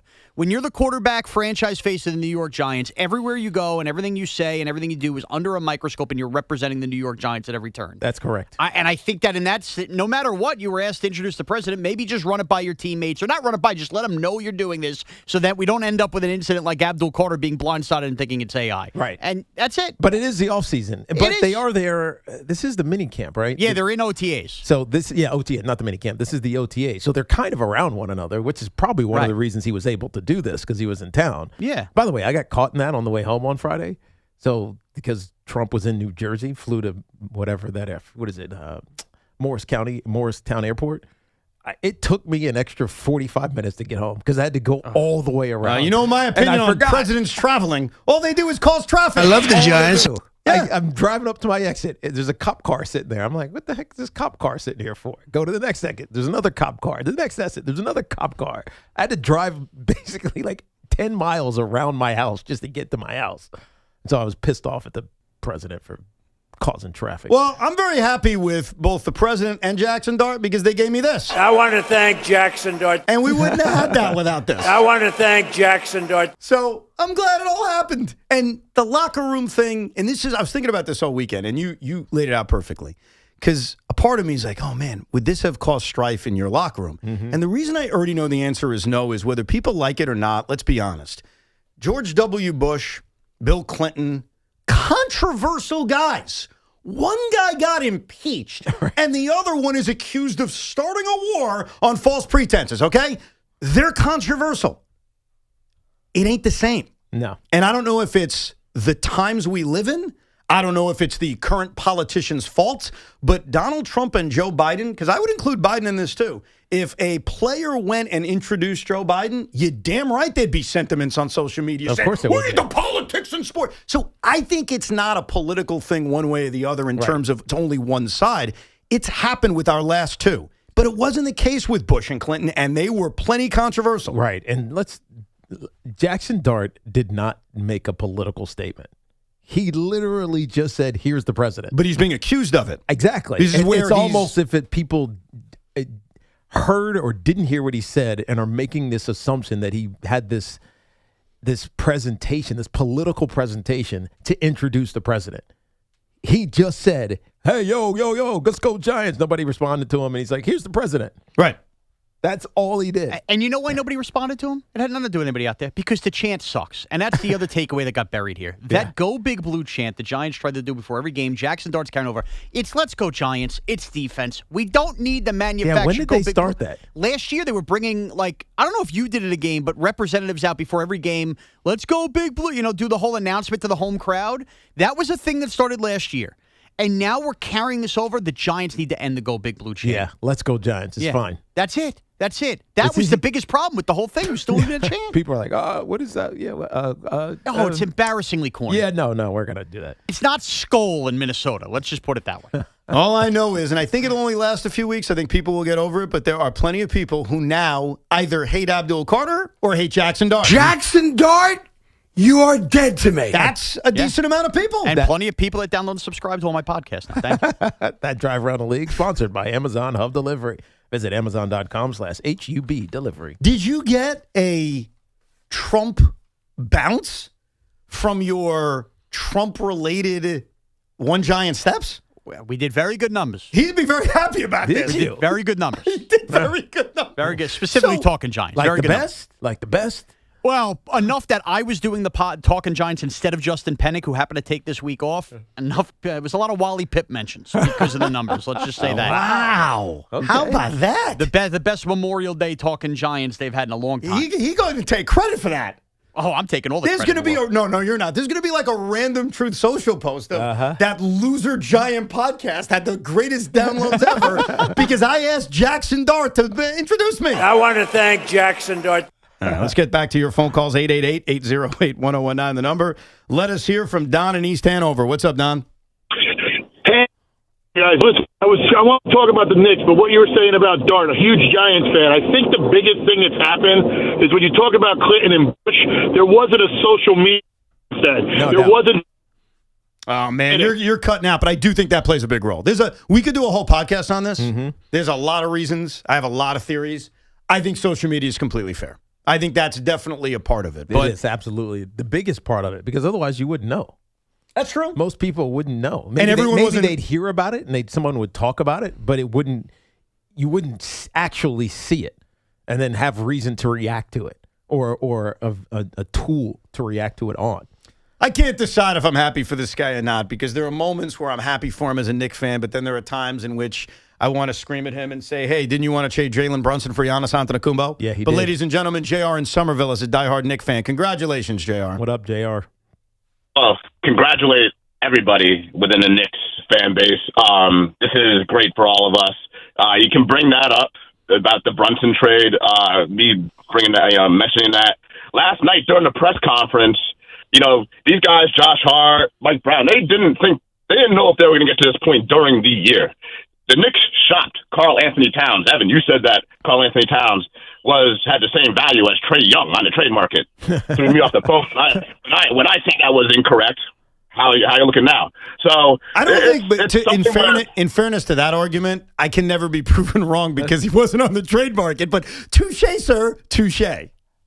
Knicks made calls, all right, and I called in. I jumped on the Nets yesterday on Gallo's show. I know you heard that. And, today I want to stay away from the Nets because I can kill them. I just want to tell you who I want for the finals. And I think this is almost like the early 70s, the way the Knicks are coming together, the way that there is a team in the West with a Wilt Chamberlain-type talent. And I think they're going to be battling for the next couple of years, 2-3 years, where this team's going to come together. Maybe the Spurs clip them once, but listen, this Knicks team has a window that's bigger than the one you think, Evan, when you keep on telling us that the window's going to close and we're going to be bad in 2030. This Knicks team is going to... No. It's not... Hold on. It's not bad in 2030. Well, I'm countering what you said because it's not bad in 2030. It's that these guys are about to become 30.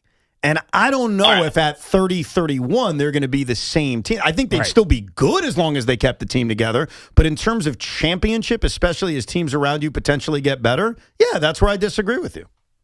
It's not a conversation for today, though. All right, this is a conversation. You brought it up. Don't blame me.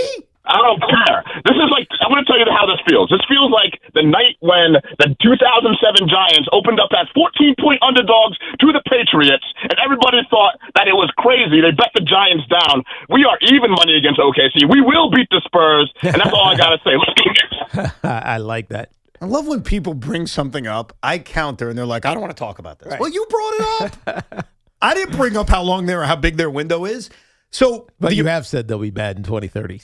I don't know if I said bad. I think I said that their window to win an NBA championship is now based on the ages of their best players. I think you were half trolling for the picks. Well, I hope that they're bad just based on that. Yeah, those picks are net picks. But as long as this roster stays intact and they're all under contract, obviously injuries could affect it. But once you get to 30, it's just likely your guys get hurt. Right. I don't think the Knicks would be bad. I just think that their best chance at winning an NBA championship is right now. On two reasons. Number one, the current age of these guys, and then B, the league around you. You have no idea what the league around you is going to look like. Forget that. Three, they're playing at their peak right now. Right. Collectively. This feels like an unbeatable team at this moment. Now, obviously, the East was weak relative to the West, but still, they're playing such connected basketball, and it seems like no matter what they do, they always find a way through. The reason I am hesitating for the very first time about Thunder Spurs, obviously a huge Game 5 tonight, in which as a hater, or if you're a Knick lover, like we're kind of looking at it the same way, even if it's from the opposite perspective, I have been consistent, the Thunder. They're the biggest threat. The Thunder gives me the best chance of you not winning a championship, all that. But I cannot discount this A.J. Mitchell and Jalen Williams injury. Right. Because keep in mind what the injuries are. Especially A.J. Mitchell. Jesse Williams, because that hamstring it's been lingering. Yeah, it's a re-aggravation. Right. And he missed a lot of time this year, Right. Jalen Williams. He missed basically half the season. And A.J. Mitchell was stepping up in the postseason. And you know what his injury is? A calf. Right. So you're not just talking about, hey, these are key rotation players. Obviously, Jalen as a all-star caliber player being out. There's uncertainty on A, if they're going to come back, and then B, if they come back, if they can play at a high level, and C, stay healthy. And so it's the first time I've kind of shifted towards as much inexperience as the Spurs have. They're getting healthier now. Right. And De'Aaron Fox is playing. Dylan Harper is playing. Right. And they have the unicorn in Wemby, who is just unbelievable no matter how you look at both ends of the court. Be careful, by the way. I know that a lot of basketball fans wouldn't make this mistake, but maybe you're like, haven't watched the Western Conference, doesn't watch college basketball, and you're like, oh, who's this Dylan Harper you talk about? Oh, we remember him. Yeah, but you got to be careful. Why? Because if you spell it Dillon, there's another Dylan Harper. The OG Dylan Harper. The OG Dylan Harper. Are you familiar with her work? She might be sitting front row at Spurs games behind the coach. That kind of Dylan. Professional. Uh-huh. Yeah. Retired, though. Is she retired? Yeah, 31 years old. Had to hang it up. Getting too old. Really? 31's not old for that. Wow. The eye of the beholder. But just imagine, innocent mistake. Yeah. You're Googling Dylan Harper because you're like, oh, I hear these guys talking about this player. I heard he went to Rutgers. Let me see what's going on. And you don't go DY, you go DI. And all of a sudden that pops up. Got to be careful. I'm just looking out for everybody. And you're Googling it, aren't you? I can't. What do you mean you can't? I can't Google that on a work. Tiki, you're allowed to go down that. There goes Tiki. I'm going to do it. There goes Tiki down the rabbit. All right. Yeah. Let me put let me put my Wi-Fi onto my phone. So my IP address isn't traceable by the architect. Imagine how confused you'd be if you just searched it the wrong way. You just spelled it the wrong way. Be like, what? She also hit a lot of threes. I don't know what that means. Is that a joke? 888-808-1019. We'll come back with your telephone calls, 888-808-1019. Is that the number? Plus, the controversy from Cleveland last night in terms of Knicks fans not being able to sit in the seats that they bought. We'll try to dive in on what the hell happened last night.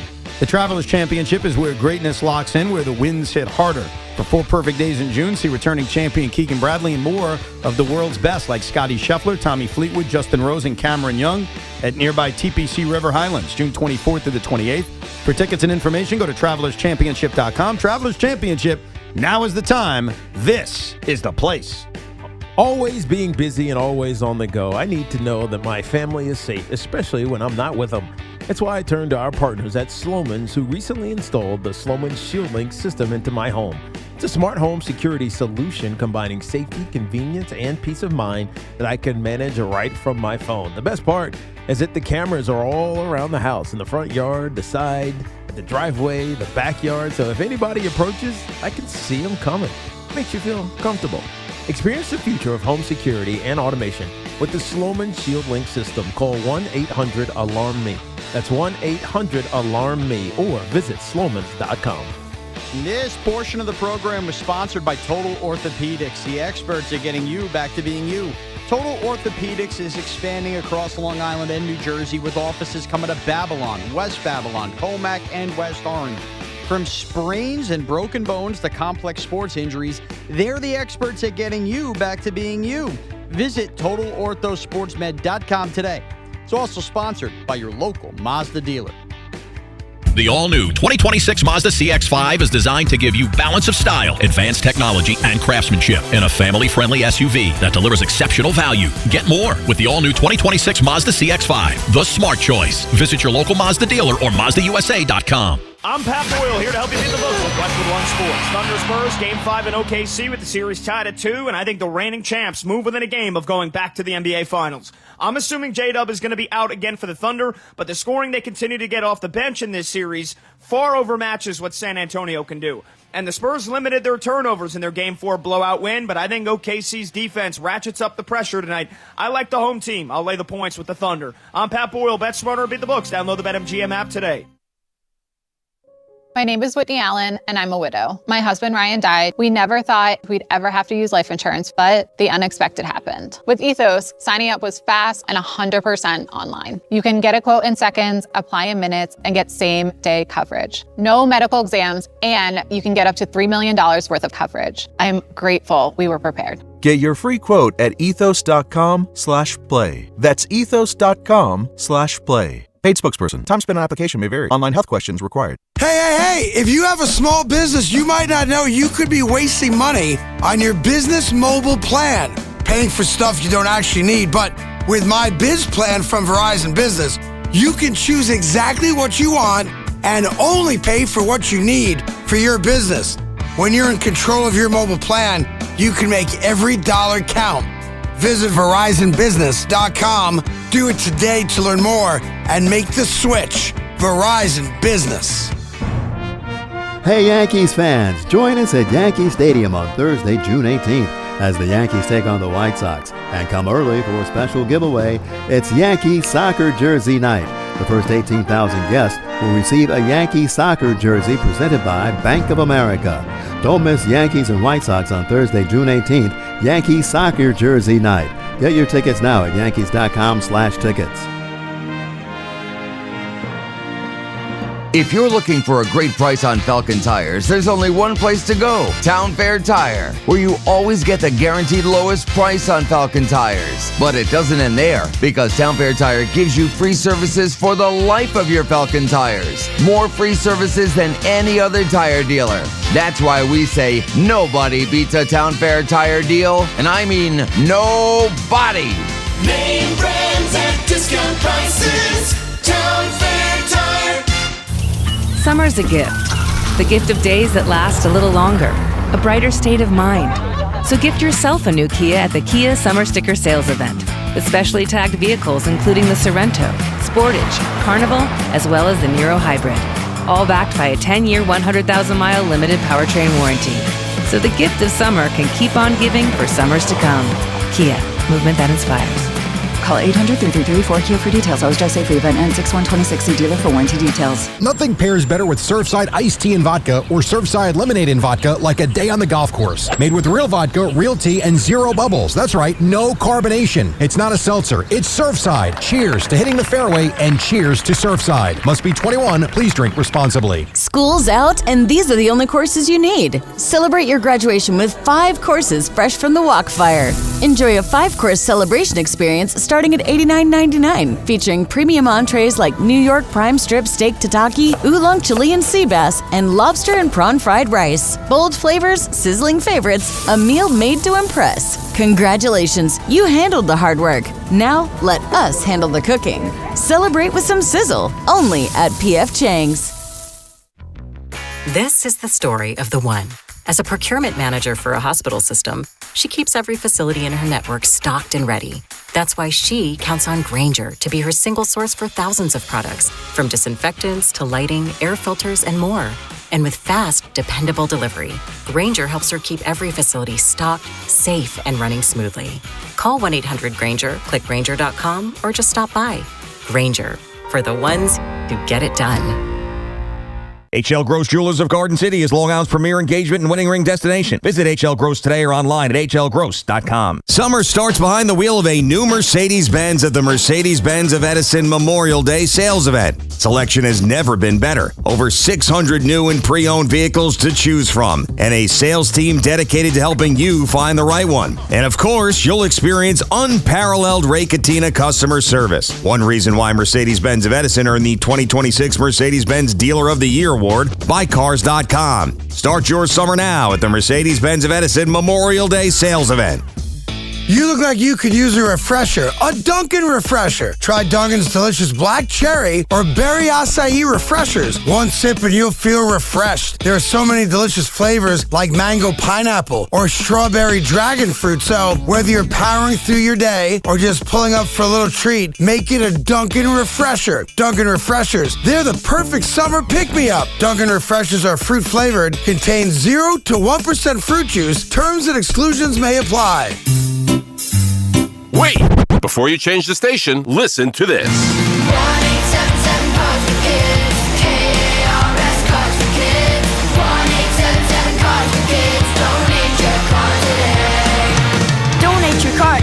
carsforkids.org. That's cars with a K. Pickup is quick and easy. You'll also get a vacation voucher and a tax deduction. 1-877-CARS-FOR-KIDS. Donate your car today. Attention. Have you racked up $10,000 or more in credit card debt? Are you barely getting by making minimum payments? With credit card debt reaching all-time highs, National Debt Relief is notifying consumers about significant debt relief options currently being made available to help those with overwhelming credit card debt. These options may reduce a large portion of credit card debt for those who qualify. You don't need to declare bankruptcy or take out a consolidation loan, and you may only have to pay back a fraction of what you owe, even if you have bad credit. National Debt Relief has already reduced the credit card debt for more than 550,000 consumers, so don't wait. If you owe $10,000, $20,000, or even $100,000 in credit card debt, you can now take advantage of this financial debt relief as the cost of living continues to skyrocket. To check what debt reduction you may qualify for, call 800-894-7722. That's 800-894-7722. Again, 800-894-7722. T-Mobile has an exclusive bundle for customers 55 and up. I'm Sarah Bowl. Yeah, I'm Frank Bowl. A reliable network is key for us. And with T-Mobile, it's been wonderful. And going to the 55 plus plan saved us so much money. A lot. And that's important. Trying to keep costs down. The home internet's been perfect. It's fast, it's quick. The setup was so easy, it took less than 15 minutes. It was like, ta-da! If you want simplicity, coverage, reliability, you want the whole package, T-Mobile has it. Right now, T-Mobile customers 55 and up can get 2 phone lines on America's best network, plus America's fastest 5G home internet for just $30 each. $30 per month each line with autopay plus taxes and fees. Minimum age 55. Pricing for home internet rely on 2 lines of Essentials Choice 55. $35 connection charge per line required. Best mobile network and fastest 5G home internet based on analysis by Ookla of Speed Test Intelligence data 2H 2025. All rights reserved. Get the scuttlebutt on your favorite team, The Fan, on the Odyssey, iHeart, and TuneIn apps. The Fan Focus is presented by Chef IQ. Watch the game, not the grill. Get your gear at chefiq.com.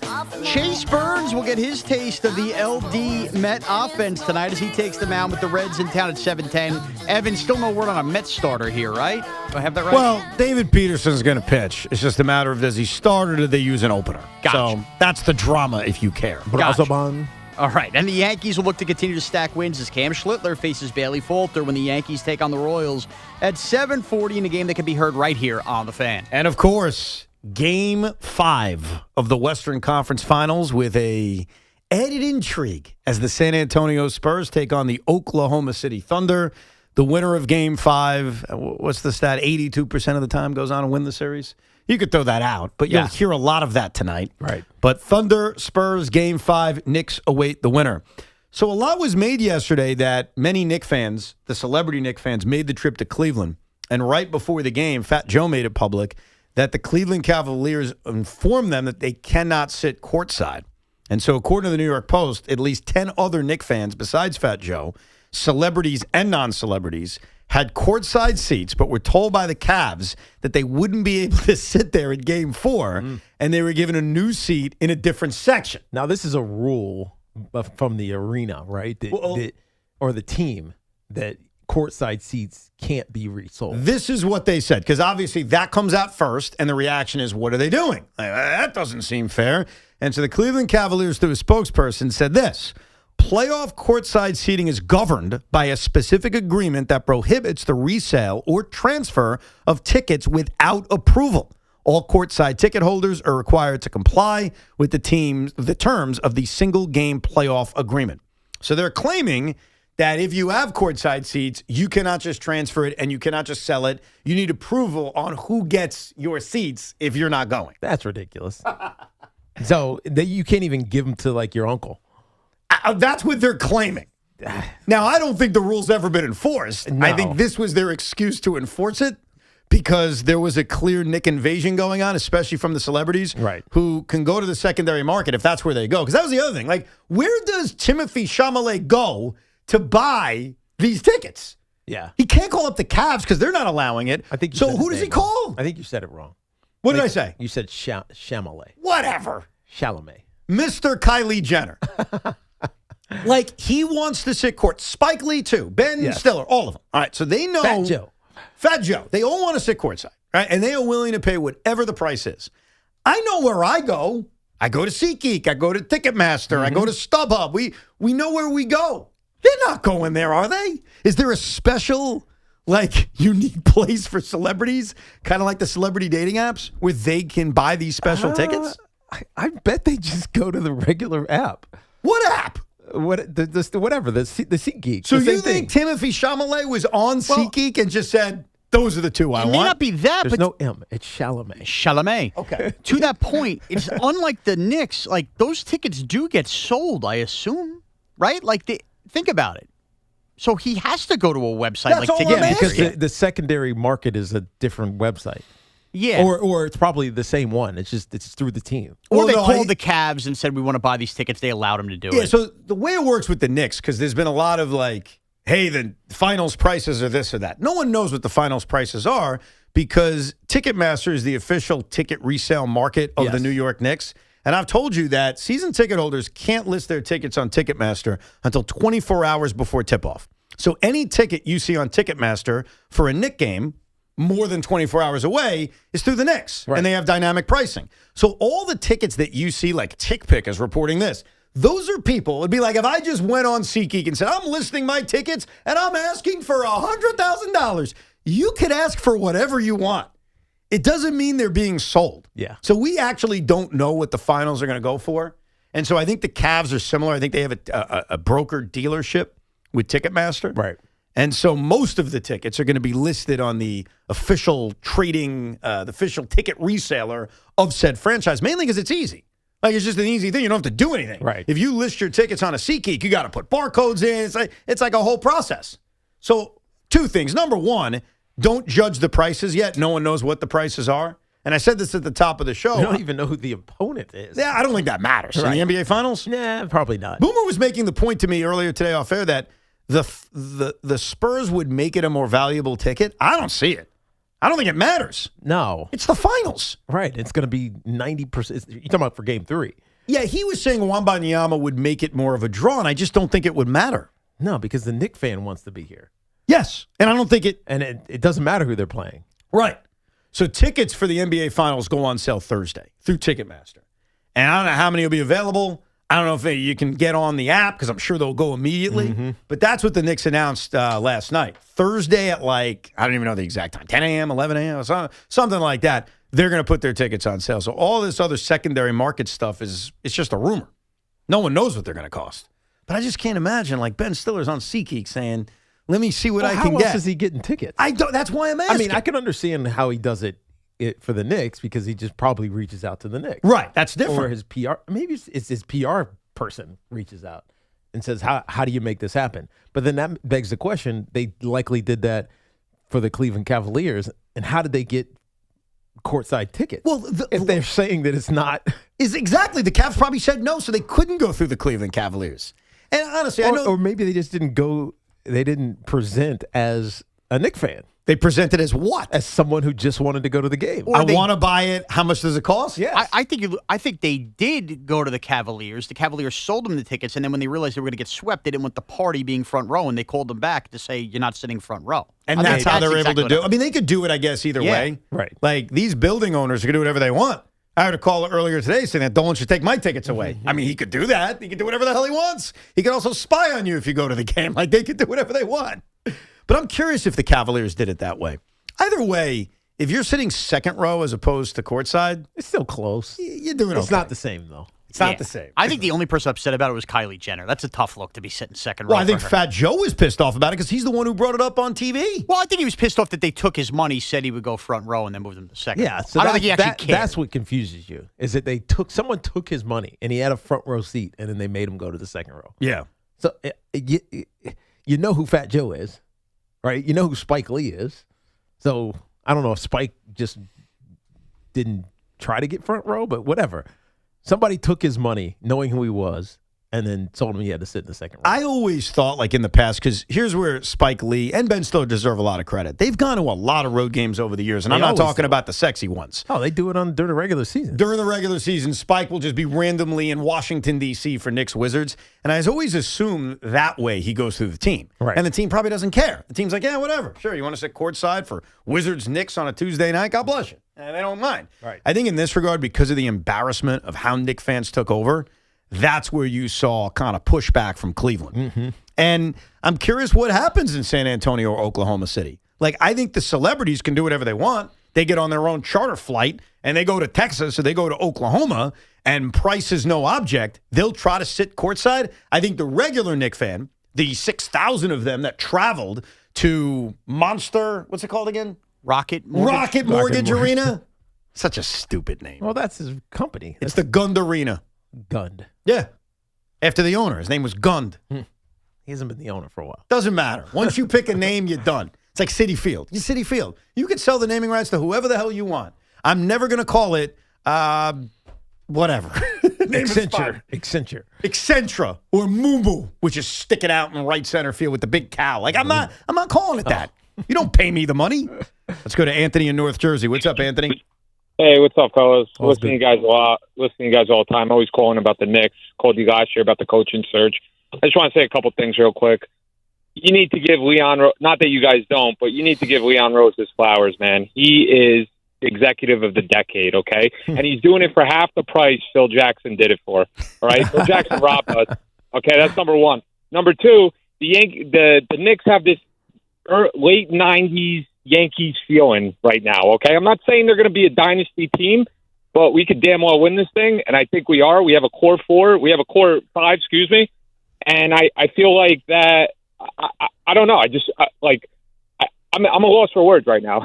Like, honestly, I'm at a loss for words. The hope is there, man. The hope is there, and you guys need to give Leon Rose his flowers. He deserves it. He's the hero. He's the one who built this thing. And we have. And he's a mysterious guy because he doesn't do interviews. We never hear from him. I'm still not sure his voice. Like, does he have a high-pitched voice? Does he have a low voice? Like, what does he sound like? I guess I have to Google, like, old Leon Rose interviews from when he was an agent. But he's the mastermind behind this. I doubt he even did interviews then. Yes, you probably have no recollection of his voice. He seems like someone who just wants to be mysterious. I bet you he has a low voice, though. And get stuff done. Yes. I bet you his voice is like, oh, Leon Rose. I know he did that one interview with MSG, but I think that in a way, as frustrating as that was at the time, because you want to hear from your team president, right? It's added to the mystery of him. And the other thing that I find fascinating is how they were built. I mentioned this a few weeks ago. Like, every team remaining, now we're only down to 3, they're built differently. Like, the Thunder were built on one of the greatest heists in NBA history called the SGA trade, in which they not only got the MVP of the league, they got oodles of draft picks that continue to pay off and basically built this roster. So they were built through the draft and one of the greatest trades in the history of the sport. The San Antonio Spurs were built in a laboratory by a league that either fixed the lottery for the Spurs or they were very fortunate. They just got very lucky. Okay. Whatever you want to call it. They were lucky for David Robinson. They were lucky for Tim Duncan. They're lucky for Wemby. Whatever you want to say, the San Antonio Spurs were built off of the lottery. They were built off being lucky or fortunate, however you want to define it. Why do they always get the big man? Like you tell me. The elite, tall big man. You tell me.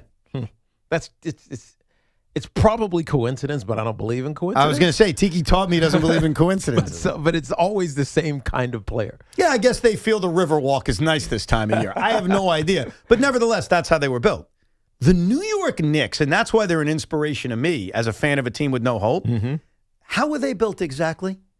It's not through the draft. I mean, Mitchell Robinson was a second-round pick years and years ago, and Deuce McBride was a good addition, but they were built through free agent signing Jalen Brunson, under-the-radar trade, Josh Hart, all the picks for Mikal Bridges. Anunoby trade. Julius Randle. I'll get there. One at a time here. We're building. Look like you were forgetting. I'm definitely bouncing around, so you're right. I'm not going in order, but I'm going to get there. Well, now you said it, so I just have to get there. R.J. Barrett and Emmanuel Quickley for OG Anunoby. Julius Randle and Dean Vincenzo for Cat. Like, it was trades. It was trades and free agency. So that's Leon. Like, unlike the Spurs. And that feels like work. It's a lot of work. Because it's not only getting the deals done, but knowing that those pieces work together. Absolutely. It's not easy to do that. The San Antonio Spurs, no offense, it was handed to them. What'd they do so special? Suck at the right time and win the lottery? Yep. Sorry, not impressed. The New York Knicks built it the hard way. They weren't given ping pong balls the way the Spurs were. No, I'm not bitter. The Knicks built it through ingenuity. Right. Did I use that correctly? Yeah, you did. Thank you. And that's where Leon Rose deserves a lot of credit. Anthony's in Orange, Connecticut. What's up, Anthony? How you guys doing? Nice to talk to you guys in the afternoon for the first time. Well, midday, I guess. I appreciate you. So just wanted to touch on the Abdul Carter, Jaxson Dart thing. Tiki, I disagree with you on you saying that Jaxson didn't make a statement, because I feel like you can make statements with actions. Things that you do could definitely make a statement. And he needs to, if I was his PR manager or anything like that, you need to realize your role with the Giants is the quarterback. You need to be a stabilizer and not a disruptor, which means you really got to watch everything you do in the public eye. Yeah, and he's got to look to guys like I don't Eli. think he thought he was being a disruptor. That's my point. And when I'm saying he didn't make a statement, he didn't say, welcome the greatest president in the history of the presidency. Or That was asked of him, and he said, I'm not going to do that right now. I'm just kidding. He basically just said, it's just great to introduce the president. Right. That's all he said. He wasn't talking about, the economy, the war in Iran, any of the other the gas prices, any of that stuff. He didn't say anything. He didn't intend to make a statement. Yes. But our last caller, much like, 40% of America, 50% of America, I don't know, you could look at approval ratings or not, right, took it as a statement. Of course, because even if he didn't mean it. He's assuming association is like introducing his association. Right. That makes him a believer in everything that he's done. Right. And Abdul Carter is against everything he's done because he criticized Jaxson Dart going there. Right. So that's where both men made a mistake if they care. They made a mistake if Abdul Carter cares that people are going to rip him. If he doesn't care, he didn't make any mistake. Right. Jaxson Dart only made a mistake if he's concerned about people who are like, I hate Jaxson Dart. Jaxson Dart, you are dead to me. That would bother him. I mean, but if he doesn't care, it doesn't matter. I don't know if Jaxson Dart knows to make a statement. If he's trying to, if he knows he's trying to make a statement. Right. I think he's young. He's new to New York, and he's cool. But sometimes you're too cool, and you think that by being someplace, you are, just being you, but you're representing something else. That's what the caller was saying. But I don't think that's what he was trying to do. Let's go to Stuart in New Jersey. What's up, Stuart? Yeah, I have a couple of questions about baseball. I'm 77 years old. I grew up in New York City, a Yankee fan. So when I was like 12, 13, 14, 15, I used to go to the games all the time. My friends, we sat in the upper deck. It was $1.75. Cost 15 cents on the subway to get there. There's no kids now besides wealthy parents taking their kids to the game where, like, I used to go with my friends. They should do something about that, like on day games, have like a small... I think it's even more than the prices. Like, my dad, much like our last call, would tell me stories about taking the train on his own. Yeah. I'm not letting my kids take the train by themselves. I'm not ready to do that. A 9 and a 5-year-old? No. My dad told me he was 11. He was taking the train to Shea Stadium. Well, I mean... What? When I lived in Riverdale, I would see, and I'd come and take the train into the city, I'd see kids unaccompanied by an adult. What year was this? This was, I don't know, AJ was 12, so it was like 11 years ago, 10, 11 years ago. No, it was longer than that because I've been in Florham Park for 13 years. So it was probably like 15 years ago, 16 years ago. Like, you would see kids by themselves. I was shocked by it, to be honest with you, because I wouldn't let my 12-year-old even if it still take exists, the train by themselves. It's far less than the 60s or the 80s or the whatever decade you want to use. So I get it. Prices, it would be nice if prices came down for all these sporting events, but it's business, baby. Yeah. It's all about business. If they could have had higher prices in 1965, they would have had higher prices in 1965. Yeah, that's never, I mean, it sounds good. It's never going to happen. Josh in Dutchess, New York. What's up, Josh? Hey, what's going on, guys? Good afternoon. Big fan of you guys. I just wanted to call in. So I'm a lifelong Knicks fan. I've been a fan for, well over 30 years right now and lived through a lot of nonsense. But I wanted to say one reason why the Knicks fans hate the Nets is you guys moved to New York. You were fine in New Jersey. You should have stayed there. and you came to New York and went to Brooklyn. You could have went to Buffalo, Albany. You could have went anywhere. And then you guys create a little group, the Coalition of Knicks haters. You're a bunch of nerds. Well, I can't argue that we're a bunch of nerds, but first of all, the Nets played in New York before they came to Brooklyn. They were on Long Island for a decent amount of time. Really? But, yeah, see, you don't even know. That's how I'm a Nets fan. Their 2 ABA championships were on Long Island. Yeah, because my dad grew up watching them at the Coliseum. Oh, okay. It makes perfect sense. But I appreciate our last call. Did you ever come to New Jersey to watch them play? All the time. The Nets in All New the Jersey? time. Tickets were very affordable, but all the time. Very affordable. Like our previous caller. What I appreciate about our last caller is the honesty. He said, I don't like you because you exist. And you didn't need to exist. You needed to go away. So I respect the hell out of that. Thank you. Let's go to Matthew in Brooklyn. What's up, Matthew? Hey, what up, guys? How we doing? All's well. Me and my pops are on our way back from Cleveland. Wow. It's a long-ass drive, but we're on our way back. Good for you. You have a good time? It was great. It was amazing. The only thing that sucked was they literally turned up the audio, so you couldn't even hear anything to block us out. But we were there. We were loud. It was great. I had a couple points I want to make today. One, mostly about your hatred of the Knicks. I mean, if you ask KD now, are the Knicks cool? I mean, maybe a different answer. Mm-hmm. You know, Keep maybe going. have something different. I got you. But I guess. if you go on Twitter, all you see is Net fans hoping they get swept, hoping that they lose, heartbreaking fashion. So I feel like it's more on the Nets than the actual Knicks fans.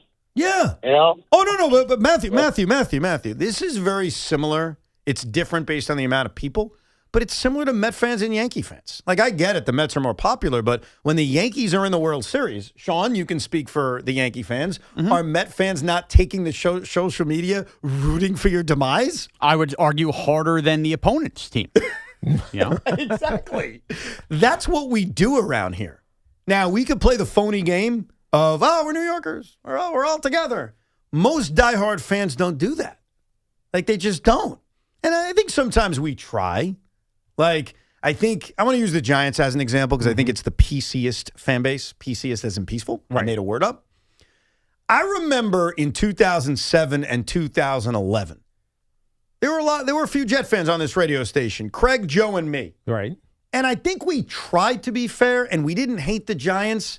But no, I don't think Craig ever wanted the Giants to win the Super Bowl. He could say whatever he wants about good for business. Same with Joe. And it's a jealousy, and it's natural, and it's okay. Even if it was against the hated Patriots? I think that complicated things, Tiki, in fairness. Yeah. I will definitely admit that. Because you certainly don't want the Patriots to win. I think that the Super Bowls were complicated, and I will acknowledge that. But I think that this is who we are as New Yorkers. And while a lot of us are more like, hey, I'm going to get on the bandwagon of the team that's good. I think it's organic New Yorkers. You're right. Because I don't feel that way. And I've been in New York for 30 years. Totally get that. And I think there are a lot of people right now who are like, no, man, if the Mets are doing well, I'm a Yankee fan. I'd root for them. Like, I think those people exist.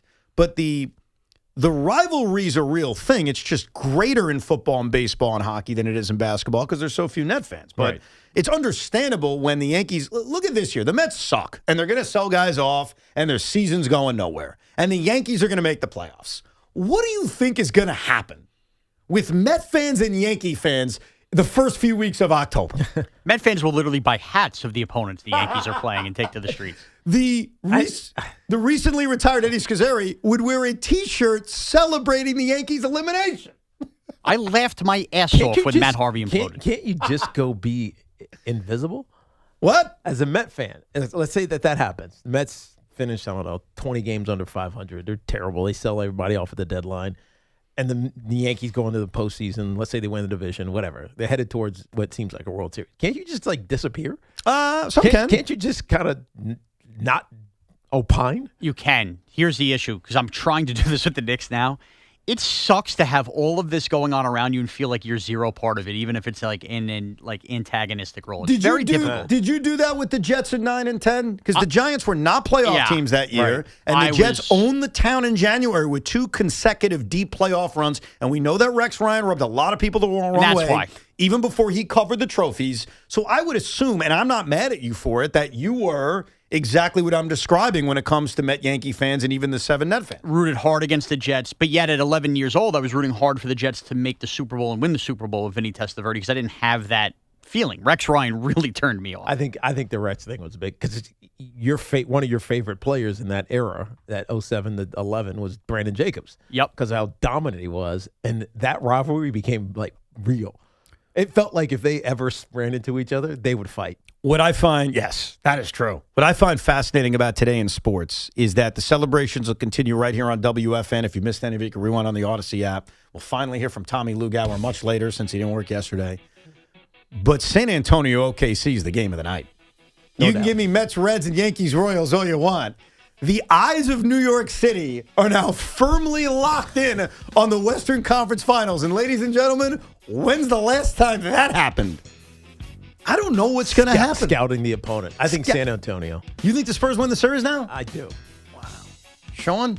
This is an Odyssey Sports. Jeez, what are you kicking us off there? How hard you try, Just let this play. All right, we're going to let it play and say goodbye. Carton show's next. Thanks for cutting us off. Goodbye. And it wasn't just a shutout. Tatsuya Imai, Steven Oker, and Oliver Santa combined to throw an amazing no-hitter in Arlington. Backed by home runs from Yordan Alvarez and Christian Walker, Houston didn't just win the game, they completely silenced the Rangers. I'm Addie Bates. Furnished by IntelliBrands. Whether because of discomfort, lack of mobility,